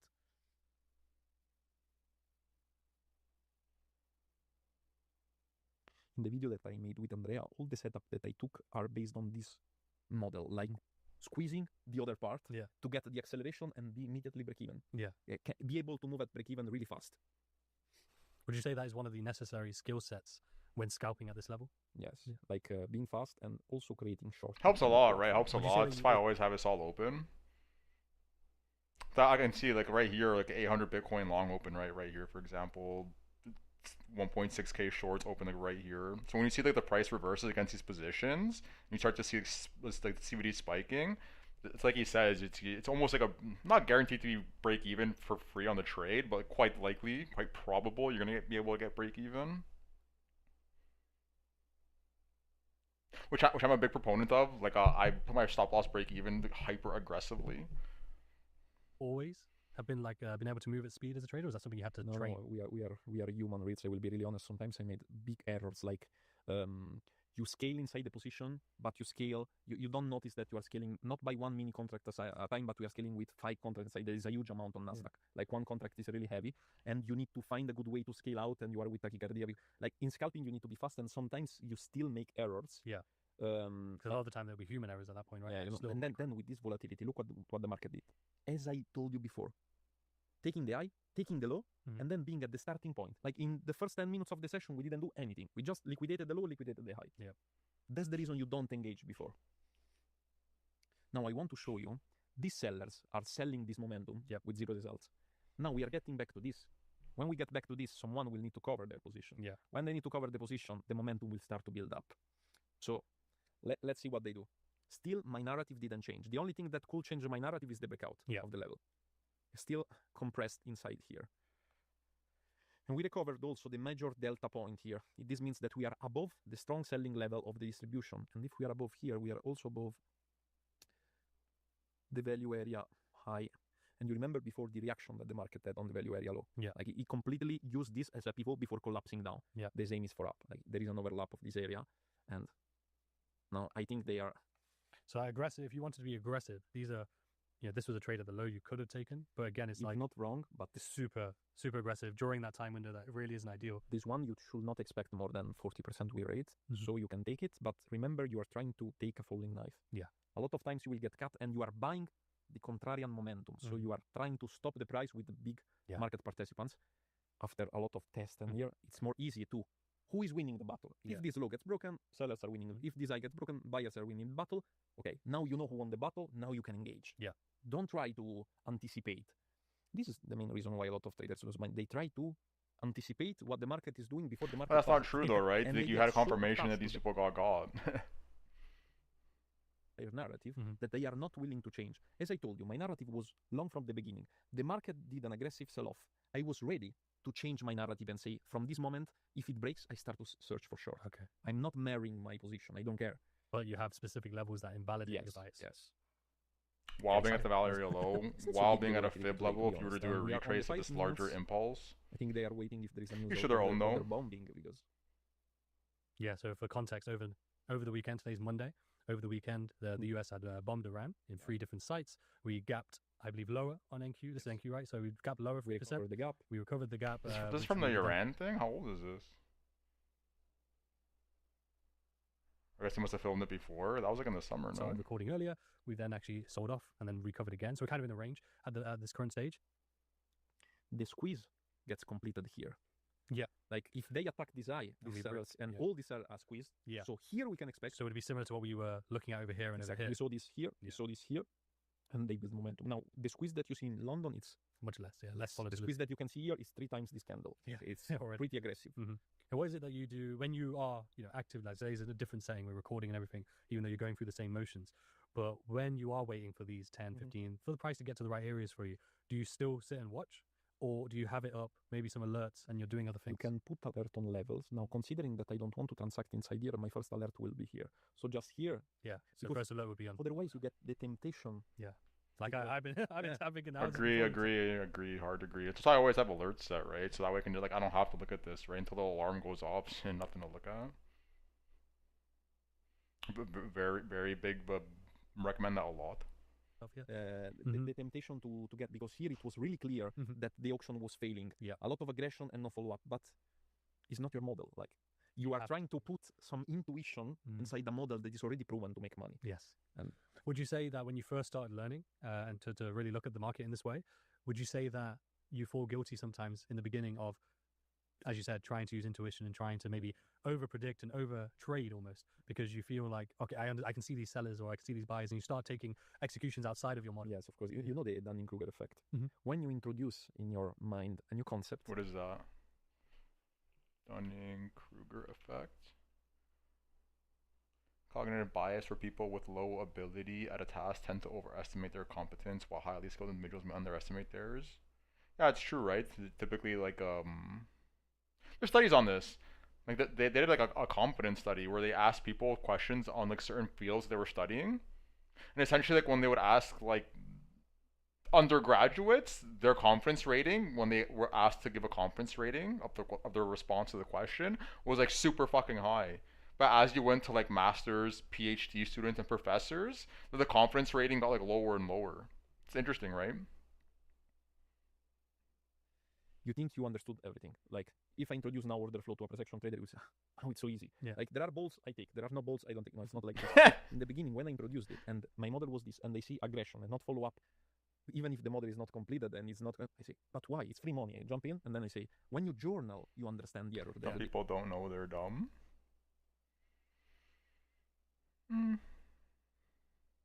Well, it's hard, right? Because you have to, there has to be some kind of, like, sense of like, introspection, like a willingness to kind of think about the things you're doing more in depth. And some people just, like, it's never been required of them.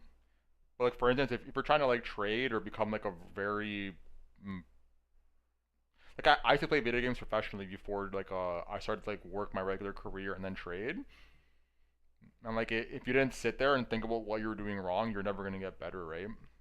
And you need to. If you want to be professional, you have to. So it's like you're kind of forced to learn that skill set.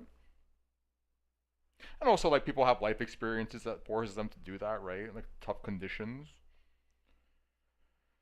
Knowing that you know nothing is the most you can know. Yeah, exactly, exactly. That's why I like watching this stuff, right? Because like for all I know, like, he says once I watch this 3-hour video, 3.5-hour video, and like I know 99% of the things, and he says like one single sentence that like changes my mind on something, and I just like gain like a new nugget of knowledge, right, for the rest of my life.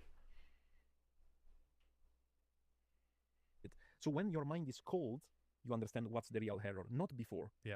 They are starting to squeeze, you see? They try to break out the eye, a lot of buyers' aggression, but the sellers still are pushing down limit orders, like punch on the wall from the buyers. Yeah. But the fact that they already reached the eye, it means that the sellers are not protecting the level anymore. So for example, let's say if we, at this point, we see buyers, let's say we don't close above, is our likely scenario from here probably to get to here, and then see again if buyers or sellers win at that level? Yes. Why? Because this is the level of protection. Yeah. And the candle is still not closed, so these are still building position. But if you start to see rejection, this is a level that you can revisit. Now the point is that if you enter here, where you put your stop loss, because you see how much is big this candle. Yeah. If you want to be safe, you will put your stop loss here. It's not worth it. Yeah, of course. Like it's that's what I was saying. When volatility expands, you need to make a lot of consideration that you are not making in London session, because one candle in London session you can go short here and protect you here, and it's okay. Yeah. Look here, you need to protect here. It's not worth. Yeah. It's just not worth the trade. And yet traders will still take it. Yeah. Because of that, as you say, that trying to predict or try and say, okay, this is what's going to happen. It's broken. Yes. Okay. I engage. I can start to engage to go here if I have some profit for the day. Yeah. Otherwise, not worth it. This level. We stop here. But you see this buy here, getting no follow through. Yep. Some trader that is getting new at order flow can say, maybe I can try a short from here to here. Okay, where you put your stop loss? Exactly. Here. Is it worth it? No. Completely no. You are risking more than you are expected to. Exactly. In terms of a position at the high, you know, the one that we're waiting for and looking for, price breaks above, we do our confirmation, we get in. Do you already have a preset target in mind? Or is it something that will depend on once we've broken? So the first target is the one with the highest win rate. It's the previous daily high. Okay. So if the previous daily high was above, we can go to check him. Now let's check here because they are building. They're building, yeah. And they are preparing the squeeze. Like as you can see, it's the first time that a candle can accept here. Now, if this was happening here, this is a trade. It's happening inside. So still, if they accept here, this is a breaker retest. This is a real breaker retest model. Like covering yourself below the aggression and going to the next level. And it's still 1 to 3, 1 to 4 risk to reward ratio. Okay.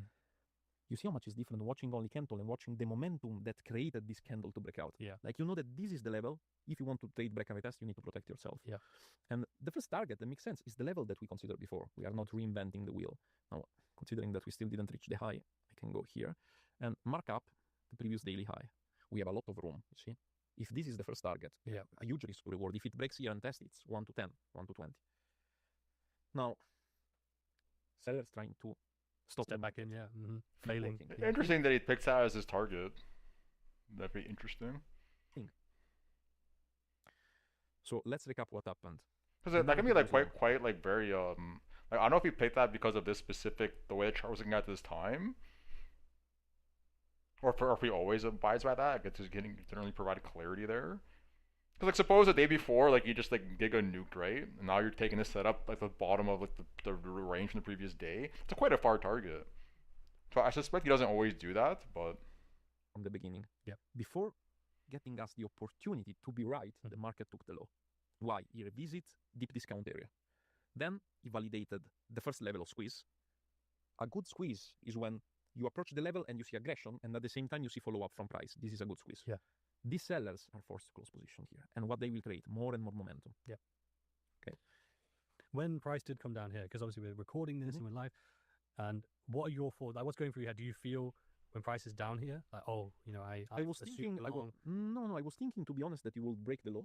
And I was already preparing my mind for the narrative to be short for the day. Okay. I only start to change my mind when all these sell bubbles pop in with this buy. Yeah. And I see that all these have zero effort. So that one buy. So I traced this and I validated this is a low volume node. It means that there is not a lot of transaction here. The first transaction is this level where there is a huge delta on buy volume. Yeah. This is exactly what stopped price. This bunch of information, profile, low volume node, aggression, and lock-in from buyers is something that can validate. But as I told you, I never told you I will go long from here. Yeah. Because it's just too risky. Like you can get low. Now, this one was the only position that I told you. If you are a breakout traders and you want to take, you can take this position and just trail your stop below your bubbles. Okay. And take if you were to buy there, where would your stop be? Under the candle low? If you want to buy here, your stop loss can be below the aggression. Okay. So it's really aggressive. Like, let's say that the market just tests this movement, okay? And your stop loss can be below the big orders. Interesting. So Interesting. it's a stop I've never loss of approached using a $200 stop that way. It's to pretty make interesting. 600. It's not bad. Yeah. But it's still a position created by market noise. Yes. It's still not my setup. Still in the range. I'd want to use the DOM for that though, because like yes, there was big market orders here, but like, how do you know there's any follow through with this now? Interesting approach though. Curious how well that works. Be some order flow trader that is profitable doing this. Yeah. But I will never do this because the probability that the market with the volatility of New York session will get back here and do this movement and create just a week. Then you are right on your position. Yeah, when like it creates a week is really high. Yeah. So in this case, Seems we a were bit lucky. odd. Fell to the peak. Interesting though. It rejected, and if this breaks the low, we are already zero risk. Exactly. So you are fast. You are really reasonably fast. But if I had to advise to a friend, would I use this model? No, because it's out of stress. Imagine that in 1 minute or in 5 minutes, True. you have to trail on the next block. You need to be really fast. Imagine risking $5,000 on the position. Very true, yeah. You need gut. But when the range of the New York session is clear and you have a breakout of the compression, you have data supporting this to the point that there are a lot of studies about initial breakout. Like, the model initial breakout when New York American equities break out the low or the high of the New York opening, there is a huge probability that they will continue. So I'm using a structural inefficiency of the market, just timing it better than usual traders because I have order flow. But I'm not reinventing the wheel. Of course, There's nothing exceptional about it.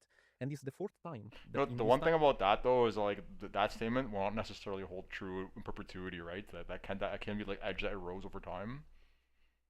Something you have to be consistently monitoring to see if it continues to hold true. Timeline. We come back to the level that I told you, and we still reject. Sellers, zero result. Buyers, aggressive, new auction. If it breaks this low, risk zero. Yeah. Like, it's incredible to witness. Now, what do you think to the term or statement that people make in terms of buy low, sell high? Because in this case, what we're buy low, sell high. It's I'm totally opposite to it. Yes, I'm thinking. Because I was thinking like at the low there, where we, I would look at, and I'm sure a lot of other people would be like, oh, so if we're long, that would be a great place to buy. But as you say, that yes, you could, but on the most chances. No, wait, you can do it if you are like, if you know the fair value of the asset. Like if I would be doing this for a car that I already know the market price, that is stable, the market price, I can buy low and create my business around it. But market, there is not too high of a price for one asset, because the asset price change constantly. So it's buy low compared to what? Exactly. Low compared to option flow, it makes sense. Low compared to order flow, there is no low. You are buying high. I will never sell this movement. You see what it's doing now. This one is already zero risk. Yeah. Okay. Some minutes. Now it's starting to get interesting for sellers because we are reaching what? The level that we mark out 4 hours ago, and it's still holding. What would you expect? Would you expect price to, or would you want price to break through aggressively, or would you actually not mind if price reaches the level? Well, I think that comment by him was a bit facetious, right? The whole idea of like doing the opposite of buy low, sell high, because like obviously there's tons of reversion trade strategies where that's exactly what you're doing, and even he documented it himself at the start when we were whiteboarding it. And then breaks thereafter. What's like the prime, like the ideal scenario? I expect the sellers to get destroyed. As what I told you from the beginning, I expect aggressive market participant to step in as soon as we reach this high, a little bit of pullback, and then going aggressive. As I told you, by the first 15 to 20 minutes of the session, the direction is clear, and it's exactly 20 minutes. For me, the direction is clear. Yeah. First position was breakout trades to get the high, but you are still in line with statistic distribution. Why? Because you are getting a movement when a level gets broken, supported by volume, and you are getting out your position before the level. Yeah. So you are not trying to, you see, if we keep the target to the high, it's already rejecting. Maybe now it does a whipsaw and then explodes. Exactly.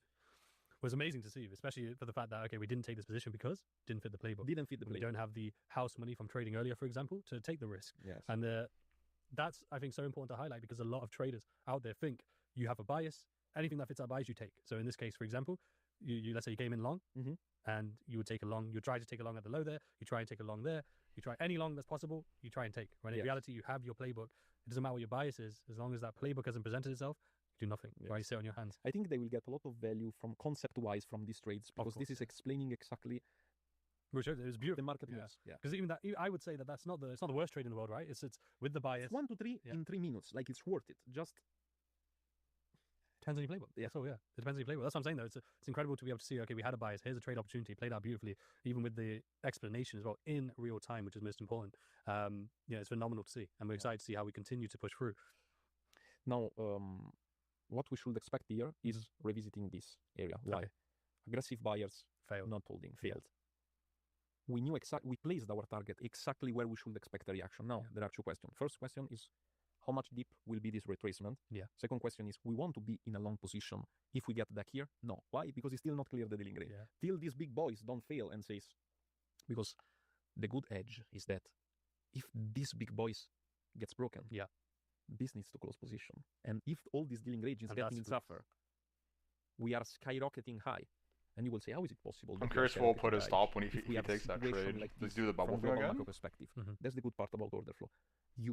The market already includes all the information possible. Yeah. You need to read what the market is telling you, not putting the preconcept of, no, it will not do this because there is that. No, your role is only to read data. The market itself. The market itself. There is no better mentor than market.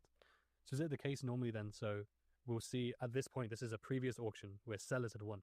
And in this case, because we've seen buyers try to step in, fail, get absorbed, we then would expect the previous auction to be revisited to see who's going to win that battle.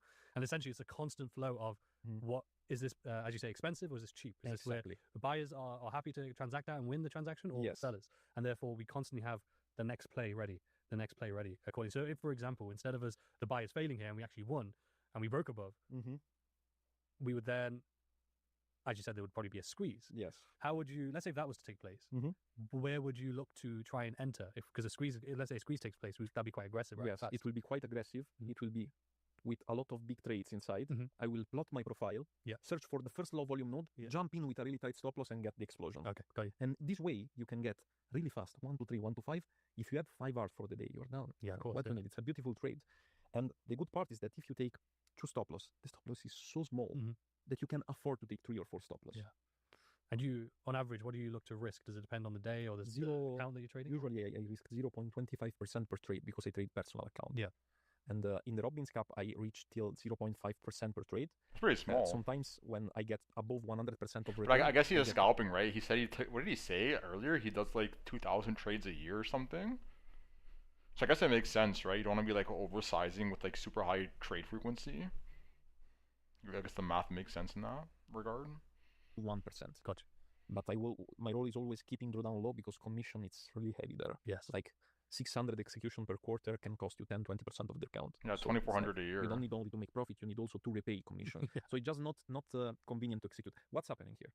We're seeing the buyers trying to break this level. Yeah, they are getting aggressive to the eye. What does it mean? That they are willing to pay higher price for this asset. Yeah. So is it too expensive to buy? No, because if it was too expensive, aggressive buyers will not participate here.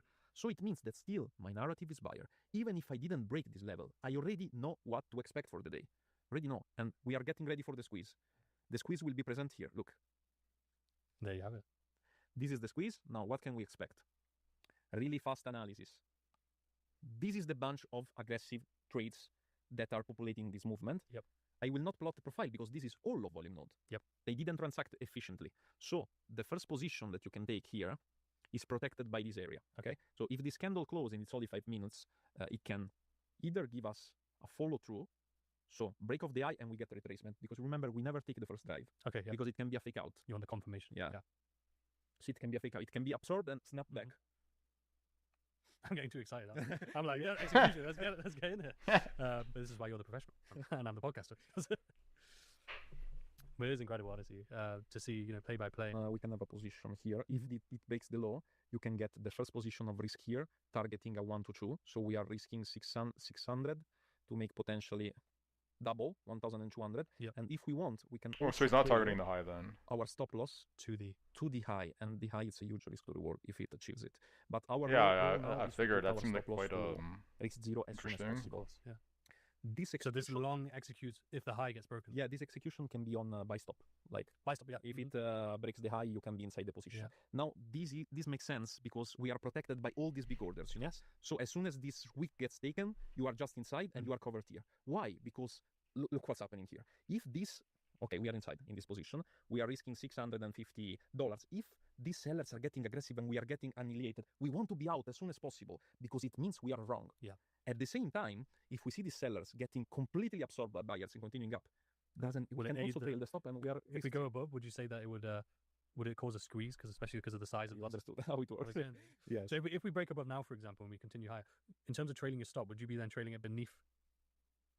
It's not so difficult. It's not. Yeah. Beneath what, so the interesting bubble? because as I You was didn't saying to you say. earlier, like I Did think a you lot of say? people have a huge misconception with all Waiting the for the Am I dumb? Here's a beneath Or- again. Yes. So would you say that it would it cause a squeeze because especially because of the size of You the understood how it works. again. Yes. So if we break above now, for example, and we continue higher, in terms of trailing your stop, would you be then trailing it beneath? Oh, it's because pointing at the screen. Fuck. I guess he's pointing at the That is bubble. not- yeah. It is so interesting because as I was saying to you earlier, like I think a lot of people have a huge misconception with They order think flow. order flow is hard. Yeah. Just order flow is reading an alphabet. You need to learn the letters and then that's it. But it's really strange what's happening here because it's not common that you have a breakout and you don't test. They are leaving a huge low volume node. The only thing I'm afraid, because consider that we are now in the position, is that in the test of the low volume node they will spike out. But we will take multiple position in this case. Yeah. So they are pushing the eye. What does it mean? If they are pushing the eye and make another drive, this big boy needs to close the position because he's losing. And if this boy needs to cover himself, the squeeze can get interesting. You see, just analyzing balls, not price. Honest- But I mean, these balls look Just a game of balls. when they start overlapping, it kind of looks like ICT's Enigma, you know? Like, this is how it's really going on. Yeah. But no, Now, no, the algorithm is saying that we are going to get long. Mhm. It's not order flow. It sounds great. it is incredible, though, honestly. You can only understand what is price because you watch this line. You see this. Exactly, yeah.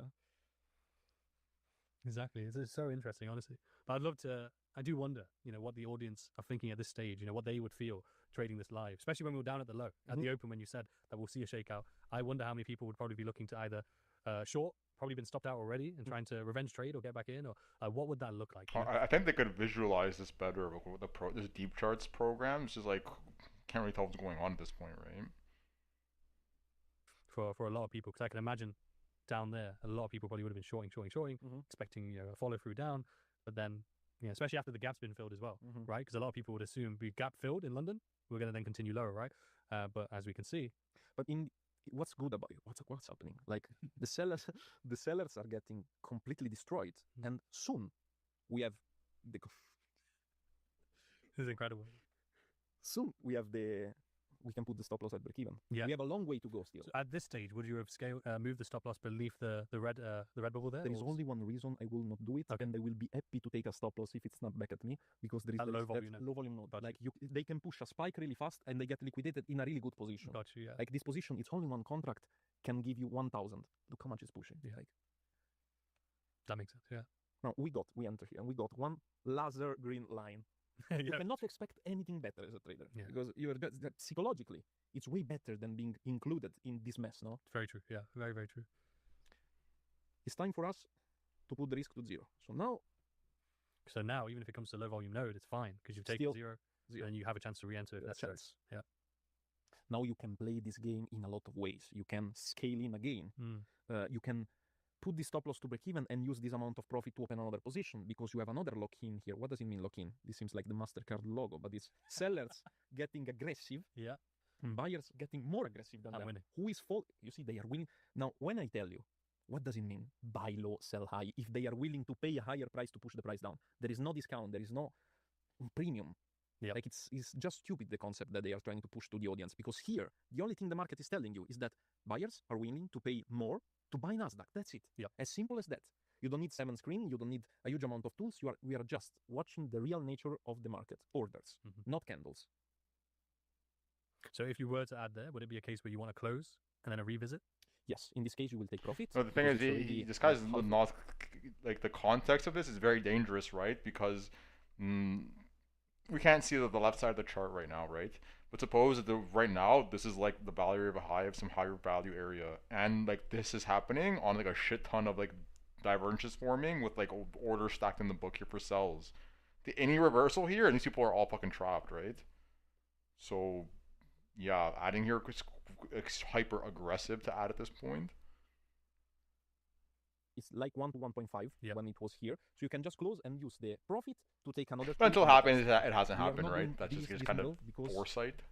This low volume node scares me. Yeah. And I don't want to say I'm sure, because I hope it will go good, but I know my chicken, I know my Nasdaq, and usually at the session, it's just give the first drive, Yep. pull back, Yep. and create. But we can just, now we are, that's the reason also I got aggressive with the risk zero, because we can take it another trades, otherwise use the profit on the first one to take another one. That will be even better. What is telling us the market now? Just analyzing raw data, the buyers at the top are not getting accepted. Mhm. So it's getting expensive. Yeah. If it gets expensive, we should start to see some sellers here. Yeah. And if we see sellers and they win the battle, we are fucked up. To the point that if these levels gets broken, we can also go to stopping profit of 1,000 euros. Mhm. Not 1,000, like 800 euros, and say, if it goes bad, we use this profit to make another trade. Gotcha. Yeah. But the major movement of the day, we took it in the first 20 minutes. That's the major movement of the day, the break. Then you can play it long term. Yeah. And if you play long term, you have 1 to 10 risk to reward, but you get a lower win rate. Of course. Or you can just say, give my cash, session is done. Are you able in futures as part of this? Are you able to like partial your trades? Of course, yes. Yeah. Yes. So is that something? Yeah, is that's what I was about to something say. you Like, like? is he saying that because he only has one? Because in theory, you don't have to like do a binary decision here, right? You could like just take partials and let the rest run, or whatever, however you want to manage it in that regard. Let's say in this example, it's Mm-hmm. a good one to be fair.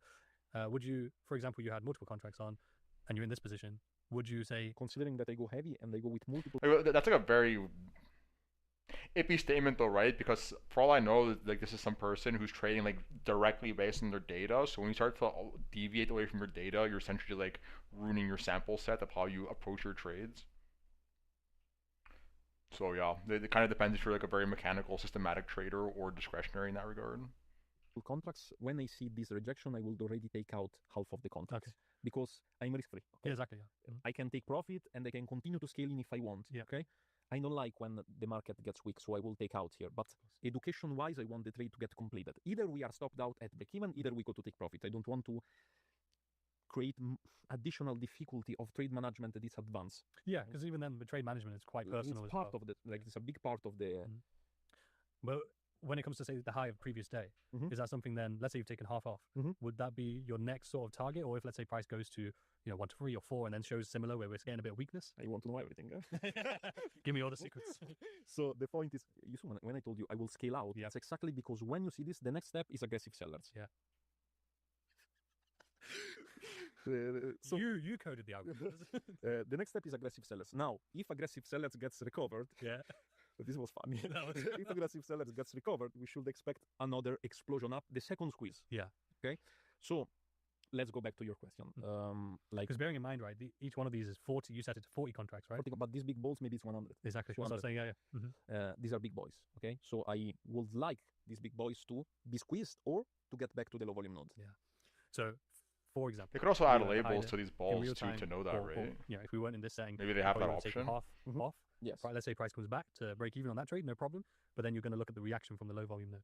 Is it again a confirmation based? Of course. Like again, if this one goes to half profit and half break even, I will use half the profit that I made to wait for the trades there because I'm pretty sure that if we get back to the low volume node, we get aggressive buyers, we are going to run to the high. So you can trail Because it. bear in mind, where did this get to? It's got to about 800. You say 800 euros? Yeah, like 800, but half it 400. Like Exactly. half But position. now it's easy for people at home to maybe think, oh, This is only one contract, huh? exactly, yeah. That's what I was going to say. So, like, you make that 10 contracts, for example. Yes, you get So you would have taken 4,000 4,000, yes. within a few minutes. That's the point. The more the account size, the more you feel confident to get continuous profit for the day. See, like, this is And then, exactly the why more I the said what I account size- said about like this getting potentially overextended, right? And he's saying, oh, the buyers are accepting the price, buy higher, whatever. Look what fucking happened. People all got. The more you feel confident to get continuous profit for the day. Yeah. And then if you want to scale in, you scale in with the profit. You anticipated what I wanted to say to you. Like how I did this performance in the World Trading Cup is building profit for the day, building profit for the day, building profit for the day. And in directional days, I risk, for example, in 10 trades, the profit that I made for the day, and you get a huge percentage. Of course. But you are only risking profit of the day. Yeah. If the day gets close, this profit is locked in, it's equity, it's not more profit. You cannot risk it. So the next day reset. Reset. Yeah. Yeah. And if you Interesting. think about what's the concept of this, when the model goes well, you take risk because the model is respecting what you're saying. If the model goes back, ready for the squeeze, huh? Ready for the squeeze coming, huh? Sellers aggressive here, no follow through. Yeah. So we need this eye. If this eye gets broken, we go here. Yeah. Done. What was I saying? That you build your position with multiple scalps, and this means that when the market condition is favorable to you, you make a lot of money. Yeah. When the market condition is bad, you take the first 2 or 3 stop loss and you're out. Done. Yeah. One trade the next day, everything covered. Like I have a maximum stop loss for the day. Like in percentage term, that is 2%. So when I say to people, this day I took 8 stop loss, I only lost 2%. Yeah, Like, exactly, yeah. That's what they don't understand. They see the time, maybe they are risking 3% per stop loss. Of course, it's a lot, but that's not how you deal with risk management. And what's important to highlight as well, as we were talking about contracts, and if you had more contracts, this would have been X amount. What's important to highlight with that is that that's not where you start, right? You start with the micro, you build over time. And I think people hear over time and they automatically assume that's a long time, but it's all perception, right? So like if it takes you 2 to 3 to 4 years to really start to build a position size up and your confidence and your skill, isn't that worth being able to make $4, $5, $10,000 in a day, right? In a day. Yes. But then don't hear that line and think, oh, that's incredible. I can do that ASAP and whatever. It's the 3 to 5 years of dedication and hard work and really intricate detail that then allows you to have that skill set. But it's like a lot of people aren't willing to sacrifice and understand that. And as I said, this is a strategy and a playbook that is truly for actual traders, not for people who like the idea of trading, if that makes sense. Yes, no, I totally agree with you. And also, like, I know it's easier to believe in the fairy tales of the MetaTrader bot that makes money for you when you sleep, or just the signal service that is able to put money, to put food on your table when you don't do anything, but that's not the reality. And I mean, that's not true, right? Like, I do algorithmic trading, and that works perfectly fine. And so does shit from other people. But yeah, buying some random bot online, probably not realistic, because like, everyone that's using the same bot is like eroding each other's edge. Whoops. Message to the audience: trust only people that give you some sort of verification, or even better, live analysis. If you can, live trading, if you can, track record, and understand if they are doing what they are saying they do. Yeah. Because there is a big difference between people that make money with the market and people that make money selling pretending courses to trade the market, like with service connected to them. In this case, you see they revisit again the big trades. Yeah. Boys on selling going shit. back to the. So now I remove a little bit because I cannot really see price. What? So let's remove it. So the message I want to give to them, he didn't take out us on break-even on the second position, but we took out position here, half of the position. You see how much this level is important, and this level the market is using to pivot. This is not the case. This is when buyers decided that it was too expensive to continue buying. So this is the cap of the auction. The Mustang got too much expensive for us. Yeah. If they are changing their narrative, when we will see another candle, we can continue to trail our stop in profit. Like, it's not reinventing the wheel. I will keep this visual for now without big orders, because otherwise I cannot see where is our break-even. And here is our premium setup. Yeah. If we are willing to go back and cover the low volume node, we will use half of the profit that we made to strike up. Even with one contract, this can be a $4,000 trade if we wait for the eye. Yeah. But we need to stay here till evening because I think the volatility, I can see it was big in the beginning, but now it's drying up. So let's see. Let's see at least if we reach the target without taking out the other position at break-even. That other trade that we discussed in terms of outside of your playbook, and some traders might have it in their playbook. And you said that with that trade, it makes sense to target the ceiling that we had at the time. Yes, exactly. Because you don't know if it's going to break higher. Would it be, if someone was taking that setup, or would that be a setup you would take if you had already traded in the day, made some profits, or even then it would be? Yeah? Because it's not a bad setup. It's a good setup. Just would you take the full setup out here, or would it, if in that case you had multiple contracts, is that another one where you would say half off, leave I it? do something really smart. Okay. I take the setup out here, but I'm ready to open it back with the profit I made if it breaks. Okay. So you're able I to don't scale. take the risk of indecision here. Okay. Yeah. I bring the money in my account, then I'm willing to put the money on the table. Yeah. If I have a confirmation. Like, it makes more sense. I tried what you say to keep it. Yeah. But 7 times it's not back, you get a break even, you say, fuck, I can start the day at 3R and I let the market take out everything. It's preparing the squeeze. Yeah. So all those red orders here are right now underwater. We take that high, we should squeeze up. You are getting good. He's got a good teacher. Getting prepared. We have a great. What can we expect? Buyer said the eye. Yeah. The auction got expensive now. More expensive. They are willing to pay higher price for it. So, absorbed. You can put in stop in profit if you want. I will not do it because the test here, it's really probable to happen. Yeah. But we took a really exponential move, you see. Almost zero drawdown. Yeah. Like from when we entered, there was 0 to non-drawdown. Like we entered in this candle, it continued. Again, seller trying to step in. I'm gonna charge my laptop. In this particular here now, is this now the level we would hope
God damn, we're still an hour left in this? God damn. It's already, I don't know if we're gonna be able to finish this. God damn, I'm tired. What's going on over here, by the way?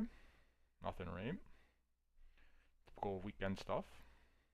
Would hold? Yes. Yeah. This if you want to be conservative, We'll pause it at midnight. Because this is the protection level of the sellers. Why we saw this exponential move? Even someone will think we are expensive. Why? Because these sellers are closing position. And this creating even more momentum. Yeah, it's heavy. Yeah, this is one of the longest ones on this. There's a bunch on this channel. Like it's like this guy just every episode interviews like some trader. But I think this is the longest video on the channel. Very interesting so far. I mean, for the most part, like all this is like known. I did find it interesting how he uses the bubbles for the stop loss. That's the first time I've ever seen someone do that. Now again, same situation. Sellers aggressive. Buyers that needs to decide if they want to protect this level and continue to be aggressive here. Now we are reaching 22 round number. Yes. This is a really important number. Price will accumulate or distribute around this level. So you can also decide to, if it breaks this high, with aggression, you can also take the second position with a really tight stop loss. So if it goes bad, you take another $600 or $700. But at least you are protecting yourself. So if we tap this high, the stop loss goes here. Yeah, so our stop loss. Our stop loss goes here. Okay. So we make more than the first position, but still we are protected. Yes. And then someone can say, what if it tests and then goes up? Okay, we are protected on the second one. It's another $700 here. Because if this high doesn't hold, the market collapse, I think those bubbles are kind of what I was talking about. Average candle size versus volume. These bubbles are, they're market orders is what they are. Like the bigger the bubble, like the more contracts they market it in.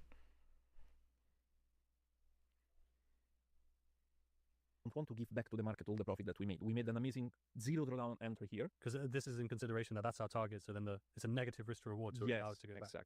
Exactly. I'm not willing to give to the market all this money back. Yeah. And see, our sellers are starting to participate on the top. I don't like it. I expect a squeeze that will bring us to target, but if this level gets broken, I have too much profit to give back. It's not worth for me. So our stop loss now, I will show you this low. Yeah. Okay? And I can see that it's not easy to break this high because you have to consider that it's a round number. Buyers are getting aggressive again, buying the top. If this auction fail, I think we will revisit the low volume node. All the way, yeah? Yeah, all the way. So we can have another position we made 400 on the first, 700 or 600 on the second. We are floating out. Yep. Totally out on the position. Let's remove everything. It's important to highlight as well. So at this point, maybe roughly $1,000, $1,100 in total profits. Yeah. And bear in mind, because I think social media causes a slight problem in the trading space where they think 1,100 is not a lot of money. Bear in mind, that's 1,100 in roughly about half an hour. With one contract. But not even just that though. Even $1,100 in a single day is incredible. Because if you're trading for a month and on average you whatever 50% win rate, whatever it may be, you're still coming out with a very good yearly salary in a month almost. Yes. Right? And that's incredible. And that's like position number one. That's like, as you scale in your trading journey, that's how it should look. Now I know it's so easy with social media to assume you need to be making $100,000 a month every single month or multiple hundreds of thousands. And that is possible, right? And there are traders doing that. But they didn't start that way. They go through the process step by step. Look at the position of the reversal point. We saved all this money that the market want to get back. Like from here, I want to show you something. And I will make another prediction that is not a trade, but is where the market will reverse. This delta from here to here, it's not worth the trade. Yeah. Because here it's full of big trades, not having a follow-up. I expect that from here, we get all the way back from here. And we can use these two $500 trades to make another 1 to 3. Now, let's say if we take another 2 trades for the day, 1 to 3, $500 is another $3,000. Only using the profit.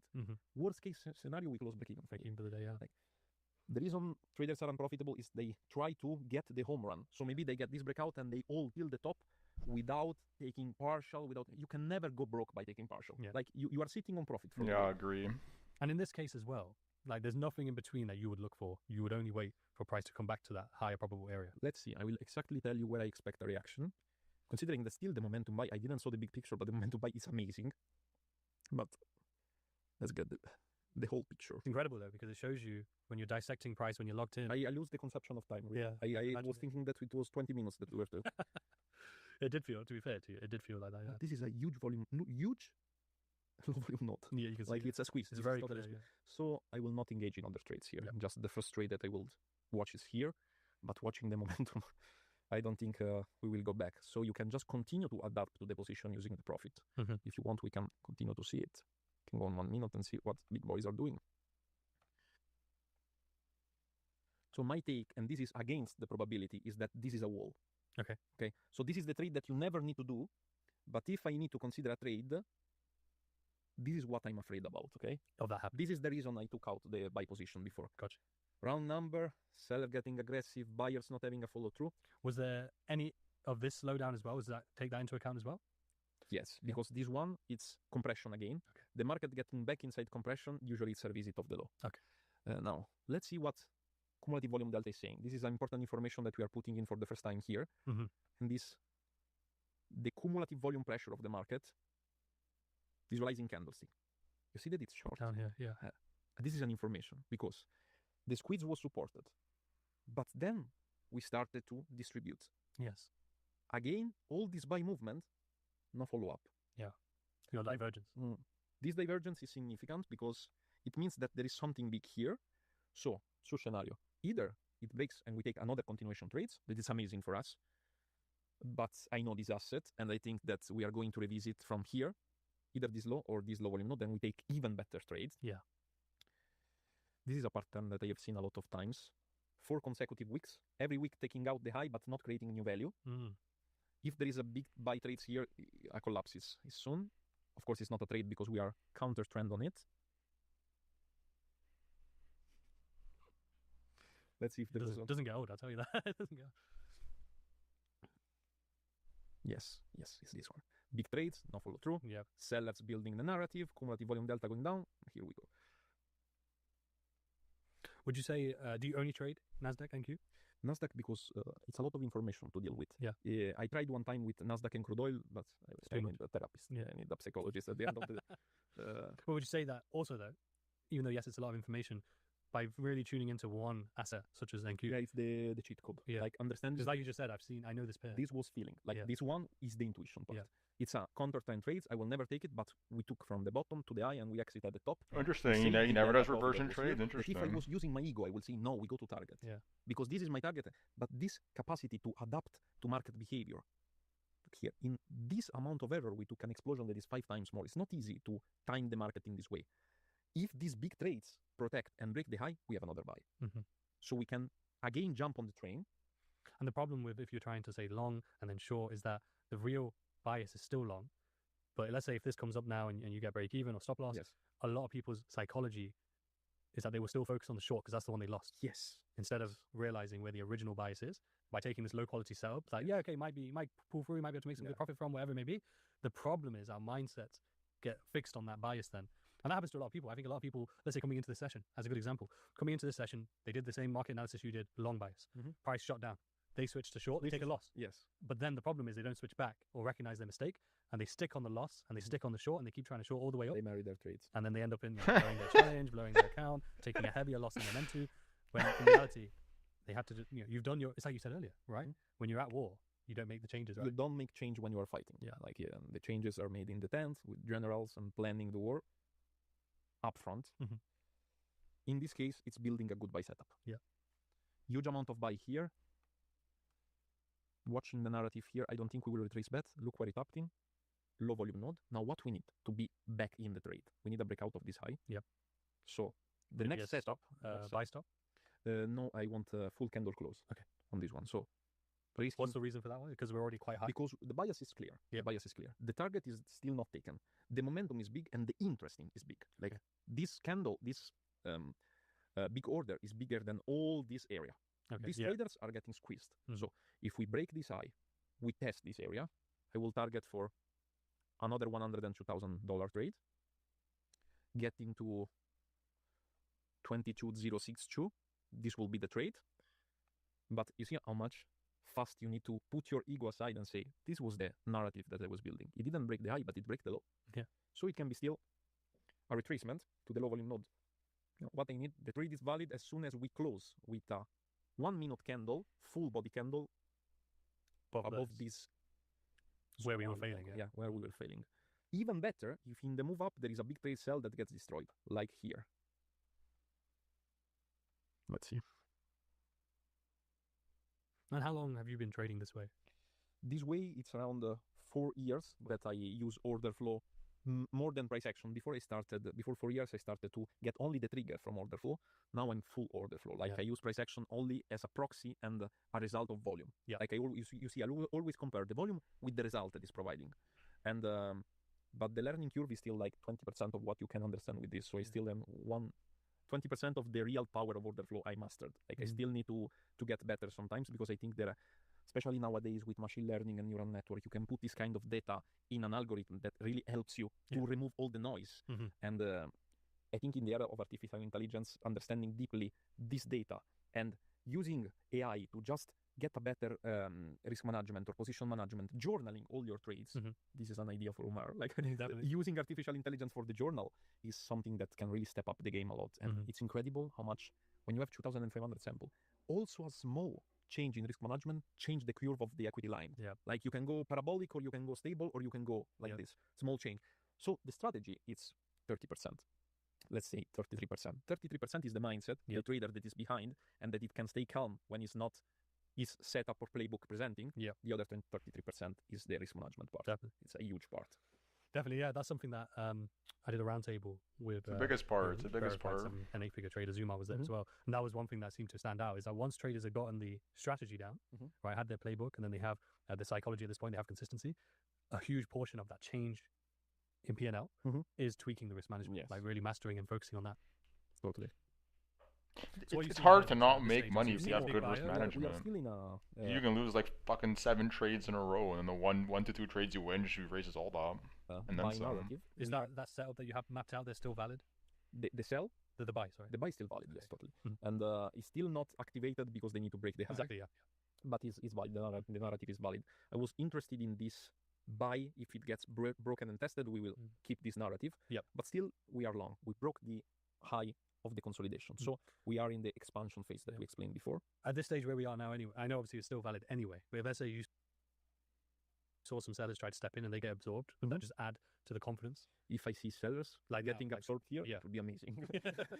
Because it says, look, we are also heavy on limit order, not only aggressive orders, because these are execution. But if you see a sell aggressive, not getting a follow through, it means that the buyers are also protecting from limit order absorbing. So you have 2 forces pushing in the same direction. It's a really good trades.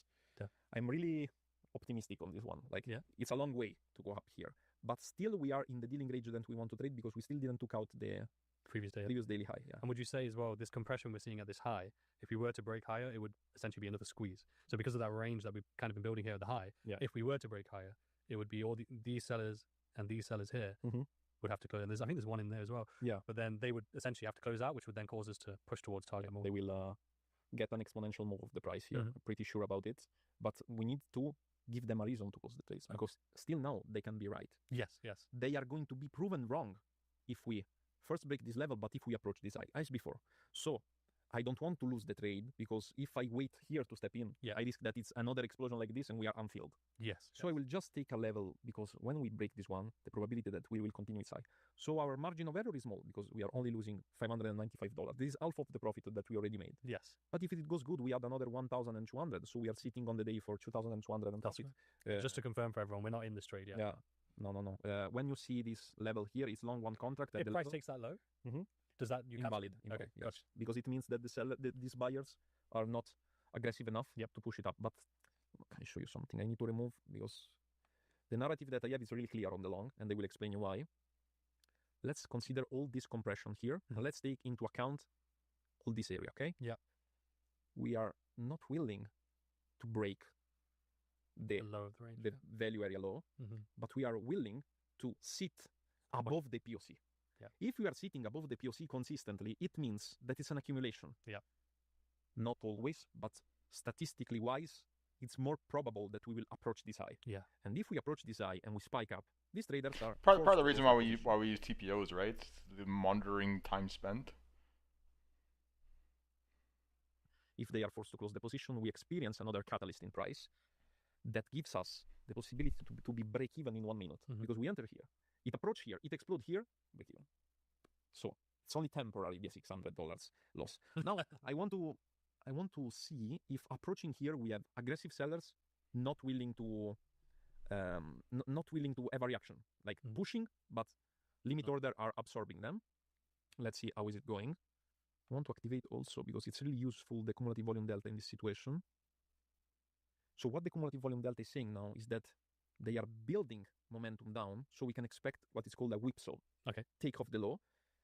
But as you can see also here, consolidation, like also here, I guess replicating the same scenario in this situation here. Let's see. They say that scalpers don't have patience, but a lot is not. It's not like swing, but it's a lot of patience to wait for the correct setup. Exactly. Yeah, that's true.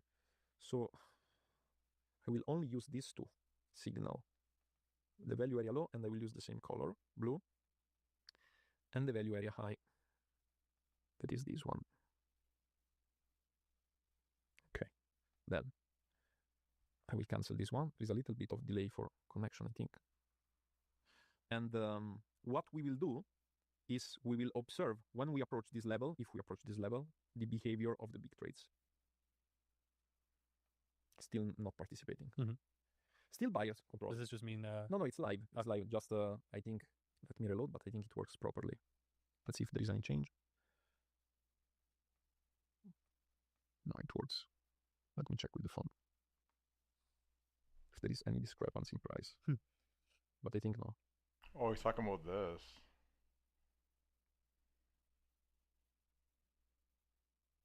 Yeah, I'm gonna try this because they just released this. Like this charting platform, it's like made by him. Well, not by him, but like him and what's the other guy's name? Andrea. Like, work with some software development team to create this. So like they made this and they just released it like a week ago. But I was watching some people use it on YouTube and it seems like quite buggy still. So not particularly interested in that just yet. It was only temporary. There was delay 5 seconds, 10 seconds, the red mark, but we are approaching the high. Still buyers controlling. Like if we want to get the horizontal level, is exactly the one protecting this order. So my stop loss is a little bit too generous. Should be like this, to be honest. Exactly $500.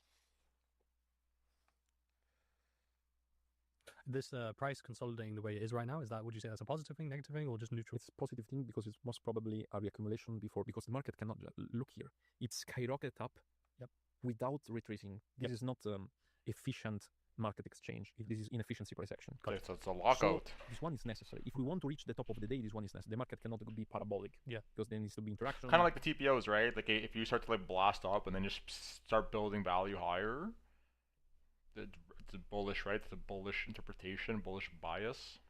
Like sellers trying to step in, and now. Anyways, we'll pause this for now. 253, because I'm getting tired. This guy's been yapping for 3 hours.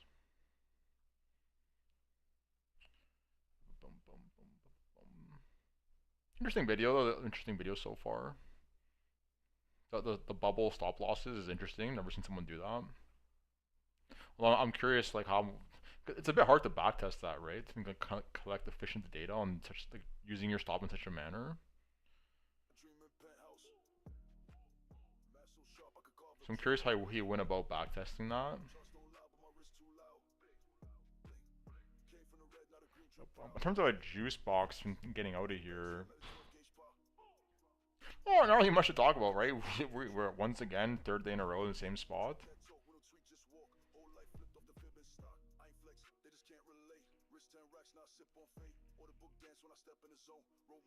Stop loss placement is always maddening. I mean, the logic of it makes sense, right?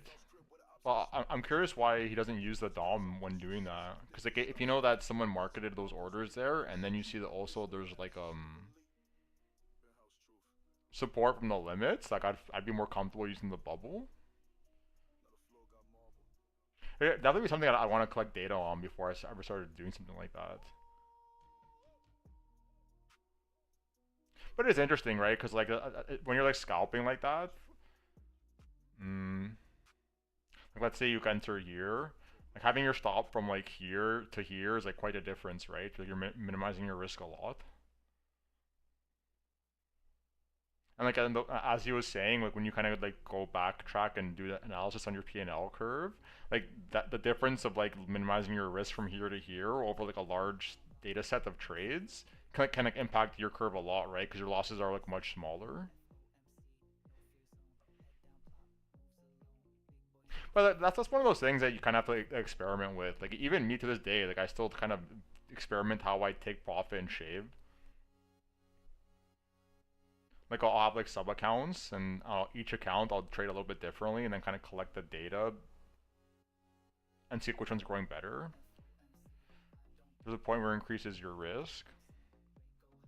Yeah. Another thing he could do, which maybe he does, I don't know, but you could kind of track like the ATR, right? Like suppose,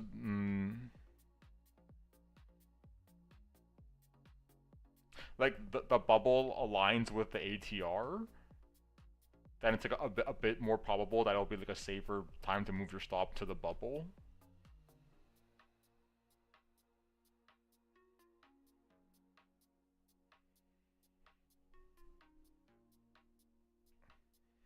If it's too close and gets ticked, yeah, exactly. I'm sure they've collected data on that kind of stuff. And also, there's probably times where he does it and it probably bites him in the... Like, at the end of the day, we are trading, right? No guarantees. So, like, almost certainly, there's times where he moves it behind the bubble. And it does exactly that. And he probably thinks, like, fuck, why'd I move it? But that's the thing. You can't get too focused on one trade. At the end of the day, like, this game is about, like, your lifetime of trades. So like, yeah, sure, maybe once or twice that happens, but if like over the whole course of your trading career it works out more often than not, then I'm curious if he's ever done any kind of testing with the ATR doing that. Depends on the instrument too. Yeah. Because like another thing could be like if the prices like started to pump away like a multiple of the ATR, then it's like, makes it more viable to do as well.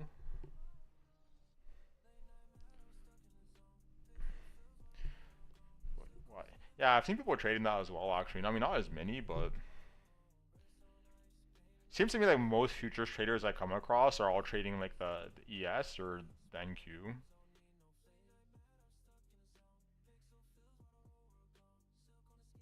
Look, it makes sense, because typically like they want the extra volatility.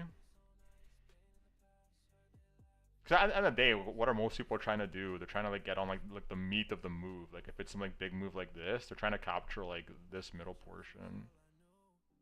So like the more volatile, the more probable you can do something like this.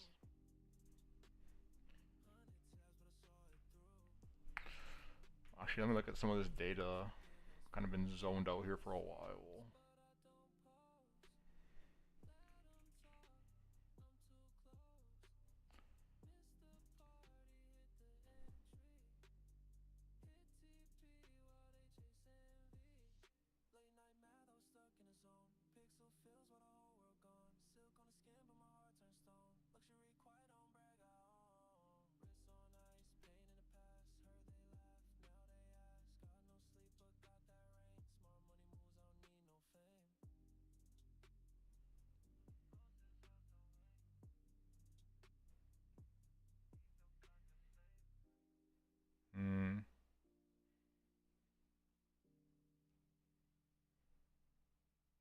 I mean, in terms of a short, I'd definitely be like eyeing this zone.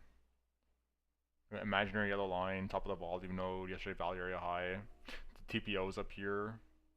Also, like most of like the low time frame liquidity is like right here in this box. Because in terms of the math, like it's not quite the golden pocket, but it's like getting there. Might be just like a 0.5 rotation through value. Kind of come up here, ding ding.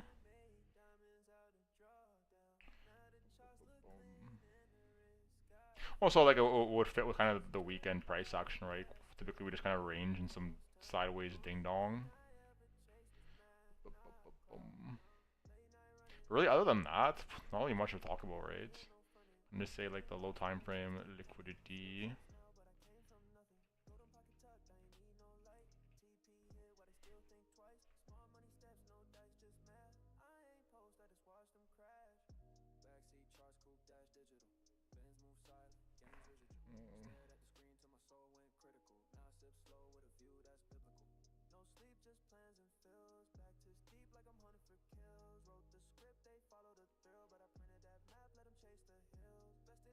The long's hard to say.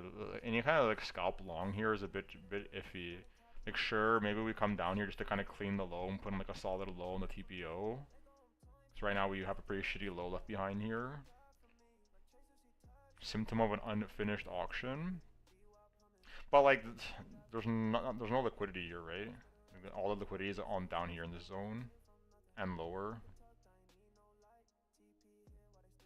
So I'd be looking at like the order book on the really low time frames and then monitoring the order flow on the really low time frames. See if there's any kind of like small divergences printing here on the CBD and whatnot as you get to like towards this low. Or if anything, like kind of the same thing we talked about yesterday, like when we were talking about this potential like long setup here. Same kind of thing, right? See if it sweeps it, and then if it reclaims with like the VWAP. And at that point, you can kind of swing it to the highs. So we'll kind of just say that, right? You see like a failed auction to the Valeria low.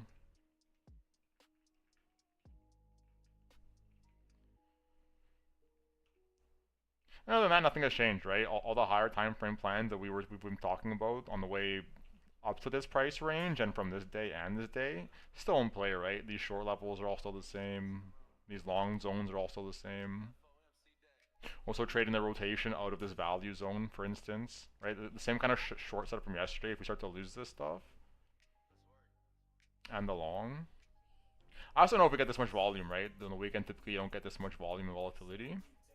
Keep it in mind. Other than that, we'll just write this down. All higher time frame levels have been discussed previously. Oops. Damn. Can't even type. So tired I can't even type. Same for the shorts. Yeah, other than that, nothing to really talk about, right? Kind of a bit boring end to the week here, but expected, right? Thanksgiving into a half day into the weekend. Can't really be expecting a whole lot. I'm gonna delete that. In terms of streaming tomorrow,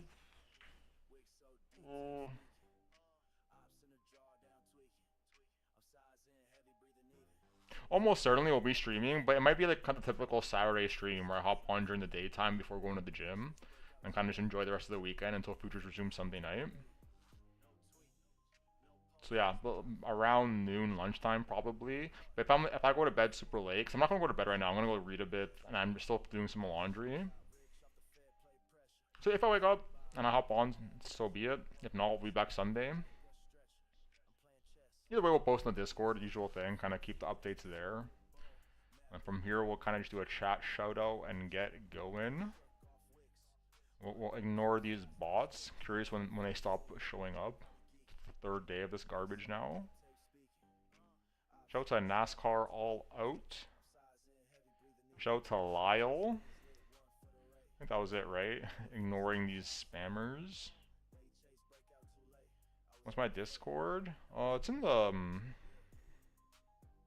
like the video description, or the channel description as well. Not particularly active. Like the main purpose of that thing is whenever I'm traveling, there's like a market update section in there, where like I talk about all my trade plans like ahead of time, kind of thing, or whatever I'm thinking in terms of what I'm seeing. But usually like if I'm streaming, there's kind of no need because I'm on here stream talking about it. But people ask questions in there from time to time. It's just not particularly active. It's not huge. But it's free, right? So whatever, if you want to join, feel free. If not, no big deal. Maybe it grows something bigger. Maybe we have some kind of active community in there eventually, but we'll see. Either way. Just something we threw out there after a community suggestion. Yeah, I'm out here. I'm tired. I'm falling asleep looking at this thing. We'll finish off that interview tomorrow. Maybe we'll watch another one. Maybe we'll back test some stuff. Maybe we'll make some indicators, collect some data. We'll see. Always stuff to be done though, right? Game never ends. Ranking up never ends. Until then, I'm out of here. Shout out to you guys. Later.